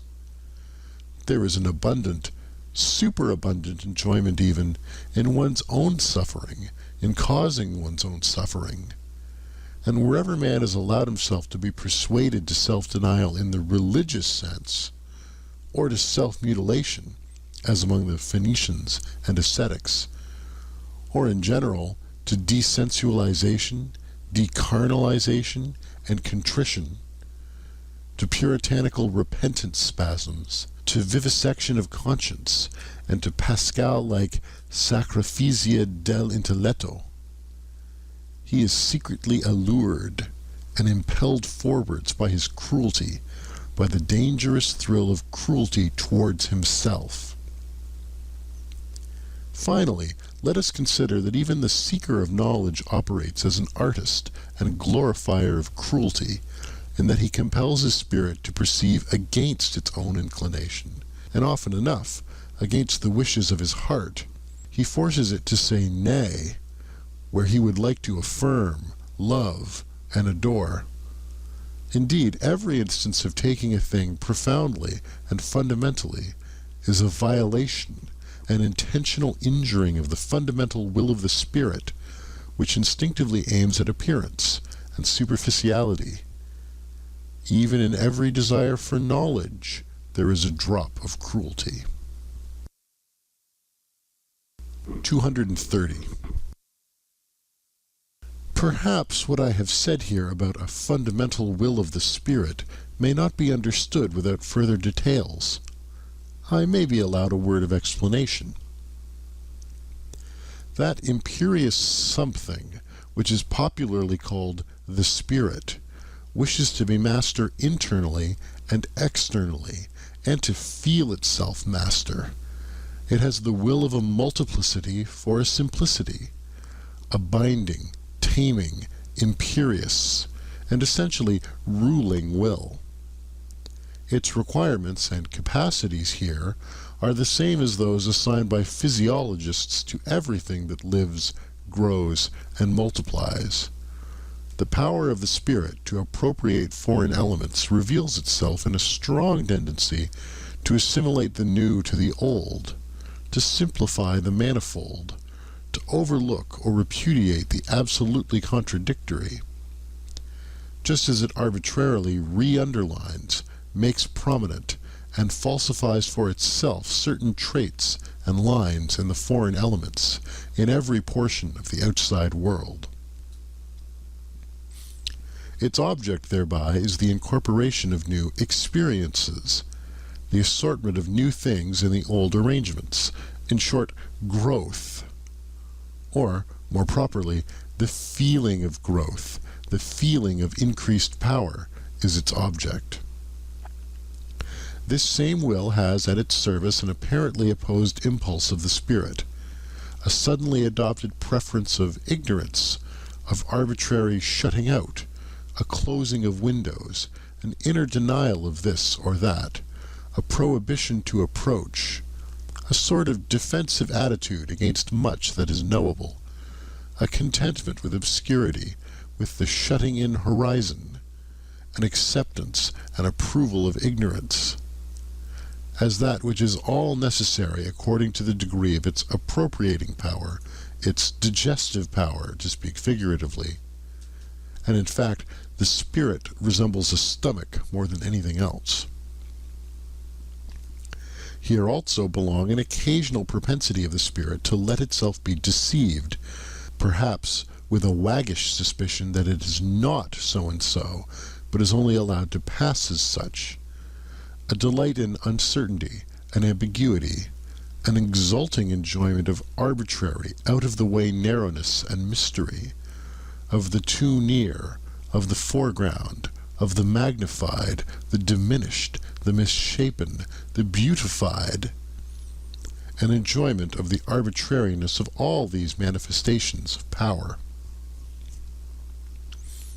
Finally, in this connection, there is the not unscrupulous readiness of the spirit to deceive other spirits and dissemble before them, the constant pressing and straining of a creating, shaping, changeable power. The spirit enjoys therein its craftiness and its variety of disguises. It enjoys also its feeling of security therein. It is precisely by its protean arts that it is best protected and concealed. Counter to this propensity for appearance, for simplification, for a disguise, for a cloak, in short, for an outside, for every outside is a cloak, there operates the sublime tendency of the man of knowledge, which takes and insists on taking things profoundly, variously, and thoroughly. As a kind of cruelty of the intellectual conscience and taste, which every courageous thinker will acknowledge in himself, provided, as it ought to be, that he has sharpened and hardened his eye sufficiently long for introspection, and is accustomed to severe discipline, and even severe words. He will say, "There is something cruel in the tendency of my spirit." Let the virtuous and amiable try to convince him that it is not so. In fact, it would sound nicer if, instead of our cruelty, perhaps our extravagant honesty were talked about, whispered about, and glorified. We free, very free spirits, and someday perhaps such will actually be our posthumous glory.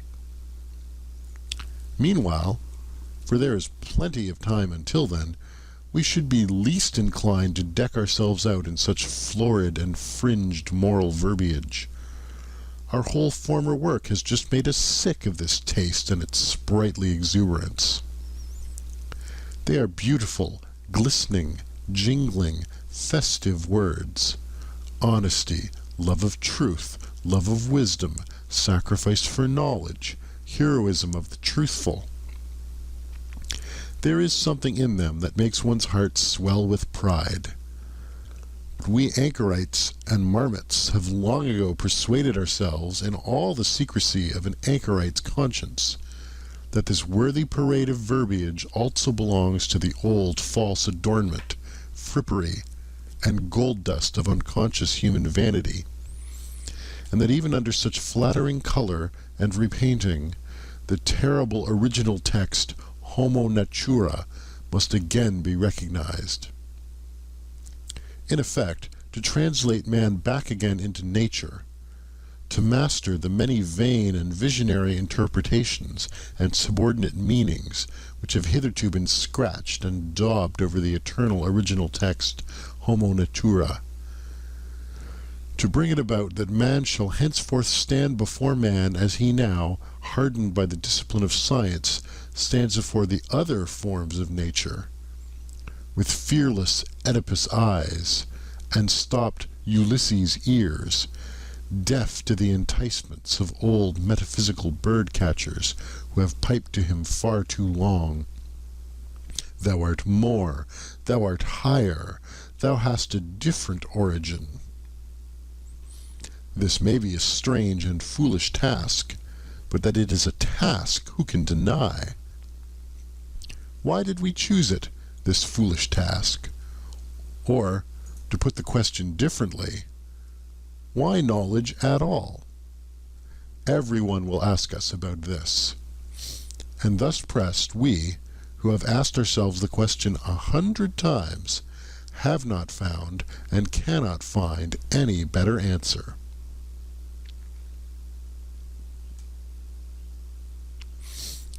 (231)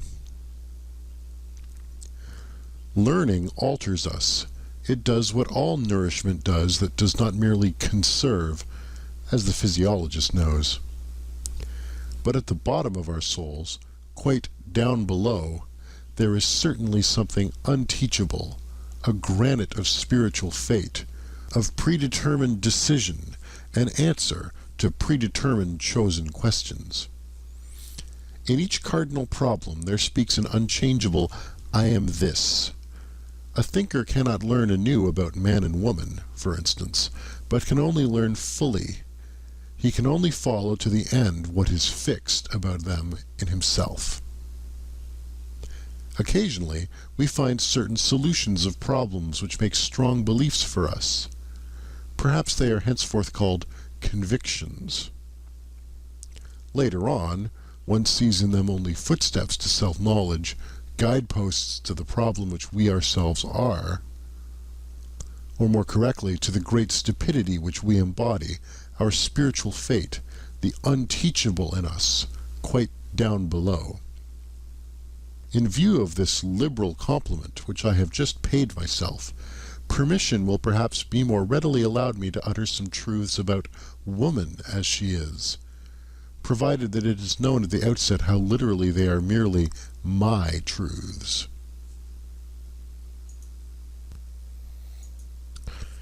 (232) Woman wishes to be independent, and therefore she begins to enlighten men about woman as she is. This is one of the worst developments of the general uglifying of Europe. For what must these clumsy attempts of feminine scientificality and self-exposure bring to light? Woman has so much cause for shame. In woman there is so much pedantry, superficiality, schoolmasterliness, petty presumption, unbridledness, and indiscretion concealed. Study only women's behavior towards children, which has really been best restrained and dominated hitherto by the fear of man. Alas, if ever the eternally tedious in woman, she has plenty of it, is allowed to venture forth, if she begins radically and on principle to unlearn her wisdom and art of charming, of playing, of frightening away sorrow, of alleviating and taking easily, if she forgets her delicate aptitude for agreeable desires, female voices are already raised, which, by St. Aristophanes, make one afraid. With medical explicitness it is stated in a threatening manner what woman first and last requires from man. Is it not in the very worst taste that woman sets herself up to be scientific? Enlightenment hitherto has fortunately been men's affair, men's gift. We've remained therewith among ourselves, and in the end, in view of all that women write about woman, we may well have considerable doubt as to whether woman really desires enlightenment about herself, and can desire it. If woman does not thereby seek a new ornament for herself, I believe ornamentation belongs to the eternally feminine. Why then, she wishes to make herself feared. Perhaps she thereby wishes to get the mastery. But she does not want truth. What does woman care for truth? From the very first, nothing is more foreign, more repugnant, or more hostile to woman than truth. Her great art is falsehood. Her chief concern is appearance and beauty. Let us confess it, we men. We honor and love this very art and this very instinct in woman. We who have the hard task, and for our recreation gladly seek the company of beings under whose hands, glances, and delicate follies, our seriousness, our gravity, and profundity appear almost like follies to us. Finally, I ask the question, did a woman herself ever acknowledge profundity in a woman's mind, or justice in a woman's heart?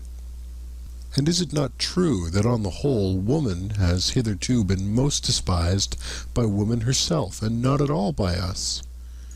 We men desire that woman should not continue to compromise herself by enlightening us, just as it was man's care and the consideration for woman, when the Church decreed, Mulier taceat in ecclesia. It was to the benefit of woman when Napoleon gave the too eloquent Madame de Staël to understand, Mulier taceat in politicis. And in my opinion, he is a true friend of woman who calls out to woman today, Mulier taceat de mulieral. 233. It betrays corruption of the instincts, apart from the fact that it betrays bad taste, when a woman refers to Madame Roland, or Madame de Staël, or Monsieur Georges Sand, as though something was proved thereby in favor of woman as she is. Among men, these are the three comical women as they are, nothing more, and just the best involuntary counter-arguments against feminine emancipation and autonomy. 234. Stupidity in the kitchen. Woman as cook. The terrible thoughtlessness with which the feeding of the family and the master of the house is managed. Woman does not understand what food means, and she insists on being cook. If woman had been a thinking creature, she should certainly, as cook for thousands of years, have discovered the most important physiological facts, and should likewise have got possession of the healing art. Through bad female cooks, through the entire lack of reason in the kitchen, the development of mankind has been longest retarded and most interfered with. Even today matters are very little better. A word to high school girls. 235. There are turns and casts of fancy. There are sentences, little handfuls of words, in which a whole culture, a whole society suddenly crystallizes itself. Among these is the incidental remark of Madame de Lambert to her son, "Mon ami, ne vous permettez jamais que des folies, que vous feront grand plaisir." The motherliest and wisest remark, by the way, that was ever addressed to a son. 236. I have no doubt that every noble woman will oppose what Dante and Goethe believed about woman. The former when he sang "Ella guardava Suso ed io in lei," and the latter when he interpreted it, "The eternally feminine draws us aloft." For this is just what she believes of the eternally masculine. 237. 7 apothegms for women. How the longest ennui flees when a man comes to our knees. Age, alas, and science staid furnish even weak virtue aid. Sombre garb and silence meet, dress for every dame discreet.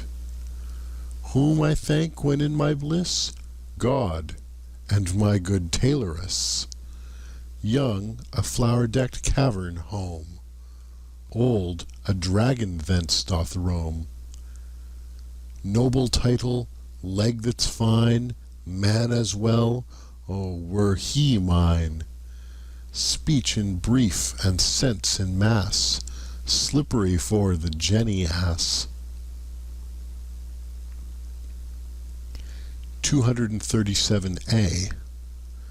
Woman has hitherto been treated by men like birds, which, losing their way, have come down among them from an elevation, as something delicate, fragile, wild, strange, sweet, and animating, but as something also which must be cooped up to prevent it flying away. 238. To be mistaken in the fundamental problem of man and woman, to deny here the profoundest antagonism and the necessity for an eternally hostile tension, to dream here perhaps of equal rights, equal training, equal claims and obligations, that is a typical sign of shallow-mindedness, and a thinker who has proved himself shallow at this dangerous spot, shallow in instinct, may generally be regarded as suspicious, nay more, as betrayed, as discovered. He will probably prove too short for all fundamental questions of life, future as well as present, and will be unable to descend into any of the depths. On the other hand, a man who has depth of spirit as well as of desires, and has also the depth of benevolence which is capable of severity and harshness, and easily confounded with them, can only think of woman as Orientals do. He must conceive of her as a possession, as confinable property, as being predestined for service, and accomplishing her mission therein. He must take his stand in this matter upon the immense rationality of Asia, upon the superiority of the instinct of Asia, as the Greeks did formerly. Those best heirs and scholars of Asia, who, as is well known, with their increasing culture and amplitude of power, from Homer to the time of Pericles, became gradually stricter towards woman. In short, more oriental. How necessary, how logical, even how humanely desirable this was, let us consider for ourselves. 239. The weaker sex has in no previous age been treated with so much respect by men as at present. This belongs to the tendency and fundamental taste of democracy, in the same way as disrespectfulness to old age. What wonder is it that abuse should be immediately made of this respect? They want more, they learn to make claims, the tribute of respect is at last felt to be well-nigh galling. Rivalry for rights, indeed actual strife itself, would be preferred. In a word, woman is losing modesty. And let us immediately add that she is also losing taste. She is unlearning to fear man. But the woman who unlearns to fear sacrifices her most womanly instincts. That woman should venture forward when the fear-inspiring quality in man, or more definitely, the man in man, is no longer either desired or fully developed, is reasonable enough and also intelligible enough. What is more difficult to understand is that precisely thereby, woman deteriorates. This is what is happening nowadays. Let us not deceive ourselves about it. Wherever the industrial spirit has triumphed over the military and aristocratic spirit, woman strives for the economic and legal independence of a clerk. Woman as clerkess is inscribed on the portal of the modern society which is in the course of formation. While she thus appropriates new rights, aspires to be master, and inscribes progress of woman on her flags and banners, the very opposite realizes itself with terrible obviousness. Woman retrogrades. Since the French Revolution, the influence of woman in Europe has declined in proportion as she has increased her rights and claims. And the emancipation of woman, insofar as it is desired and demanded by women themselves, and not only by masculine shallow-pates, this proves to be a remarkable symptom of the increasing weakening and deadening of the most womanly instincts.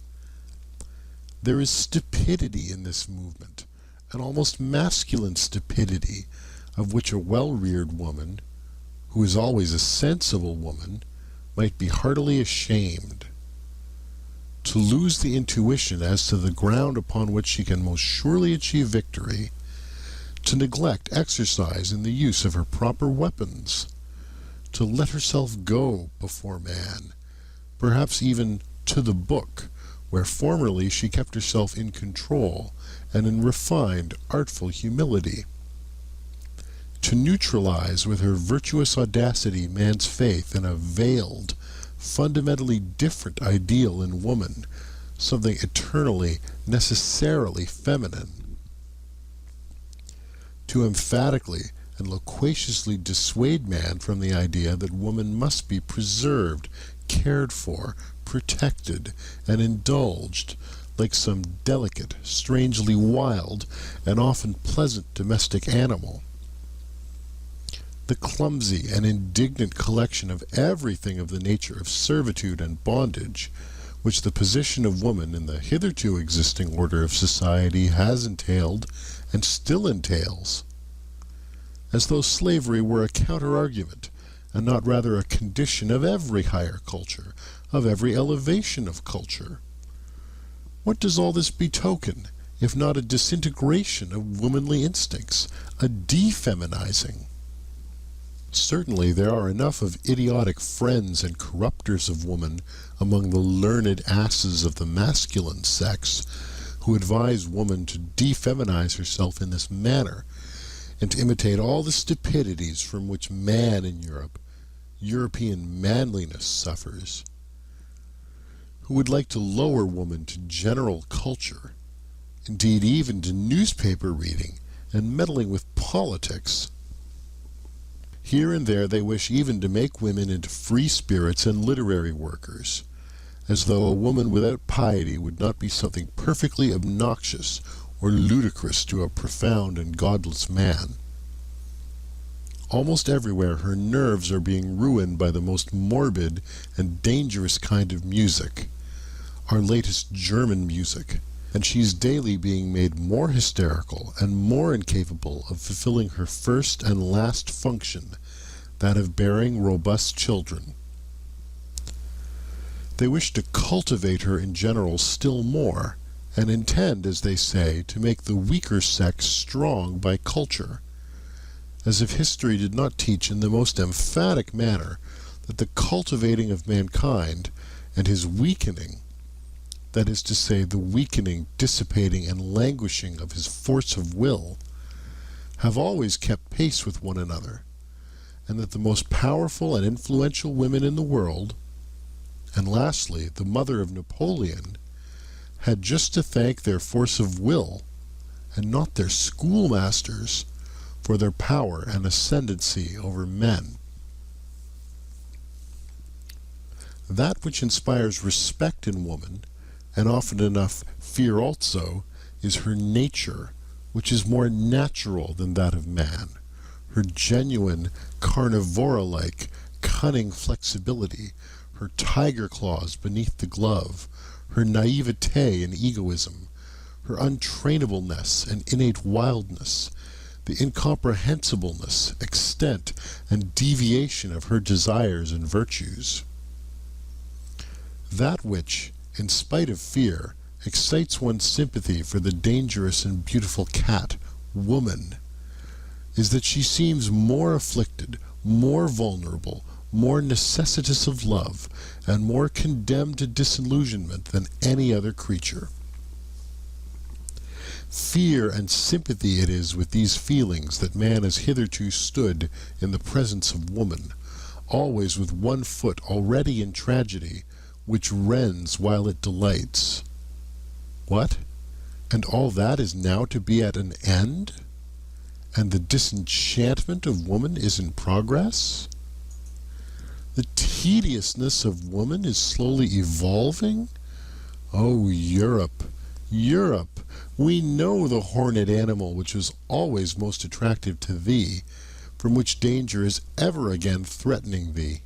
Thy old fable might once more become history, and immense stupidity might once again overmaster thee and carry thee away, and no God concealed beneath it, no, only an idea, a modern idea. End of chapter 7.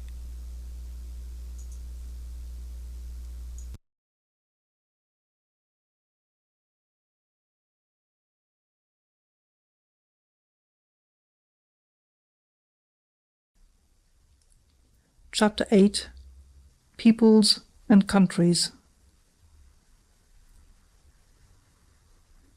240. I heard, once again for the first time, Richard Wagner's overture to the Master Singer. It is a piece of magnificent, gorgeous, heavy, latter-day art, which has the pride to presuppose 2 centuries of music as still living, in order that it may be understood. It is an honor to Germans that such a pride did not miscalculate. What flavors and forces, what seasons and climes do we not find mingled in it? It impresses us at one time as ancient, at another time as foreign, bitter, and too modern. It is as arbitrary as it is pompously traditional. It is not infrequently roguish, still oftener rough and coarse. It has fire and courage, and at the same time the loose, dun-coloured skin of fruits which ripen too late. It flows broad and full, and suddenly there is a moment of inexplicable hesitation, like a gap that opens between cause and effect, an oppression that makes us dream, almost a nightmare. But already it broadens and widens anew, the old stream of delight, the most manifold delight, of old and new happiness, including especially the joy of the artist in himself, which he refuses to conceal, his astonished, happy cognizance of his mastery of the expedients here employed, the new, newly acquired, imperfectly tested expedients of art, which he apparently betrays to us. All in all, however, no beauty, no south, nothing of the delicate southern clearness of the sky, nothing of grace, no dance, hardly a will to logic, a certain clumsiness even, which is also emphasized, as though the artist wishes to say to us, "It is part of my intention." A cumbersome drapery, something arbitrarily barbaric and ceremonious, a flaring of learned and venerable conceits and witticisms, something German in the best and worst sense of the word, something in the German style, manifold, formless, and inexhaustible, a certain German potency and superplenitude of soul, which is not afraid to hide itself under the raffinements of decadence, which perhaps feels itself more at ease there, a real, genuine token of the German soul, which is at the same time young and aged, too ripe and yet still too rich in futurity. This kind of music expresses best what I think of the Germans. They belong to the day before yesterday and the day after tomorrow. They have as yet no today. 241. We good Europeans, we also have hours when we allow ourselves a warm-hearted patriotism, a plunge and relapse into old loves and narrow views. I have just given an example of it. Hours of national excitement, of patriotic anguish, and all other sorts of old-fashioned floods of sentiment. Duller spirits may perhaps only get done with what confines its operations in us to hours and plays itself out in hours, in a considerable time, some in half a year, others in half a lifetime, according to the speed and strength with which they digest and change their material.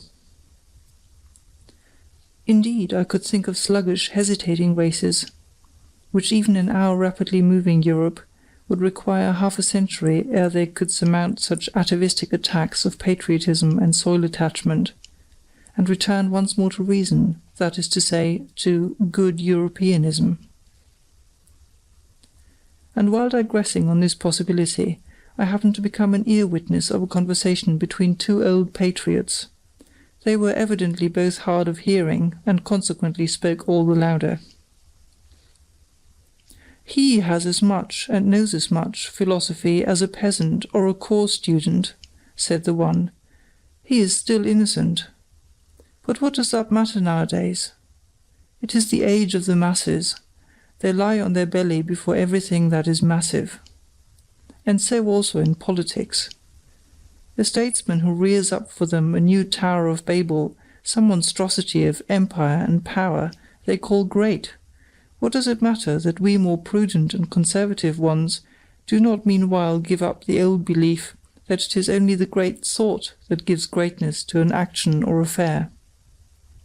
Supposing a statesman were to bring his people into the position of being obliged henceforth to practice high politics, for which they were by nature badly endowed and prepared, so that they would have to sacrifice their old and reliable virtues out of love to a new and doubtful mediocrity. Supposing a statesman were to condemn his people generally to practice politics, when they have hitherto had something better to do and think about, and when in the depths of their souls they have been unable to free themselves from a prudent loathing of the restlessness, emptiness, and noisy wranglings of the essentially politics-practicing nations. Supposing such a statesman were to stimulate the slumbering passions and avidities of his people, were to make a stigma out of their former diffidence and delight in aloofness, an offence out of their exoticism and hidden permanency, were to depreciate their most radical proclivities, subvert their consciences, make their minds narrow and their tastes national. What? A statesman who should do all this, which his people would have to do penance for throughout their whole future, if they had a future, such a statesman would be great, would he? Undoubtedly, replied the other old patriot vehemently. Otherwise he could not have done it. It was mad, perhaps, to wish such a thing, but perhaps everything great has been just as mad as its commencement. Misuse of words, cried his interlocutor, contradictorily. Strong, strong, strong and mad, not great. The old men had obviously become heated as they thus shouted their truths in each other's faces, but I, in my happiness and apartness, considered how soon a stronger one may become master of the strong, and also that there is a compensation for the intellectual superficializing of a nation, namely, in the deepening of another. 242. Whether we call it civilization, or humanizing, or progress, which now distinguishes the European, whether we call it simply, without praise or blame, by the political formula, the democratic movement in Europe, behind all the moral and political foregrounds pointed to by such formulas, an immense physiological process goes on, which is ever extending the process of the assimilation of Europeans, their increasing detachment from the conditions under which, climatically and hereditarily, united races originate, their increasing independence of every definite milieu, that for centuries would fain inscribe itself with equal demands on soul and body, that is to say, the slow emergence of an essentially supranational and nomadic species of man, who possesses, physiologically speaking, a maximum of the art and power of adaptation as his typical distinction. This process of the evolving European, which can be retarded in its tempo by great relapses, but will perhaps just gain and grow thereby in vehemence and depth, the still raging storm and stress of national sentiment pertains to it, and also the anarchism which is appearing at present. This process will probably arrive at results on which its naive propagators and panegyrists, the apostles of modern ideas, would least care to reckon.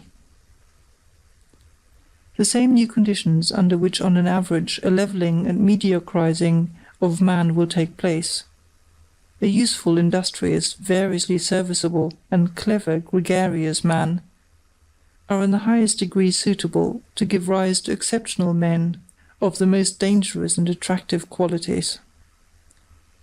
For while the capacity for adaptation, which is every day changing conditions, and begins a new work with every generation, almost with every decade, makes the powerfulness of the type impossible, while the collective impression of such future Europeans will probably be that of numerous, talkative, weak-willed, and very handy workmen who require a master, a commander, as they require their daily bread, while, therefore, the democratizing of Europe will tend to the production of a type prepared for slavery in the most subtle sense of the term.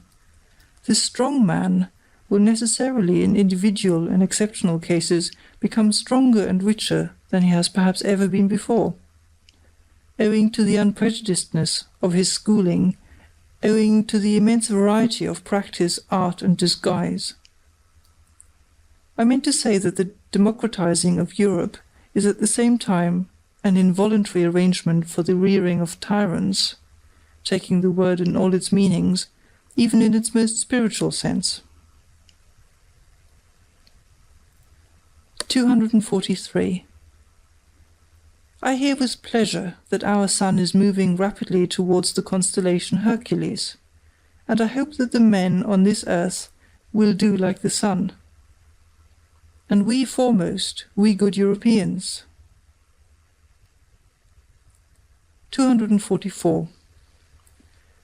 There was a time when it was customary to call Germans deep by way of distinction, but now that the most successful type of New Germanism is covetous of quite other honours, and perhaps misses smartness in all that has depth, it is almost opportune and patriotic to doubt whether we did not formerly deceive ourselves with that commendation.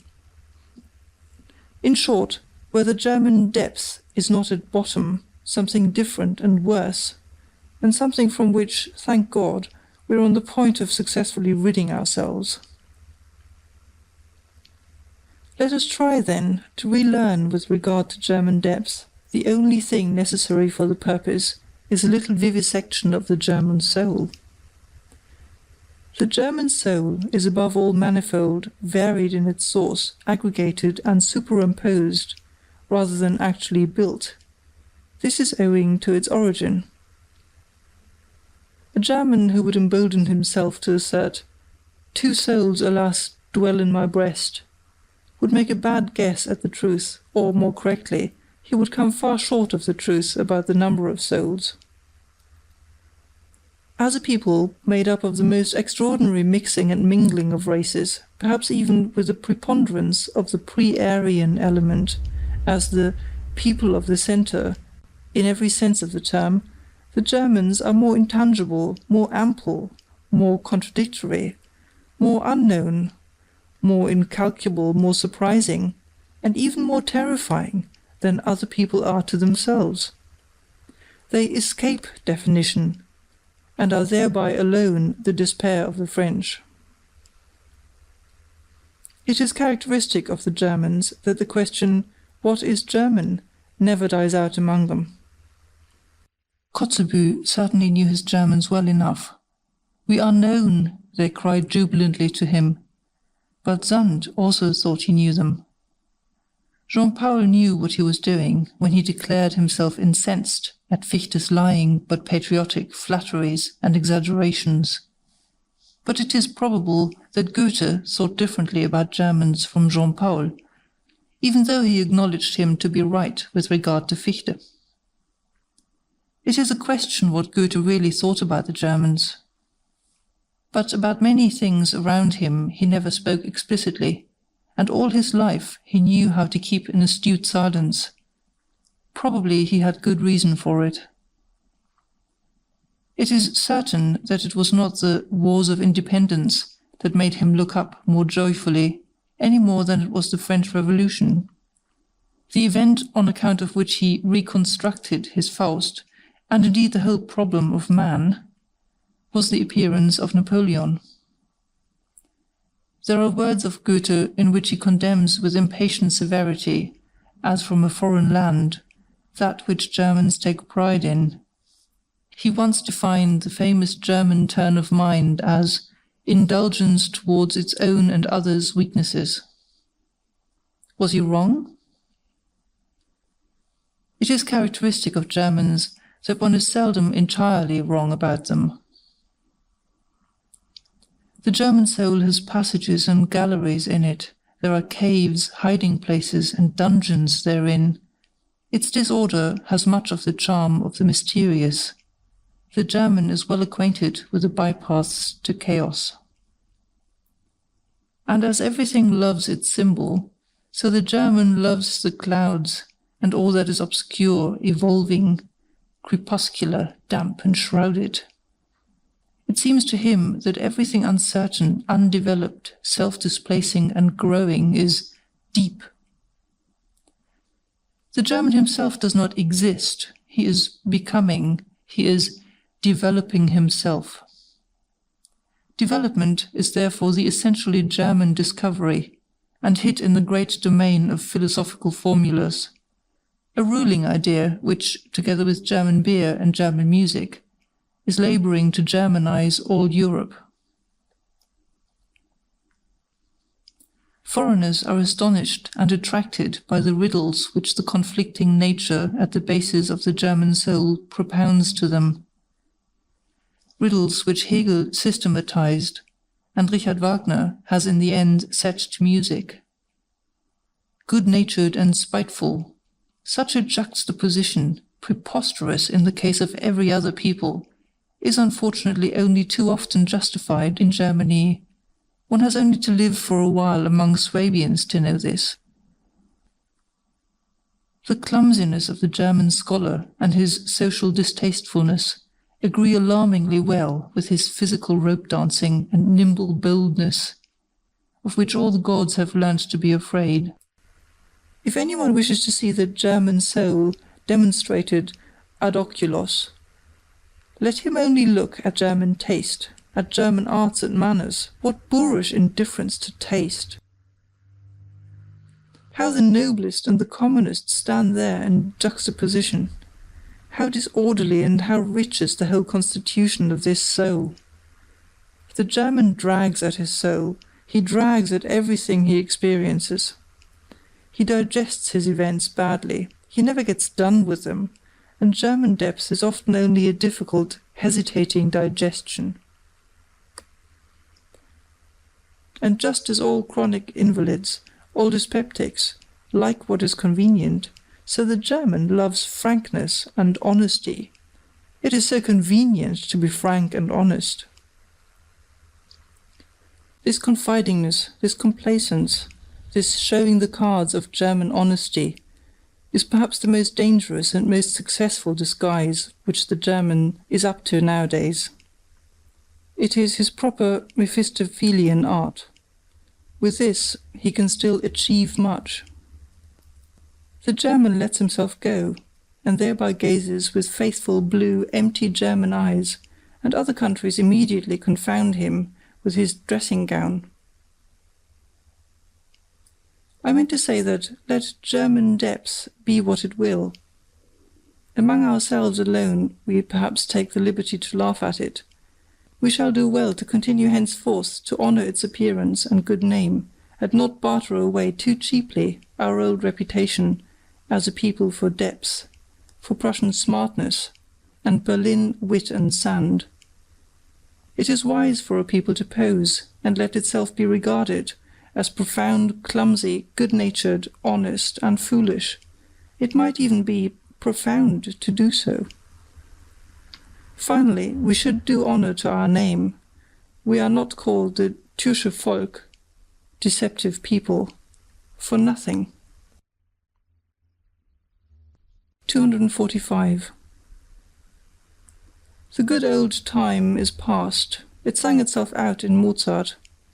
How happy are we that his rococo still speaks to us, that his good company, his tender enthusiasm, his childish delight in the Chinese and its flourishes, his courtesy of heart, his longing for the elegant, the amorous, the tripping, the tearful, and his belief in the South can still appeal to something left in us. Ah, some time or other it will be over with it. But who can doubt that it will be over still sooner with the intelligence and taste for Beethoven? For he was only the last echo of a break and transition in style, and not, like Mozart, the last echo of a great European taste, which had existed for centuries. Beethoven is the intermediate event between an old mellow soul that is constantly breaking down, and a future over-young soul that is always coming. There is spread over his music the twilight of eternal loss and eternal extravagant hope, the same light in which Europe was bathed when it dreamed with Rousseau, when it danced round the tree of liberty of the Revolution, and finally almost fell down in adoration before Napoleon. But how rapidly does this very sentiment now pale, how difficult nowadays is even the apprehension of this sentiment, how strangely does the language of Rousseau, Schiller, Shelley and Byron sound to our ear, in whom collectively the same fate of Europe was able to speak, which knew how to sing in Beethoven.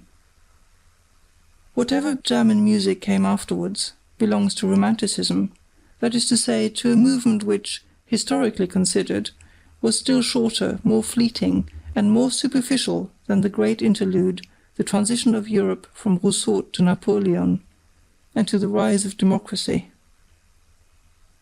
Weber, but what do we care nowadays of Freischütz and Oberon? Or Marschner's Hans Heiling and Vampyre? Or even Wagner's Tannhäuser?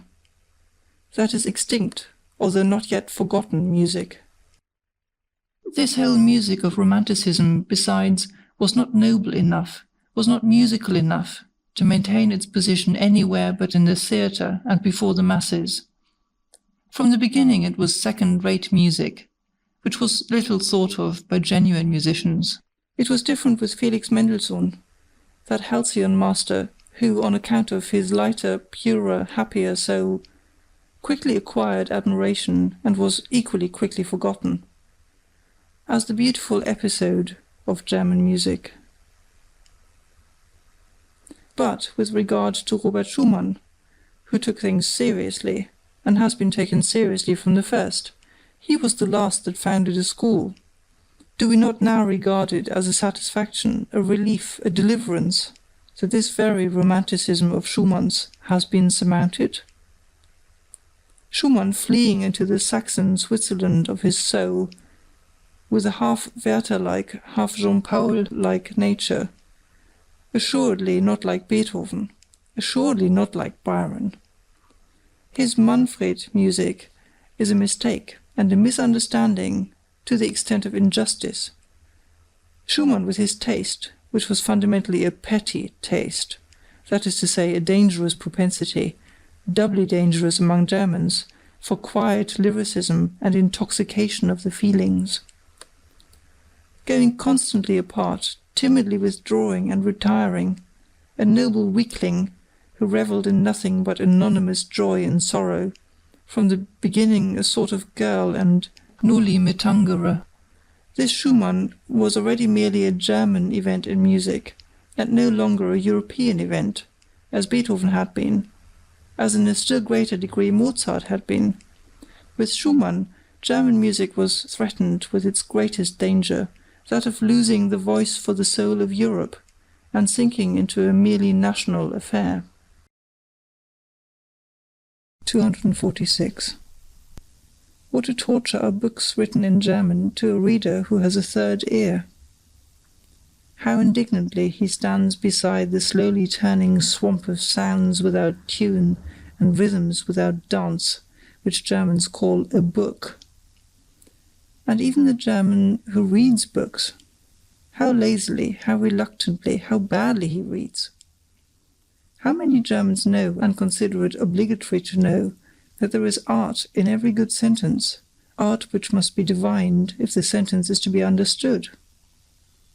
If there is a misunderstanding about its tempo, for instance, the sentence itself is misunderstood.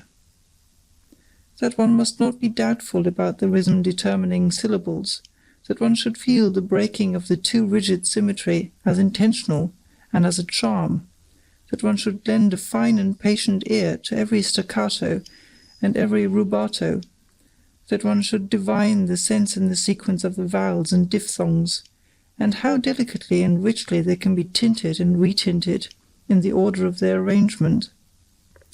Who among book-reading Germans is complacent enough to recognize such duties and requirements, and to listen to so much art and intention in language? After all, one just has no ear for it. And so the most marked contrasts of style are not heard, and the most delicate artistry, as it were, squandered on the deaf. These were my thoughts when I noticed how clumsily and unintuitively two masters in the art of prose writing have been confounded, one whose words drop down hesitatingly and coldly, as from the roof of a damp cave. He counts on their dull sound and echo, and another who manipulates his language like a flexible sword, and from his arm down to his toes feels the dangerous bliss of the quivering, over-sharp blade, which wishes to bite, hiss, and cut.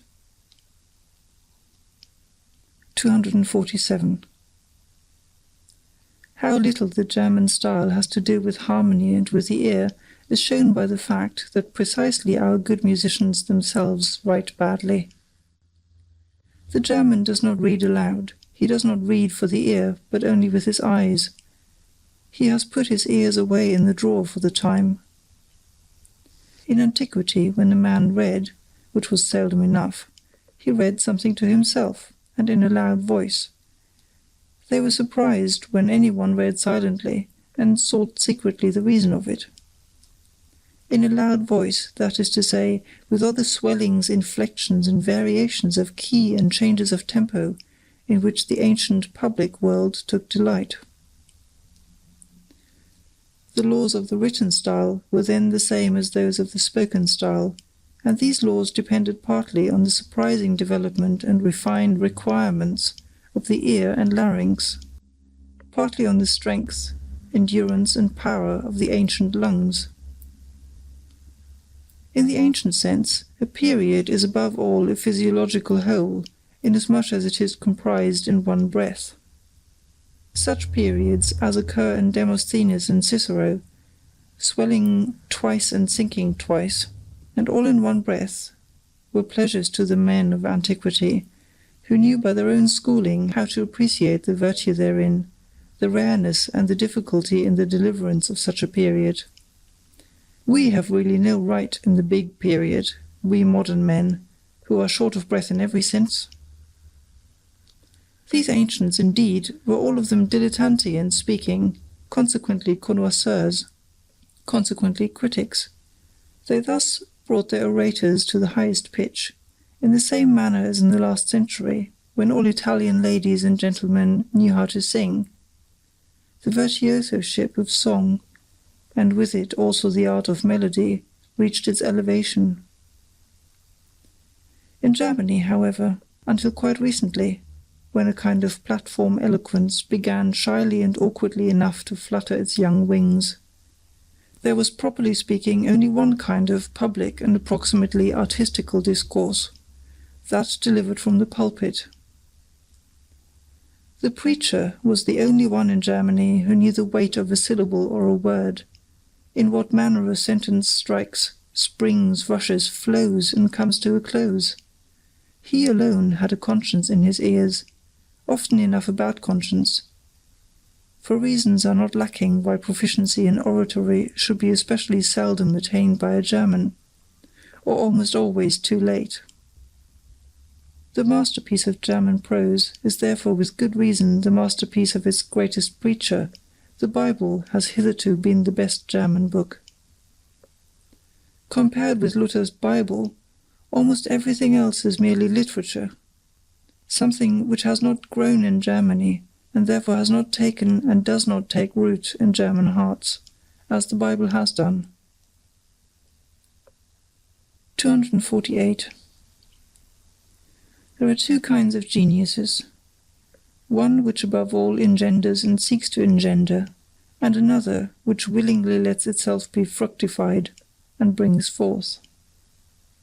And similarly, among the gifted nations, there are those on whom the woman's problem of pregnancy has devolved, and the secret task of forming, maturing, and perfecting. The Greeks, for instance, were a nation of this kind, and so are the French, and others which have to fructify and become the cause of new modes of life, like the Jews, the Romans, and in all modesty be it asked, like the Germans? Nations tortured and enraptured by unknown fevers, and irresistibly forced out of themselves, amorous and longing for foreign races, such as let themselves be fructified, and withal imperious, like everything conscious of being full of generative force, and consequently empowered by the grace of God. These two kinds of geniuses seek each other like man and woman, but they also misunderstand each other, like man and woman. 249. Every nation has its own tartuffery, and calls that its virtue. One does not know, cannot know, the best that is in one. 250.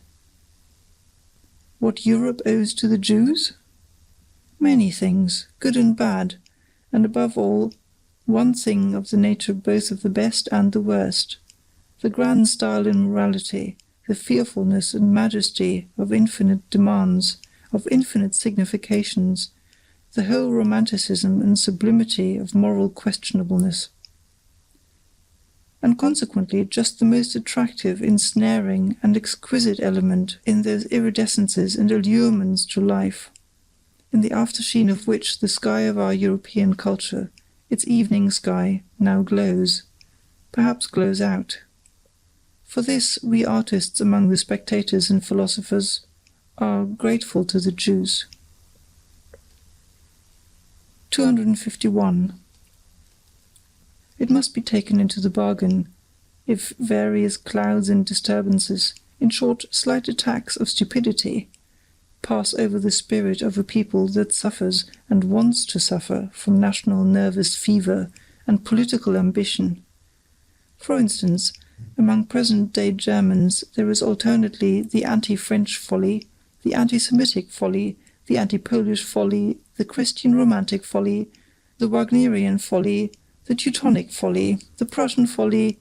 Just look at all those poor historians, the Zübels and Treitschkes and their closely bandaged heads, and whatever else these little obscurations of the German spirit and conscience may be called.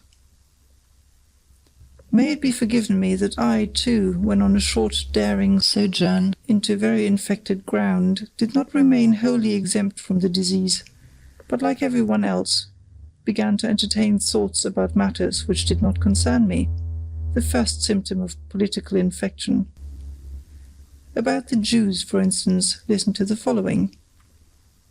I have never yet met a German who was favourably inclined to the Jews, and however decided the repudiation of actual anti-Semitism may be on the part of all prudent and political men, this prudence and policy is not perhaps directed against the nature of the sentiment itself, but only against its dangerous excess, and especially against the distasteful and infamous expression of this excess of sentiment. On this point we must not deceive ourselves. That Germany has amply sufficient Jews, that the German stomach, the German blood, has difficulty and will long have difficulty in disposing only of this quantity of Jew, as the Italian, the Frenchman, and the Englishman have done by means of a stronger digestion. That is the unmistakable declaration and language of a general instinct, to which one must listen, and according to which one must act. Let no more Jews come in, and shut the doors especially towards the east, also towards Austria. Thus commands the instinct of a people whose nature is still feeble and uncertain, so that it could be easily wiped out, easily extinguished by a stronger race. The Jews, however, are beyond all doubt the strongest, toughest, and purest race at present living in Europe. They know how to succeed even under the worst conditions, in fact better than under favourable ones, by means of virtues of some sort which one would like nowadays to label as vices, owing above all to a resolute faith which does not need to be ashamed before modern ideas.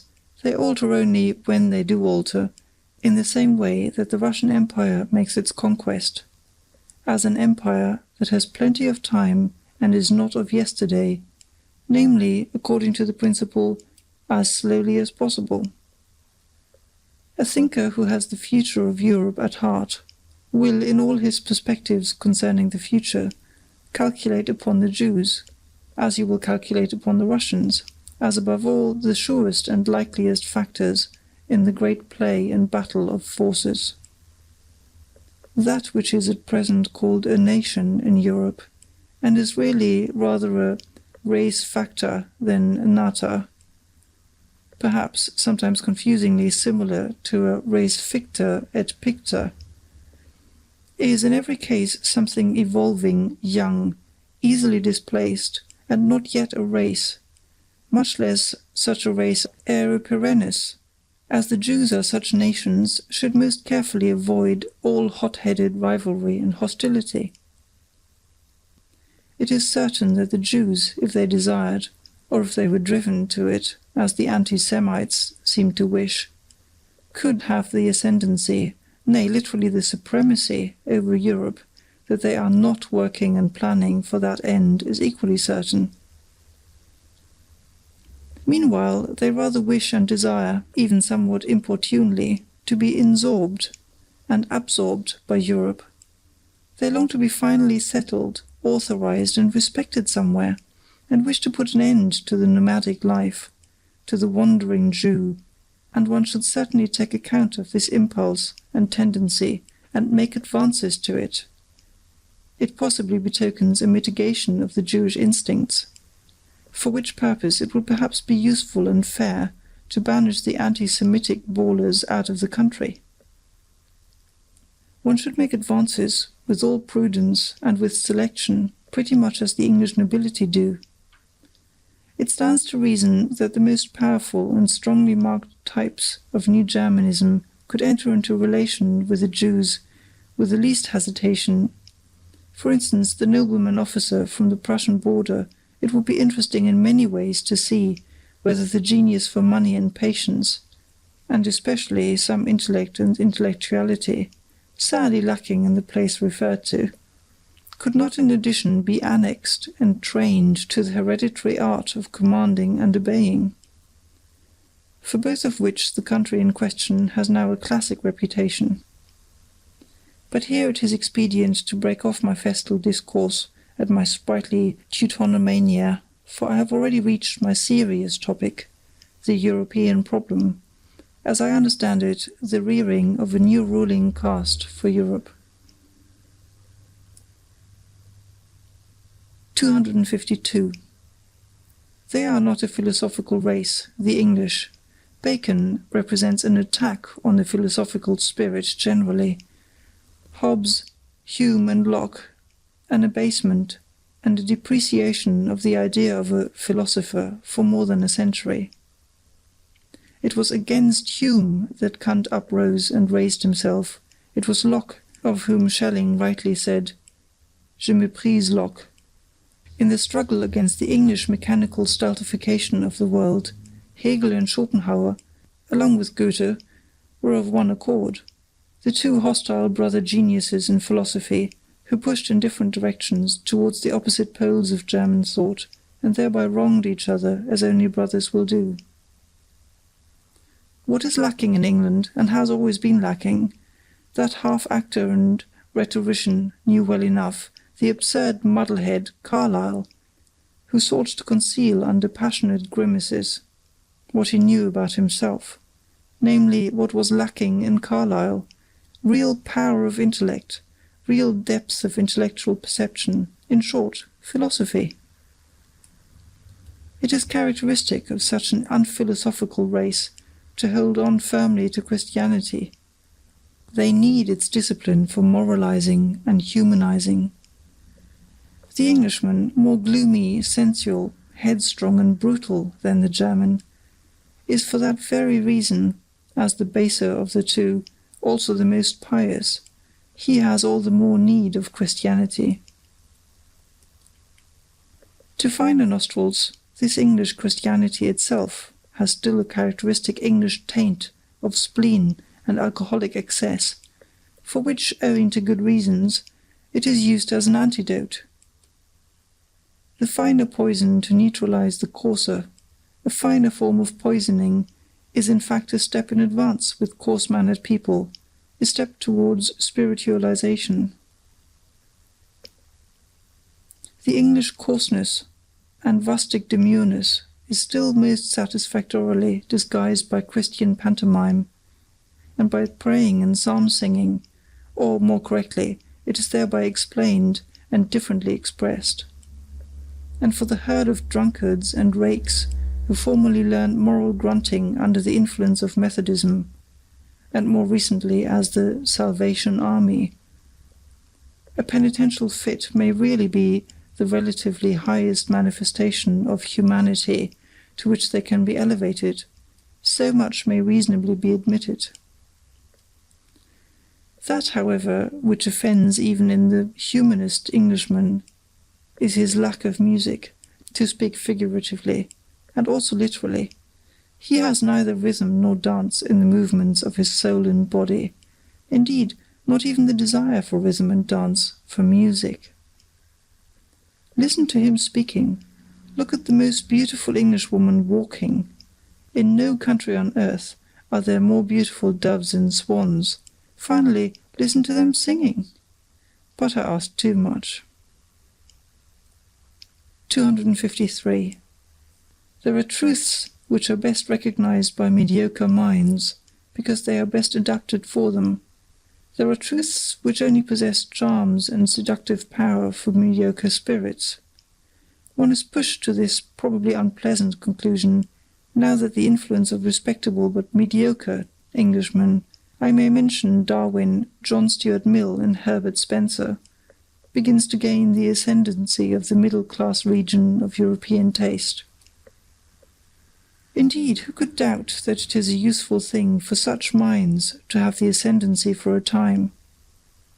It would be an error to consider the highly developed and independently soaring minds as specially qualified for determining and collecting many little common facts, and deducing conclusions from them. As exceptions, they are rather from the first in no very favourable position towards those who are the rules. After all, they have more to do than merely to perceive. In effect, they have to be something new, they have to signify something new, they have to represent new values. The gulf between knowledge and capacity is perhaps greater and also more mysterious than one thinks. The capable man in the grand style, the creator, will possibly have to be an ignorant person, while on the other hand, for scientific discoveries like those of Darwin, a certain narrowness, aridity, and industrious carefulness, in short, something English, may not be unfavourable for arriving at them. Finally, let it not be forgotten that the English, with their profound mediocrity, brought about once before a general depression of European intelligence.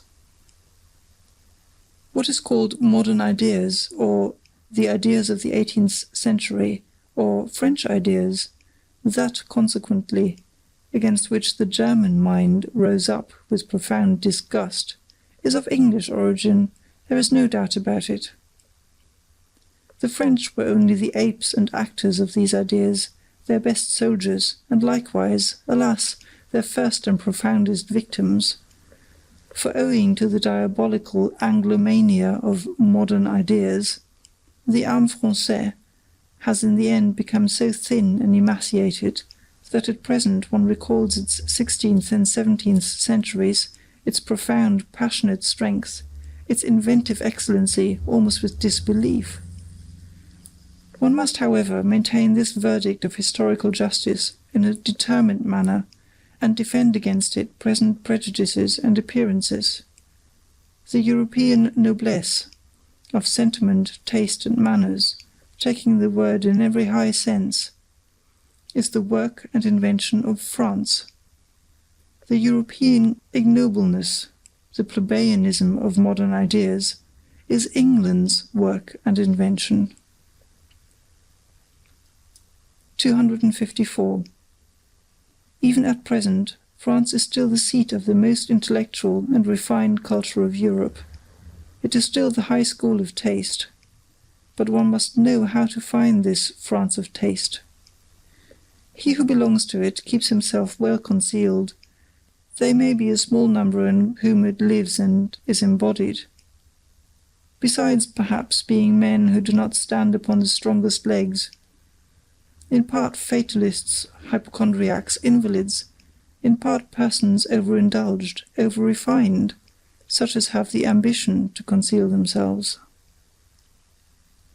They have all something in common. They keep their ears closed in presence of the delirious folly and noisy spouting of the democratic bourgeois. In fact, a besotted and brutalized France at present sprawls in the foreground. It recently celebrated a veritable orgy of bad taste, and at the same time of self-admiration, in the funeral of Victor Hugo. There is also something else common to them, a predilection to resist intellectual Germanizing, and a still greater inability to do so.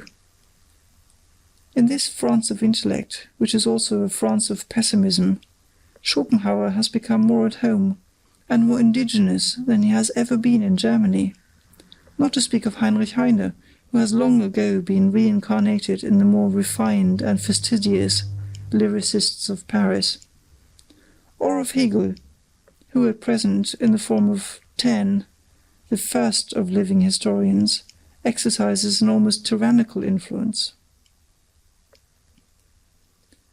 As regards Richard Wagner, however, the more French music learns to adapt itself to the actual needs of the âme moderne, the more will it Wagneride. One can safely predict that beforehand. It is already taking place sufficiently. There are, however, three things which the French can still boast of with pride as their heritage and possession, and as indelible tokens of their ancient intellectual superiority in Europe, in spite of all voluntary or involuntary Germanizing and vulgarizing of taste. Firstly, the capacity for artistic emotion, for devotion to form, for which the expression l'art pour l'art, along with numerous others, has been invented. Such capacity has not been lacking in France for 3 centuries, and owing to its reverence for the small number, it has again and again made a sort of chamber music of literature possible, which is sought for in vain elsewhere in Europe. The second thing whereby the French can lay claim to a superiority over Europe is their ancient, many-sided, moralistic culture, owing to which one finds on an average, even in the petty romanciers of the newspapers and chants boulevardiers de Paris, a psychological sensitiveness and curiosity of which, for example, one has no conception, to say nothing of the thing itself, in Germany. The Germans lack a couple of centuries of the moralistic work requisite thereto, which, as we have said, France has not grudged. Those who call the Germans naive on that account give them commendation for a defect.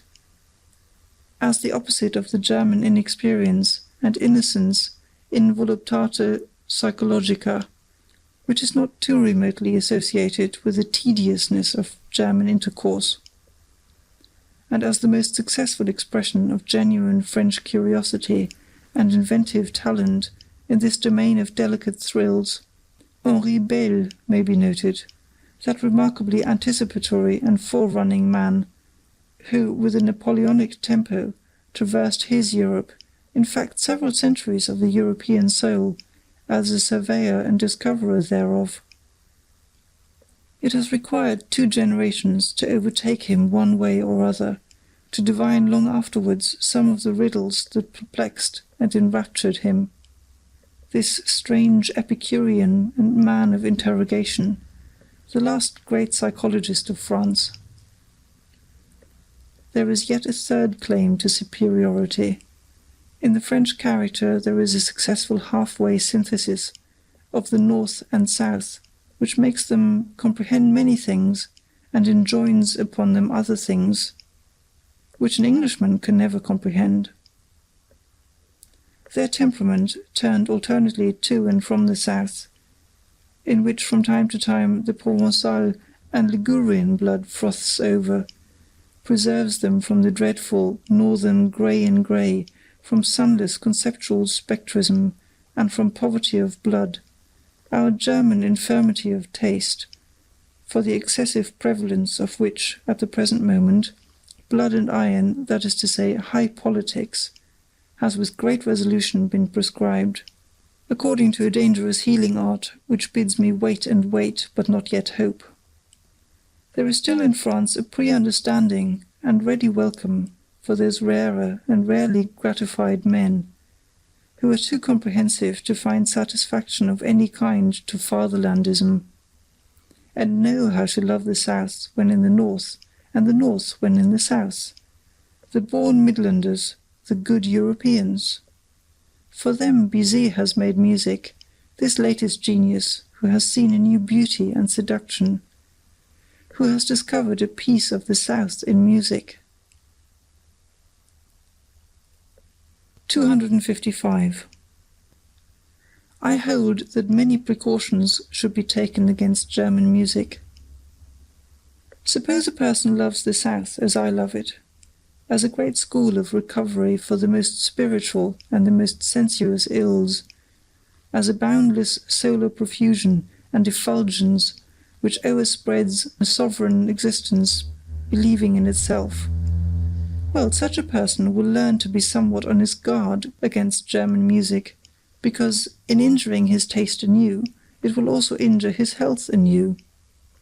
Such a southerner not by origin but by belief, if he should dream of the future of music, must also dream of it being freed from the influence of a North, and must have in his ears the prelude to a deeper, mightier, and perhaps more perverse and mysterious music, a super-German music, which does not fade, pale, and die away, as all German music does, at the sight of the blue wanton sea and the Mediterranean clearness of sky, a super-European music, which holds its own even in presence of the brown sunsets of the desert, whose soul is akin to the palm tree, and can be at home and can roam with big, beautiful, lonely beasts of prey. I could imagine a music of which the rarest charm would be that it knew nothing more of good and evil, only that here and there perhaps some sailor's homesickness, some golden shadows and tender weaknesses might sweep lightly over it, an art which, from the far distance, would see the colours of a sinking and almost incomprehensible moral world fleeing towards it, and would be hospitable enough and profound enough to receive such belated fugitives. 256. Owing to the morbid estrangement which the nationality craze has induced and still induces among the nations of Europe, owing also to the short-sighted and hasty-handed politicians, who with the help of this craze are at present in power, and do not suspect to what extent the disintegrating policy they pursue must necessarily be only an interlude policy. Owing to all this, and much else that is altogether unmentionable at present, the most unmistakable signs that Europe wishes to be one are now overlooked or arbitrarily and falsely misinterpreted. With all the more profound and large-minded men of this century, the real general tendency of the mysterious labour of their souls was to prepare the way for that new synthesis, and tentatively to anticipate the European of the future. Only in their simulations, or in their weaker moments, in old age perhaps, did they belong to the Fatherlands. They only rested from themselves when they became patriots. I think of such men as Napoleon, Goethe, Beethoven, Stendhal, Heinrich Heine, Schopenhauer. It must not be taken amiss if I also count Richard Wagner among them, about whom one must not let oneself be deceived by his own misunderstandings. Geniuses like him have seldom the right to understand themselves. Still less, of course, by the unseemly noise with which he is now resisted and opposed in France. The fact remains, nevertheless, that Richard Wagner and the later French Romanticism of the 40s are most closely and intimately related to one another. They are akin, fundamentally akin, in all the heights and depths of their requirements. It is Europe, the one Europe, whose soul presses urgently and longingly outwards and upwards in their multifarious and boisterous art. Whither? Into a new light? Towards a new sun? But who would attempt to express accurately what all these masters of new modes of speech could not express distinctly? It is certain that the same storm and stress tormented them, that they sought in the same manner, these last great seekers. all of them steeped in literature to their eyes and ears, the first artists of universal literary culture, for the most part even themselves writers, poets, intermediaries and blenders of the art and the senses. Wagner as musician is reckoned among painters, as poet among musicians, as artist generally among actors. All of them fanatics for expression at any cost. I especially mention Delacroix, the nearest related to Wagner, all of them great discoverers of the realm of the sublime, also of the loathsome and dreadful, yet greater discoverers in effect, in display, in the art of the show-shop, all of them talented far beyond their genius, out-and-out virtuosi, with mysterious accesses to all that seduces, allures, constrains and upsets, born enemies of logic and the straight line, hankering after the strange, the exotic, the monstrous, the crooked and the self-contradictory. As men, Tantalises of the will, plebeian parvenu, who knew themselves to be incapable of a noble tempo or of a lento in life and action. Think of Balzac, for instance, unrestrained workers, almost destroying themselves by work. Antinomians and rebels in manners, ambitious and insatiable, without equilibrium and enjoyment, all of them finally shattering and sinking down at the Christian cross. And with right and reason, for who of them would have been sufficiently profound and sufficiently original for an anti-Christian philosophy? On the whole, a boldly daring, splendidly overbearing, high-flying and aloft-up-dragging class of higher men, who had first to teach their century, and it is the century of the masses, the conception higher man. Let the German friends of Richard Wagner advise together as to whether there is anything purely German in the Wagnerian art, whether its distinction does not consist precisely in coming from super-German sources and impulses, in which connection it may not be underrated how indispensable Paris was in the development of his type, which the strength of his instincts made him long to visit at the most decisive time, and how the whole style of his proceedings, of his self-apostolate, could only perfect itself in sight of the French socialistic original. On a more subtle comparison, it will perhaps be found, to the honour of Richard Wagner's German nature, that he has acted in everything with more strength, daring, severity and elevation than a 19th century Frenchman could have done, owing to the circumstance that we Germans are as yet nearer to barbarism than the French. Perhaps even the most remarkable creation of Richard Wagner is not only at present, but forever inaccessible, incomprehensible, and inimitable to the whole latter-day Latin race. The figure of Siegfried, that very free man, who was probably far too free, too hard, too cheerful, too healthy, too anti-Catholic for the taste of old and mellow civilized nations. He may even have been a sin against Romanticism, this anti-Latin Siegfried. Well, Wagner atoned amply for this sin in his old sad days, when, anticipating a taste which has meanwhile passed into politics, he began, with a religious vehemence peculiar to him, to preach at least the way to Rome, if not walk therein. That these last words may not be misunderstood, I will call to my aid a few powerful rhymes, which will even betray to less delicate ears what I mean. What I mean counter to the last Wagner and his Parsifal music. Is this our mode? From German heart came this vexed ululating? From German body this self-lacerating? Is ours this priestly hand dilation, this incense-fuming exaltation? Is ours this faltering, falling, shambling, this quite uncertain ding-dong-dangling? this sly nun-ogling, hour bell-ringing, this holy false enraptured heaven o'erspringing? Is this our mode? Think well. Ye still wait for admission, for what ye hear is Rome, Rome's faith by intuition. End of chapter 8. Peoples and Countries. Chapter 9. What is Noble? Paragraph 257.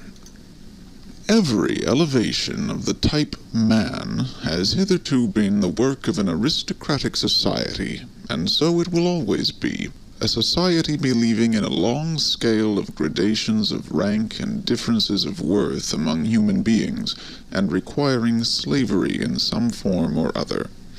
Without the pathos of distance, such as grows out of the incarnated differences of classes, out of the constant outlooking and downlooking of the ruling caste on subordinates and instruments, and out of their equally constant practice of obeying and commanding, of keeping down and keeping at a distance, that other more mysterious pathos could never have arisen, the longing for an ever-new widening of distance within the soul itself, the formation of ever higher, rarer, further, more extended, more comprehensive states, in short, just the elevation of the type man, the continued self-surmounting of man, to use a moral formula in a supermoral sense.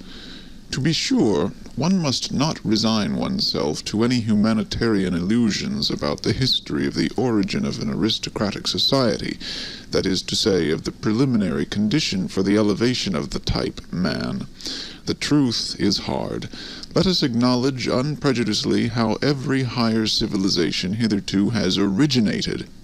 Men with a still natural nature, barbarians in every terrible sense of the word, men of prey, still in possession of unbroken strength of will and desire for power, threw themselves upon weaker, more moral, more peaceful races, perhaps trading or cattle-rearing communities, or upon old mellow civilizations in which the final vital force was flickering out in brilliant fireworks of wit and depravity. At the commencement, the noble caste was always the barbarian caste. Their superiority did not consist first of all in their physical, but in their psychical power. They were more complete men, which at every point also implies the same as more complete beasts. Corruption, as the indication that anarchy threatens to break out among the instincts and that the foundation of the emotions, called life, is convulsed, is something radically different according to the organization in which it manifests itself. When, for instance, an aristocracy like that of France at the beginning of the Revolution flung away its privileges with sublime disgust, and sacrificed itself to an excess of its moral sentiments, it was corruption. It was really only the closing act of the corruption that had existed for centuries, by virtue of which that aristocracy had abdicated, step by step, its lordly prerogatives, and lowered itself to a function of royalty, in the end even to its decoration and parade dress.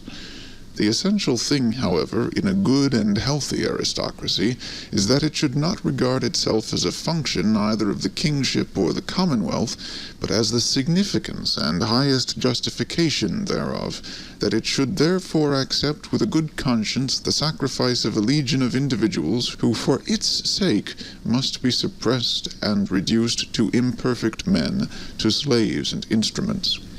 Its fundamental belief must be precisely that society is not allowed to exist for its own sake, but only as a foundation and scaffolding, by means of which a select class of beings may be able to elevate themselves to their higher duties, and in general to a higher existence.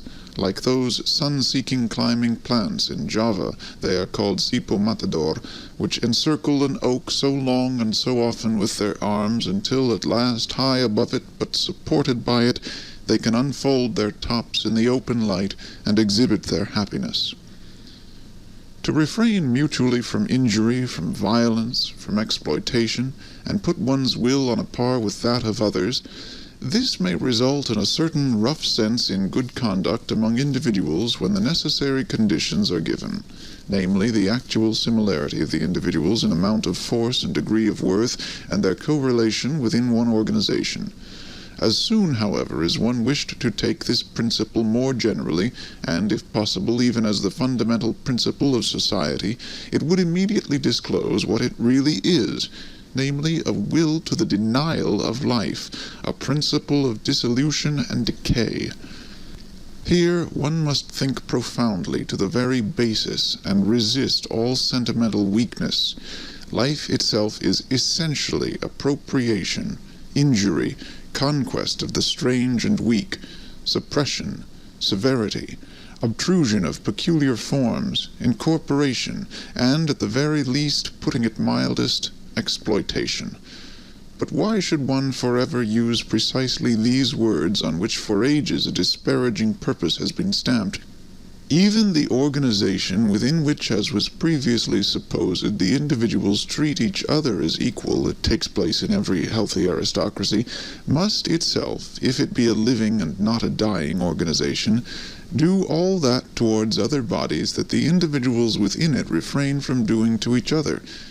It will have to be the incarnated will to power. It will endeavor to grow, to gain ground, attract to itself, and acquire ascendancy, not owing to any morality or immorality, but because it lives, and because life is precisely will to power. On no point, however, is the ordinary consciousness of Europeans more unwilling to be corrected than on this matter. People now rave everywhere, even under the guise of science, about coming conditions of society in which the exploiting character is to be absent. That sounds to my ears as if they promised to invent a mode of life that should refrain from all organic functions. Exploitation does not belong to a depraved or imperfect and primitive society. It belongs to the nature of the living being as a primary organic function. It is a consequence of the intrinsic will to power, which is precisely the will to life. Granting that as a theory this is a novelty, as a reality it is the fundamental fact of all history. Let us be so far honest towards ourselves. In a tour through the many finer and coarser moralities that have hitherto prevailed or still prevail on the earth, I found certain traits recurring regularly together and connected with one another until finally two primary types revealed themselves to me, and a radical distinction was brought to light. There is master morality and slave morality.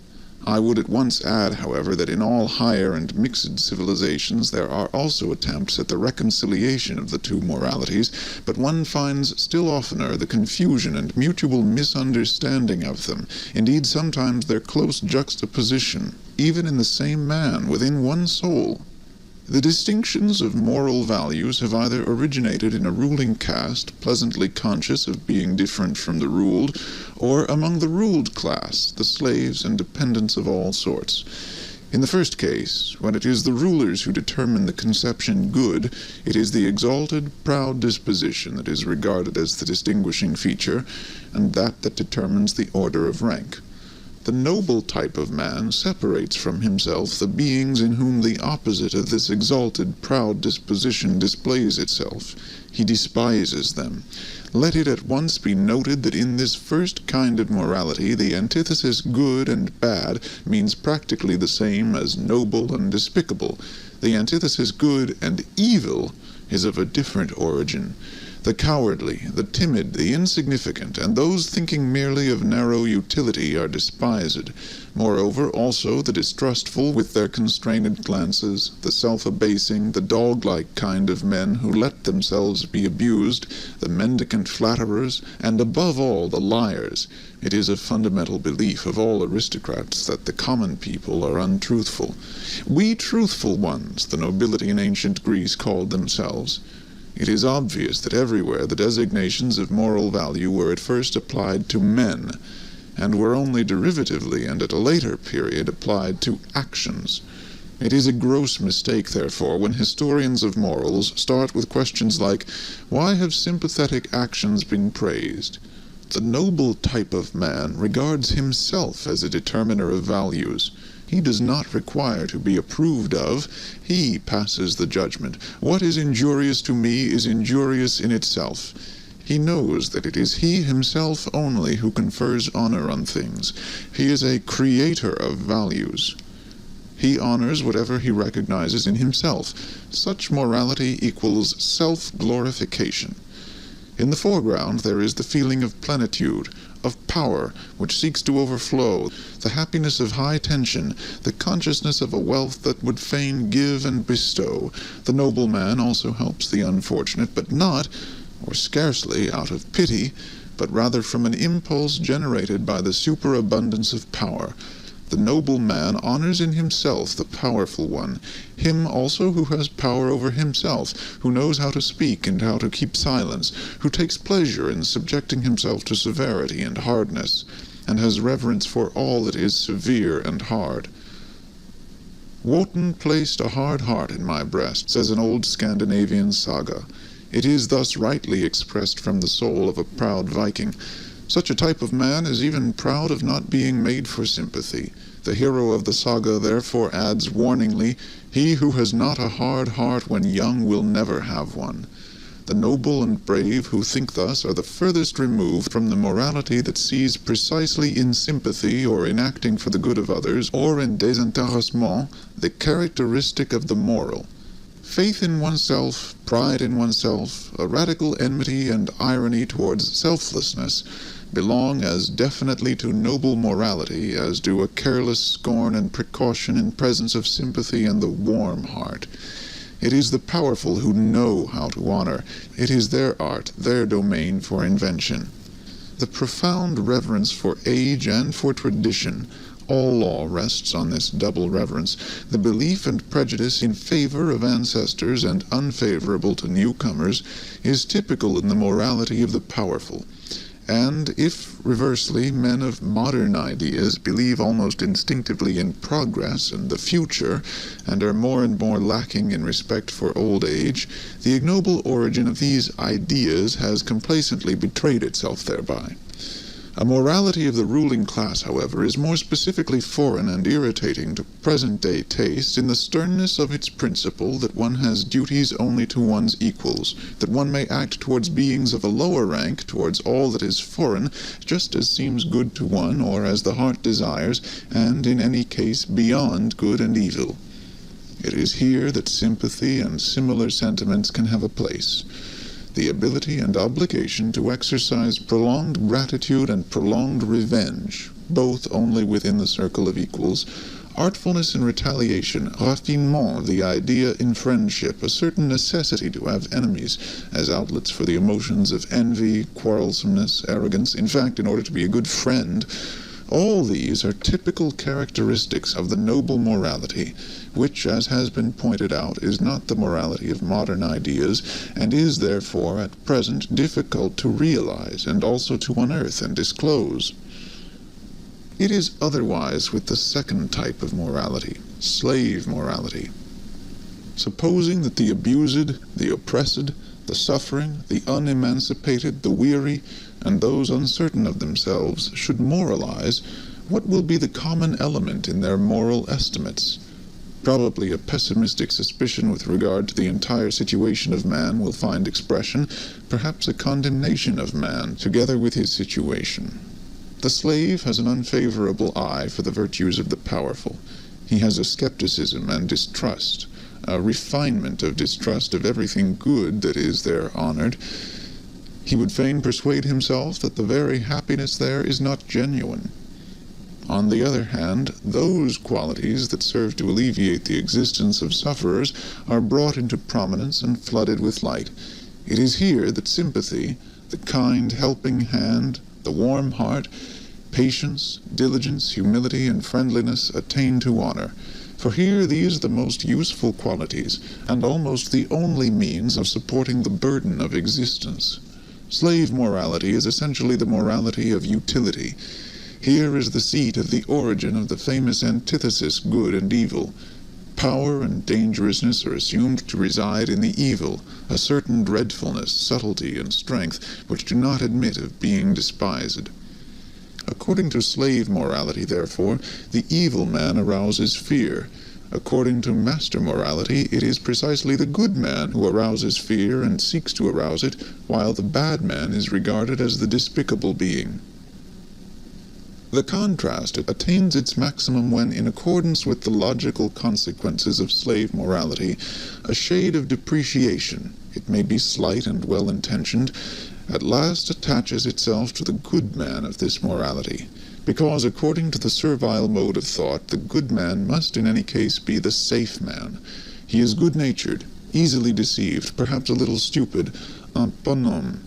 Everywhere that slave morality gains the ascendancy, language shows a tendency to approximate the significations of the word good and stupid. A last fundamental difference, the desire for freedom, the instinct for happiness, and the refinements of the feeling of liberty belong as necessarily to slave morals and morality as artifice and enthusiasm in reverence and devotion are the regular symptoms of an aristocratic mode of thinking and estimating. Hence we can understand, without further detail, why love, as a passion, it is our European specialty, must absolutely be a noble origin. As is well known, its invention is due to the Provençal poet-cavaliers, those brilliant, ingenious men of the Gai Saber, to whom Europe owes so much, and almost owes itself. Vanity is one of the things that are perhaps most difficult for a noble man to understand. He will be tempted to deny it where another kind of man thinks he sees it self-evidently. The problem for him is to represent to his mind beings who seek to arouse a good opinion of themselves that they themselves do not possess, and consequently also do not deserve, and who yet believe in this good opinion afterwards. This seems to him on the one hand such bad taste and so self-disrespectful, and on the other hand so grotesquely unreasonable, that he would like to consider vanity an exception, and is doubtful about it in most cases when it is spoken of. He will say, for instance, I may be mistaken about my value, and on the other hand may nevertheless demand that my value should be acknowledged by others precisely as I rate it. That, however, is not vanity, but self-conceit, or in most cases that which is called humility and also modesty. Or he will even say, for many reasons I can delight in the good opinion of others, perhaps because I love and honor them, and rejoice in all their joys, perhaps also because their good opinion endorses and strengthens my belief in my own good opinion, perhaps because the good opinion of others, even in cases where I do not share it, is useful to me, or gives promise of usefulness. All this, however, is not vanity.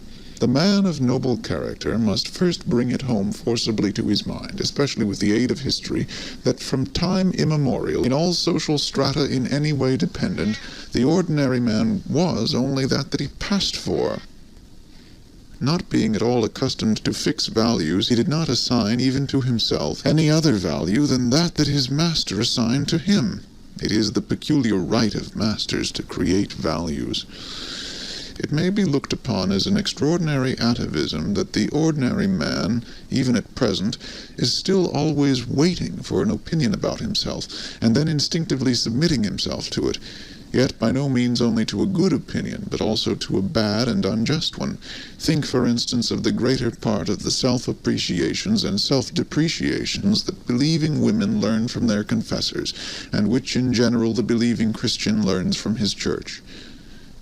In fact, conformably to the slow rise of the democratic social order and its cause, the blending of the blood of masters and slaves, the original noble and rare impulse of the masters to assign a value to themselves and to think well of themselves will now be more and more encouraged and extended. But it has at all times an older, ampler, and more radically ingrained propensity opposed to it. And in the phenomenon of vanity, this older propensity overmasters the younger. The vain person rejoices over every good opinion that he hears about himself, quite apart from the point of view of its usefulness, and equally regardless of its truth or falsehood, just as he suffers from every bad opinion. For he subjects himself to both, he feels himself subjected to both, by the oldest instinct of subjection that breaks forth in him. It is the slave in the vain man's blood, the remains of the slave's craftiness, and how much of the slave is still left in woman, for instance, which seeks to seduce the good opinions of itself. It is the slave, too, who immediately afterwards falls prostrate himself before these opinions, as though he had not called them forth. And, to repeat it again, vanity is an atavism. A species originates, and a type becomes established and strong in the long struggle with essentially constant unfavorable conditions. On the other hand, it is known by the experience of breeders that species that receive superabundant nourishment, and in general a surplus of protection and care, immediately tend in the most marked way to develop variations, and are fertile in prodigies and monstrosities, also in monstrous vices. Now look at an aristocratic commonwealth, say an ancient Greek polis, or Venice, as a voluntary or involuntary contrivance for the purpose of rearing human beings. There are there men beside one another, thrown upon their own resources, who want to make their species prevail, chiefly because they must prevail, or else run the terrible danger of being exterminated. The favor, the superabundance, the protection are there lacking under which variations are fostered. The species needs itself as species, as something that precisely by virtue of its hardness, its uniformity, and simplicity of structure, can in general prevail and make itself permanent in constant struggle with its neighbors, or with rebellious or rebellion-threatening vassals. The most varied experience teaches it what are the qualities to which it principally owes the fact that it still exists, in spite of all gods and men, and has hitherto been victorious. These qualities it calls virtues, and these virtues alone it develops to maturity. It does so with severity, indeed it desires severity. Every aristocratic morality is intolerant in the education of youth, in the control of women, in the marriage customs, in the relations of old and young, in the penal laws, which have an eye only for the degenerating. It counts intolerance itself among the virtues under the name of justice. A type with few but very marked features, a species of severe, warlike, wisely silent, reserved, and reticent men, and as such with the most delicate sensibility for the charm and nuances of society, is thus established, unaffected by the vicissitudes of generations. The constant struggle with uniform unfavorable conditions is, as already remarked, the cause of a type's becoming stable and hard. Finally, however, a happy state of things results. The enormous tension is relaxed. There are perhaps no more enemies among the neighboring peoples, and the means of life, even of the enjoyment of life, are present in superabundance. With one stroke, the bond and constraint of the old discipline severs. It is no longer regarded as necessary, as a condition of existence. If it would continue, it can only do so as a form of luxury, as an archaizing taste.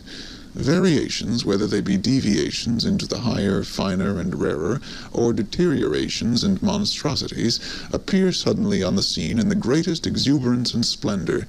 The individual dares to be individual and detach himself.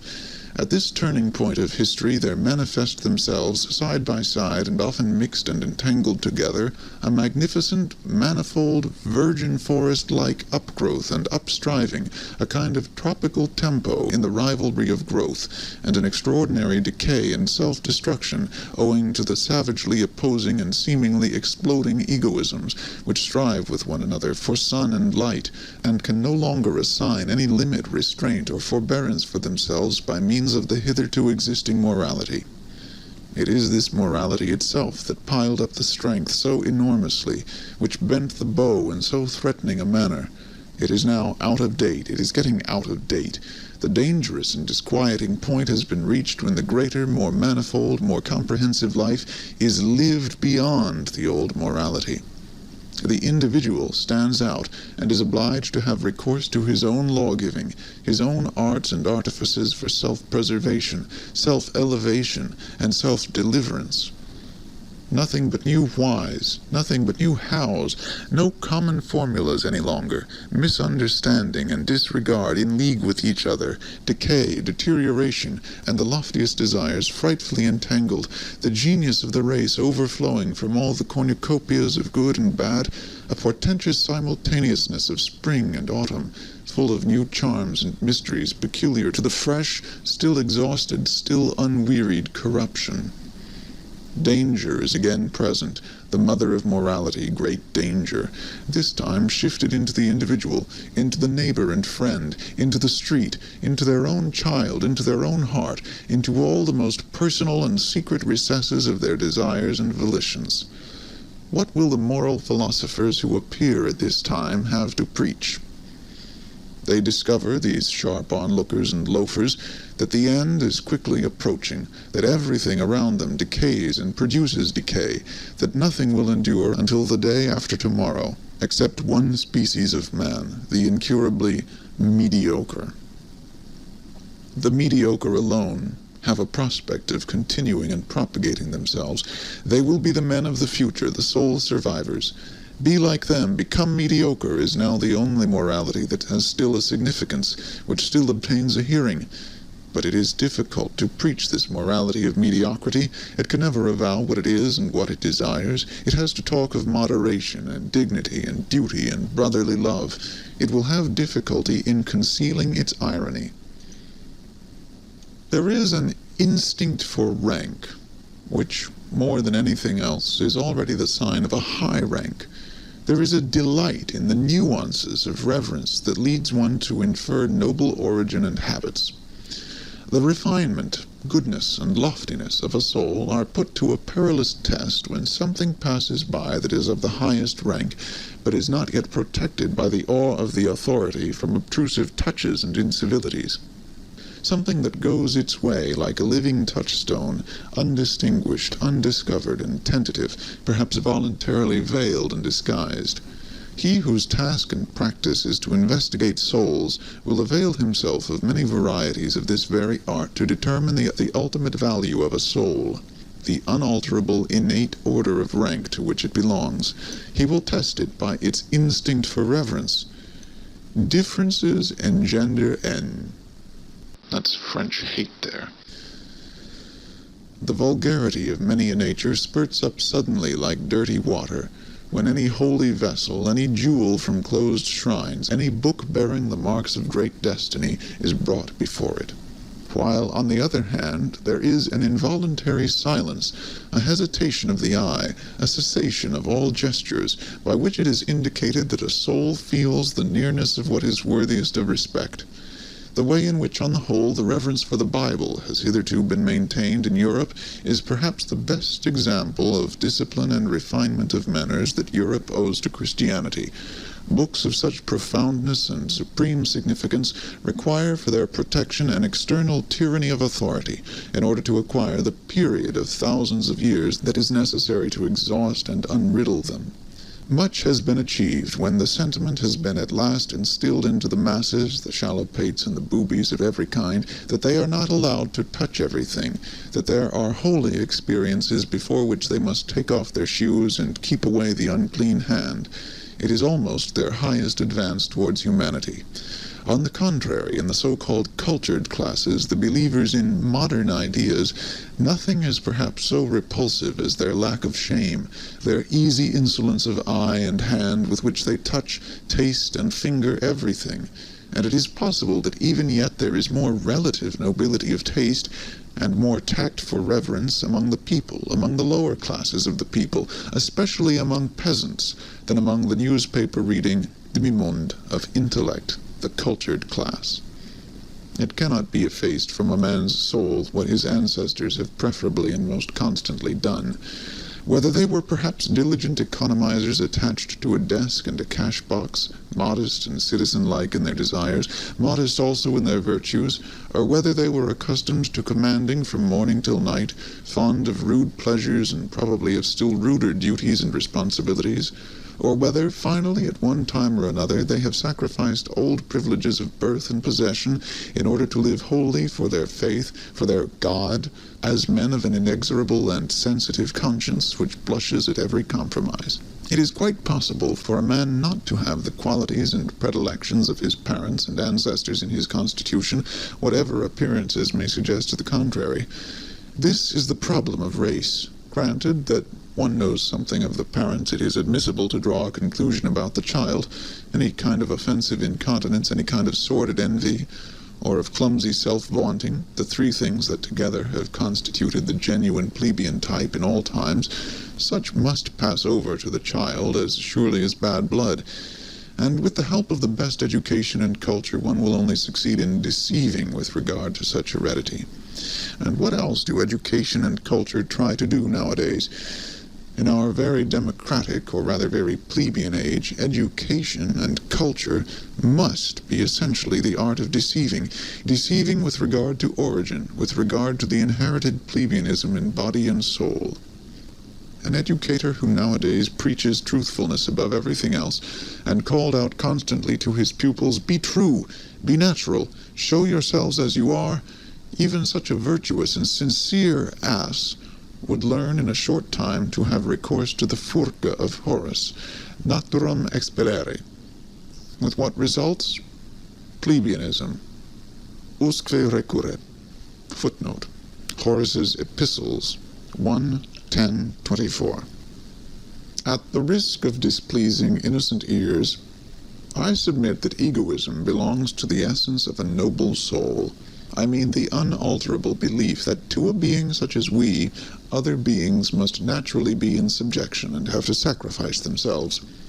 The noble soul accepts the fact of his egoism without question, and also without consciousness of harshness, constraint, or arbitrariness therein, but rather as something that may have its basis in the primary law of things. If he sought a designation for it, he would say, "It is justice itself." He acknowledges, under certain circumstances, which made him hesitate at first, that there are other equally privileged ones.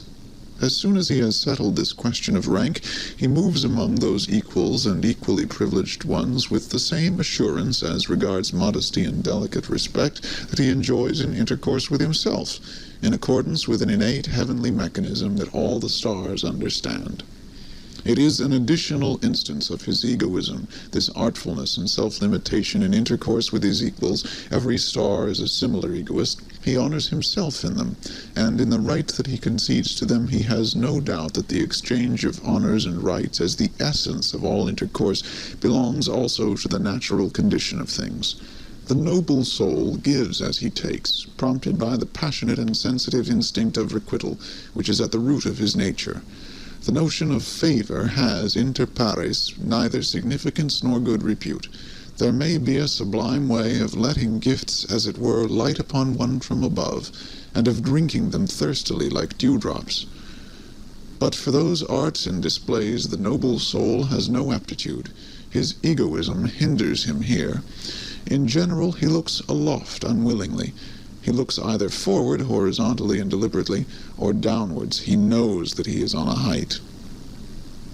One can only truly esteem him who does not look out for himself. Goethe to Ratschlosser.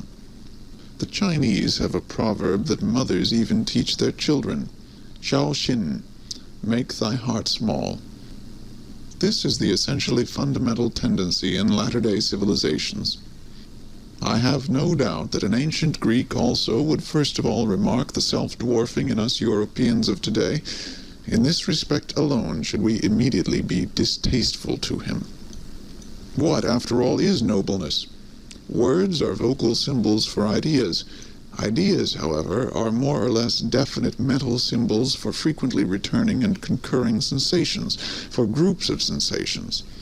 It is not sufficient to use the same words in order to understand one another. We must also employ the same words for the same kind of internal experiences. We must, in the end, have experiences in common. On this account, the people of one nation understand one another better than those belonging to different nations, even when they use the same language. Or rather, when people have lived long together under similar conditions of climate, soil, danger, requirement, toil, there originates therefrom an entity that understands itself, namely, a nation. In all souls, a like number of frequently recurring experiences have gained the upper hand over those occurring more rarely. About these matters, people understand one another rapidly and always more rapidly. The history of language is the history of a process of abbreviation. On the basis of this quick comprehension, people always unite closer and closer. The greater the danger, the greater is the need of agreeing quickly and readily about what is necessary.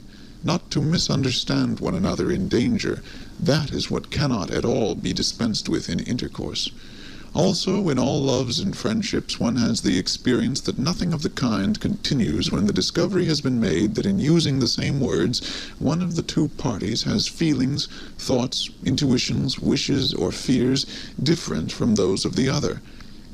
The fear of the eternal misunderstanding, that is the good genius that so often keeps persons of different sexes from too hasty attachments to which sense and heart prompt them, and not some Schopenhauerian genius of the species. Whichever groups of sensations within a soul awaken most readily, begin to speak, and give the word of command, these decide as to the general order of rank of its values, and determine ultimately its list of desirable things. A man's estimates of value betray something of the structure of his soul, and wherein it sees its conditions of life, its intrinsic needs. Supposing now that necessity has from all time drawn together only such men as could express similar requirements and similar experiences by similar symbols, it results on the whole that the easy communicability of need, which implies ultimately the undergoing only of average and common experiences, must have been the most potent of all the forces that have hitherto operated upon mankind. The more similar, the more ordinary people have always had and are still having the advantage. The more select, more refined, more unique, and difficultly comprehensible are liable to stand alone. They succumb to accidents in their isolation, and seldom propagate themselves. One must appeal to immense opposing forces in order to thwart this natural, all too natural, progressus in simile, the evolution of man to the similar, the ordinary, the average, the gregarious, to the ignoble. The intellectual haughtiness and loathing of every man who has suffered deeply, it almost determines the order of rank how deeply men can suffer. The chilling certainty with which he is thoroughly imbued and colored that by virtue of his suffering he knows more than the shrewdest and wisest can ever know, that he has been familiar with and at home in many distant dreadful worlds of which you know nothing. This silent intellectual haughtiness of the sufferer, this pride of the elect of knowledge, of the initiated, of the almost sacrificed, finds all forms of disguise necessary to protect itself from contact with officious and sympathizing hands, and in general from all that is not its equal in suffering. Profound suffering makes noble. It separates. One of the most refined forms of disguise is epicurism, along with a certain ostentatious boldness of taste, which takes suffering lightly and puts itself on the defensive against all that is sorrowful and profound. They are gay men who make use of gaiety because they are misunderstood on account of it. They wish to be misunderstood. There are scientific minds who make use of science because it gives a gay appearance, and because scientificness leads to the conclusion that a person is superficial, they wish to mislead to a false conclusion. There are free, insolent minds which would fain conceal and deny that they are broken, proud, incurable hearts, the cynicism of Hamlet, the case of Galliani, and occasionally folly itself is the mask of an unfortunate over-assured knowledge, from which it follows that it is the part of a more refined humanity to have reverence for the mask, and not to make use of psychology and curiosity in the wrong place. That which separates two men most profoundly is a different sense and grade of purity. What does it matter about all their honesty and reciprocal usefulness? What does it matter about all their mutual goodwill? The fact still remains. They cannot smell each other. The highest instinct for purity places him who is affected with it in the most extraordinary and dangerous isolation as a saint, for it is just holiness, the highest spiritualization of the instinct in question. Any kind of cognizance of an indescribable excess in the joy of the bath, any kind of ardor or thirst which perpetually impels the soul out of night into the morning and out of gloom, out of affliction into clearness, brightness, depth, and refinement, just as much as such a tendency distinguishes, it is a notable tendency, it also separates. The pity of the saint is pity for the filth of the human, all too human. And there are grades and heights where pity itself is regarded by him as impurity, as filth. Signs of nobility. Never to think of lowering our duties to the rank of duties for everybody, to be unwilling to renounce or to share our responsibilities, to count our prerogatives and the exercise of them among our duties. A man who strives after great things looks upon everyone whom he encounters on his way either as a means of advance or a delay and hindrance, or a temporary resting place, or as a temporary resting place. His peculiar lofty bounty to his fellow men is only possible when he attains his elevation and dominates. Impatience and the consciousness of being always condemned to comedy up to that time, for even strife is a comedy and conceals the end, as every means does, spoil all intercourse with him. This kind of man is acquainted with solitude, and what is most poisonous in it. The problem of those who wait. Happy chances are necessary, and many incalculable elements in order that a higher man in whom the solution of a problem is dormant may yet take action or break forth, as one might say, at the right moment. On an average, it does not happen, and in all corners of the earth there are waiting ones sitting who hardly know to what extent they are waiting, and still less that they wait in vain. Occasionally, too, the waking call comes too late. The chance which gives permission to take action when their best youth and strength for action have been used up in sitting still, and how many a one, just as he sprang up, has found with horror that his limbs are benumbed, and his spirits are now too heavy. It is too late, he has said to himself, and has become self-distrustful and henceforth forever useless. In the domain of genius may not the Raphael without hands, taking the expression in its widest sense, perhaps not be the exception but the rule? Perhaps genius is by no means so rare, but rather the 500 hands which it requires in order to tyrannize over the right time, in order to take chance by the forelock. He who does not wish to see the height of a man looks all the more sharply at what is low in him, and in the foreground, and thereby betrays himself. In all kinds of injury and loss, the lower and coarser soul is better off than the nobler soul. The dangers of the latter must be greater. The probability that it will come to grief and perish is, in fact, immense, considering the multiplicity of the conditions of its existence. In a lizard, a finger grows again which has been lost. Not so in man. It is too bad. Always the old story. When a man has finished building his house, he finds that he has learnt unawares something which he ought absolutely to have known before he began to build. The eternal fatal too late, the melancholia of everything completed. Wanderer, who art thou? I see thee follow thy path without scorn, without love, without unfathomable eyes, wet and sad as a plummet which is returned to the light, insatiated out of every depth. What did it seek down there? With a bosom that never sighs, with lips that conceal their loathing, with a head which only slowly grasps. Who art thou? What hast thou done? Rest thee here. This place has hospitality for everyone. Refresh thyself. And whoever thou art, what is it that now pleases thee? What will serve to refresh thee?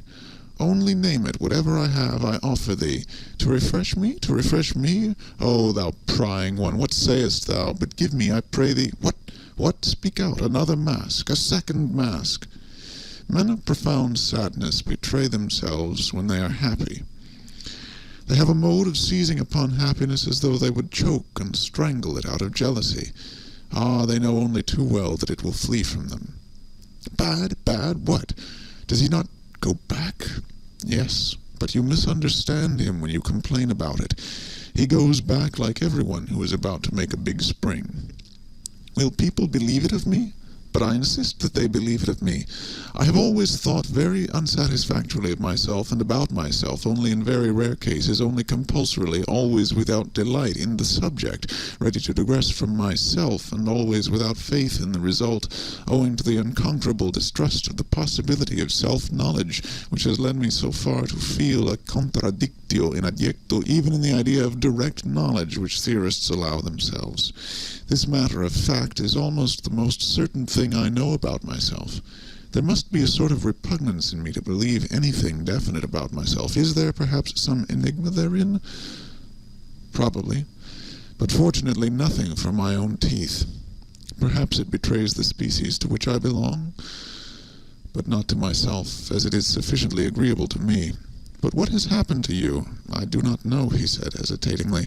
"Perhaps the harpies have flown over my table." It sometimes happens nowadays that a gentle, sober, retiring man becomes suddenly mad, breaks the plates, upsets the table, shrieks, raves, and shocks everybody, and finally withdraws, ashamed and raging at himself. Whither? For what purpose? To famish apart? To suffocate with his memories? To him who has the desires of a lofty and dainty soul, and only seldom finds his table laid and his food prepared, the danger will always be great. Nowadays, however, it is extraordinarily so. Thrown into the midst of a noisy and plebeian age, with which he does not like to eat out of the same dish, he may readily perish of hunger and thirst, or, should he nevertheless finally fall to, of sudden nausea.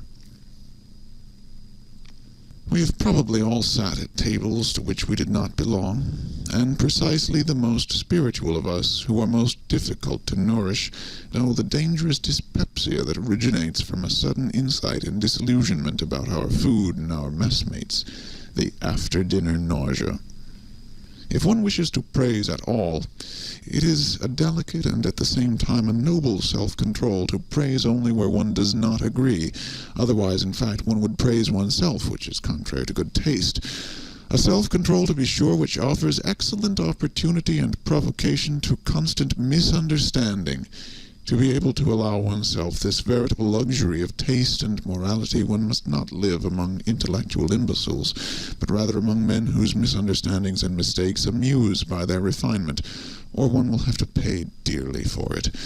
He praises me, therefore he acknowledges me to be right. This asinine method of inference spoils half of the life of us recluses, for it brings the asses into our neighborhood and friendship. To live in a vast and proud tranquillity, always beyond. To have or not to have one's emotions, one's for and against, according to choice. To lower oneself to them for hours. To seat oneself on them as upon horses, and often as upon asses. For one must know how to make use of their stupidity as well as of their fire.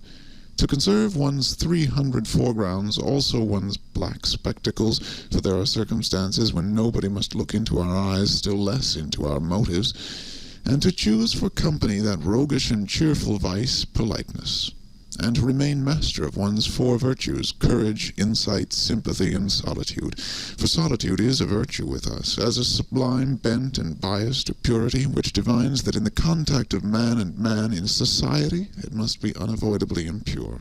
All society makes one somehow, somewhere, or sometime commonplace. The greatest events and thoughts, the greatest thoughts, however, are the greatest events, are longest in being comprehended. The generations which are contemporary with them do not experience such events. They live past them. Something happens there as in the realm of stars. The light of the furthest stars is longest in reaching man, and before it has arrived, man denies that there are stars there. How many centuries does mind require to be understood? That is also a standard. One also makes a gradation of rank and an etiquette therewith, such as is necessary for mind and for star. Here is the prospect free, the mind exalted. Footnote Goethe's Faust, Part 2, Act 5, the words of Dr. Marianus. But there is a reverse kind of man, who is also upon a height, and has also a free prospect, but looks downwards. What is noble? What does the word noble still mean for us nowadays? How does the noble man betray himself? How does he recognize it under this heavy overcast sky of the commencing plebeianism, by which everything is rendered opaque and leaden? It is not his actions which establish his claim. Actions are always ambiguous, always inscrutable. Neither is it his works. One finds nowadays among artists and scholars plenty of those who betray by their works that a profound longing for nobleness impels them. But this very need of nobleness is radically different from the needs of the noble soul itself, and it is, in fact, the eloquent and dangerous sign of the lack thereof. It is not the works, but the belief which is here decisive and determines the order of rank. And to employ once more an old religious formula with a new and deeper meaning, it is some fundamental certainty which a noble soul has about itself, something which is not to be sought, is not to be found, and perhaps also is not to be lost. The noble soul has reverence for itself. There are men who are unavoidably intellectual. Let them turn and twist themselves as they will, and hold their hands before their treacherous eyes, as though the hand were not a betrayer. It always comes out at last that they have something which they hide, namely, intellect. One of the subtlest means of deceiving at least as long as possible, and of successfully representing oneself to be stupider than one really is, which in everyday life is often as desirable as an umbrella, is called enthusiasm, including what belongs to it, for instance, virtue. For as Galiani said, virtu est enthusiasmi. In the writings of a recluse, one always hears something of the echo of the wilderness, something of the murmuring tones and timid vigilance of solitude. In his strongest words, even in his cry itself, there sounds a new and more dangerous kind of silence, of concealment. He who has sat day and night, from year's end to year's end, alone with his soul in familiar discord and discourse, he who has become a cave-bear, or a treasure-seeker, or a treasure-guardian and dragon in his cave, it may be a labyrinth, but can also be a gold mine, his ideas themselves eventually acquire a twilight color of their own, and an odor as much of the depth as of the mold, something uncommunicative and repulsive, which blows chilly upon every passer-by. The recluse does not believe that a philosopher, supposing that a philosopher has always in the first place been a recluse, ever expressed his actual and ultimate opinions in books. Are not books written precisely to hide what is in us? Indeed, he will doubt whether a philosopher can have ultimate and actual opinions at all, whether behind every cave in him there is not and must necessarily be a still deeper cave, an ampler, stranger, richer world beyond the surface, an abyss behind every bottom, beneath every foundation. Every philosophy is a foreground philosophy. This is a recluse's verdict. There is something arbitrary in the fact that the philosopher came to a stand here, took a retrospect and looked around, that he here laid his spade aside and did not dig any deeper. There is also something suspicious in it. Every philosophy also conceals a philosophy. Every opinion is also a lurking place. Every word is also a mask. Every deep thinker is more afraid of being understood than of being misunderstood. The latter perhaps wounds his vanity, but the former wounds his heart, his sympathy, which always says, why would you also have as hard a time of it as I have? Man, a complex, mendacious, artful, and inscrutable animal, uncanny to the other animals by his artifice and sagacity rather than by his strength, has invented the good conscience in order finally to enjoy his soul as something simple, and the whole of morality is a long, audacious falsification, by virtue of which generally employment at the sight of the soul becomes impossible. From this point of view, there is perhaps much more in the conception of art than is generally believed. A philosopher, that is, a man who constantly experiences, sees, hears, suspects, hopes, and dreams extraordinary things, who is struck by his own thoughts as if they came from the outside, from above and below, as a species of events and lightning flashes peculiar to him, who is perhaps himself a storm pregnant with new lightnings, a portentous man around whom there is always rumbling and mumbling and gaping and something uncanny going on, a philosopher, alas, a being who often runs away from himself, is often afraid of himself, but whose curiosity always makes him come to himself again. A man who says, I like that, I take it for my own and mean to guard and protect it from everyone, a man who can conduct a case, carry out a resolution, remain true to an opinion, keep hold of a woman, punish and overthrow insolence, a man who has his indignation and his sword, and to whom the weak, the suffering, the oppressed, and even the animals willingly submit and naturally belong, in short, a man who is a master by nature. When such a man has sympathy, well, that sympathy has value. But of what account is the sympathy of those who suffer, or of those even who preach sympathy?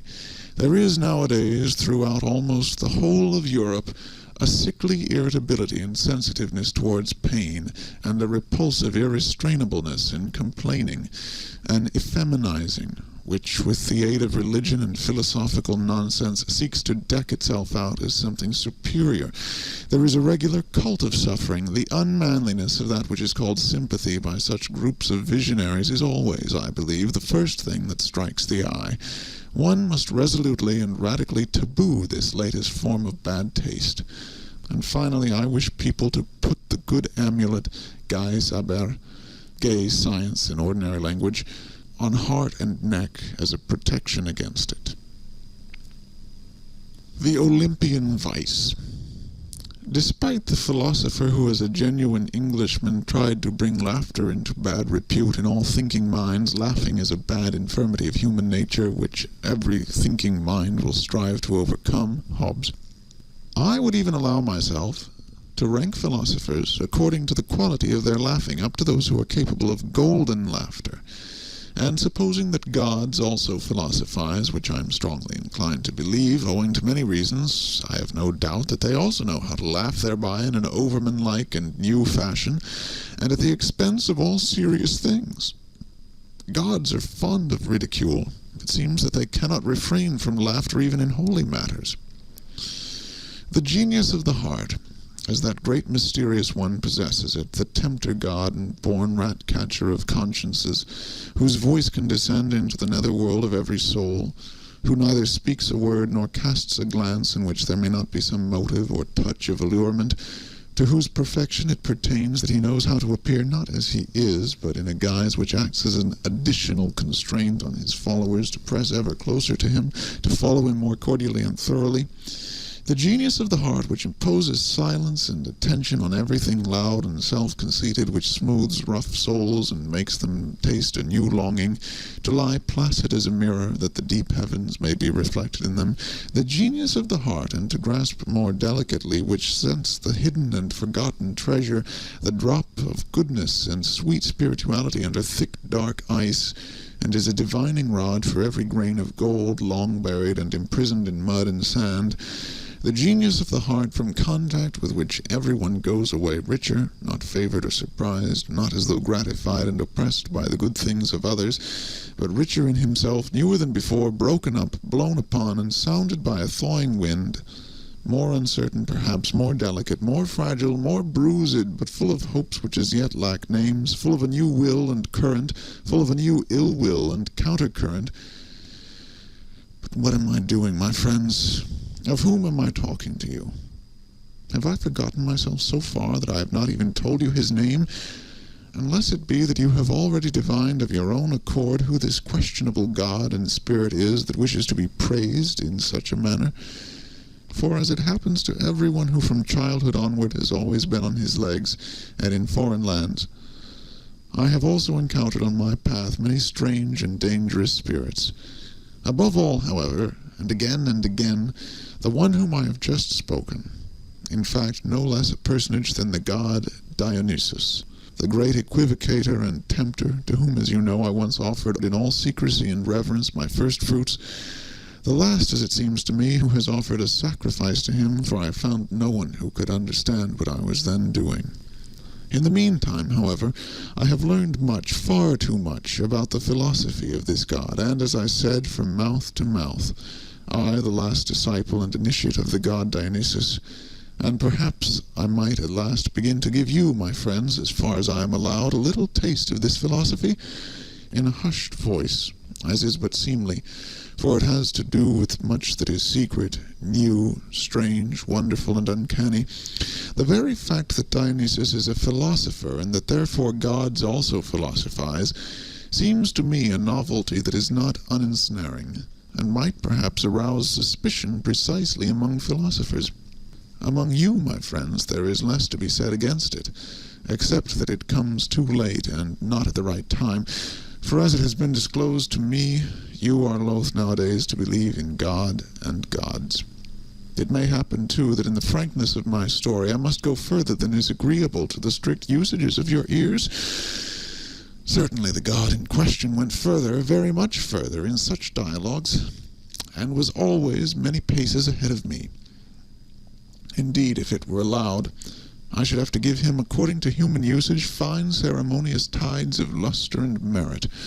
I should have to extol his courage as investigator and discoverer, his fearless honesty, truthfulness, and love of wisdom.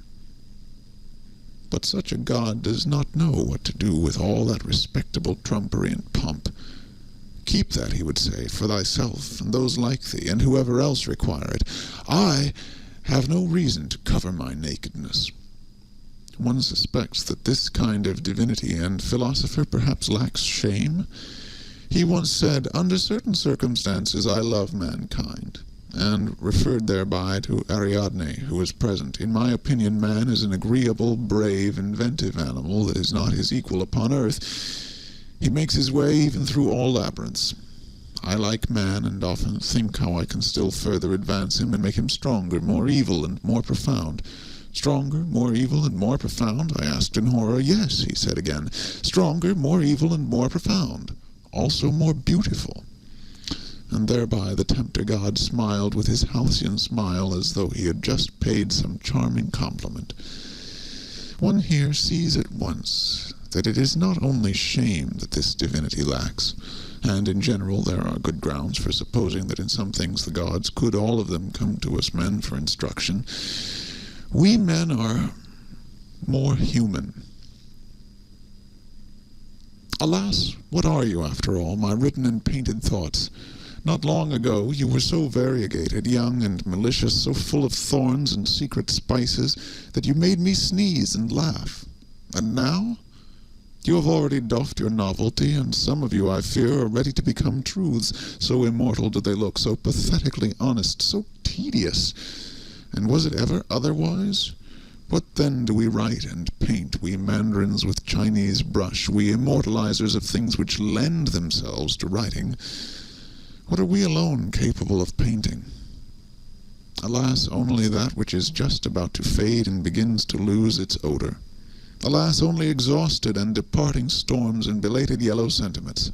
Alas, only birds strayed and fatigued by flight, which now let themselves be captured with the hand, with our hand. We immortalize what cannot live and fly much longer, things only which are exhausted and mellow.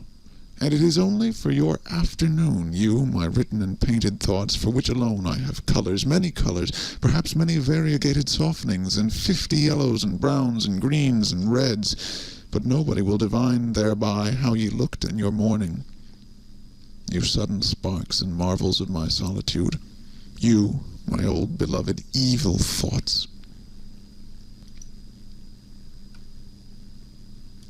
From the Heights, by F. V. Nietzsche, translated by L. A. Manius. Midday of life, O season of delight, my summer's park, unceaseful joy to look, to lurk, to hark, I peer for friends, am ready day and night. Where linger ye, my friends? The time is right. Is not the glacier's grey to-day for you rose-garlanded? The brooklet seeks you, wind, cloud, with longing thread, and thrust themselves yet higher to the blue, to spy for you from farthest eagle's view. My table was spread out for you on high. Who dwelleth so near the grisly pit below? My realm, what realm hath wider boundary? My honey, who hath sipped its fragrancy? Friends, ye are there, woe me, yet I am not he whom ye seek. Ye stare and stop, better your wrath could speak. I am not I, hand, gait, face changed, and what I am to you, my friends, now am I not? Am I an other? Strange am I to me? Yet from me sprung? A wrestler by himself too oft self-wrung, hindering too oft my own self's potency, wounded and hampered by self-victory, I sought whereso the winds blow keenest. There I learned to dwell where no man dwells, on lonesome ice-lorn fell, and unlearned man and God and curse and prayer became a ghost haunting the glaciers bare. Yes, my old friends, look, ye turn pale, filled o'er with love and fear. Go, yet not in wrath, ye could ne'er live here. Here in the farthest realm of ice and scar, a huntsman must one be, like chamois sore. An evil huntsman was I, See how taut my bow was bent. Strongest was he by whom such bolt were sent. Woe now! That arrow is with peril fraught, perilous as none. Have yon safe home ye sought? Ye go, thou didst endure enough, O heart. Strong was thy hope. Unto new friends thy portals widely ope. Let old ones be. Bid memory depart. Wast thou young then? Now better young thou art. What linked us once together, one hope's tie, who now doth con those lines, now fading, love once wrote thereon, is like a parchment which the hand is shy to touch, like crackling leaves, all seared, all dry. Oh, friends no more. They are, what name for those? Friends' phantom flight, knocking at my heart's window pane at night, gazing on me, that speaks we were, and goes, oh, withered words, once fragrant as the rose. Pinings of youth that might not understand, for which I pined, which I deemed changed with me, kin of my kind, but they grew old, and thus were doomed and banned. None but new kith are native of my land. Midday of life, my second youth's delight, my summer's park, unrestful joy to long, to lurk, to hark. I peer for friends, am ready day and night for my new friends. Come, come, the time is right. This song is done, the sweet sad cry of rue sang out its end. A wizard wrought it, he the timely friend, the midday friend. No, do not ask me who. At midday 'twas when one became as two. We keep our feast of feasts, sure of our bourne, our aims self-same. The guest of guests, friend Zarathustra, came. The world now laughs, the grisly veil was torn, and light and dark were one that wedding morn. End of Friedrich Nietzsche's Beyond Good and Evil. Recorded by LibriVox user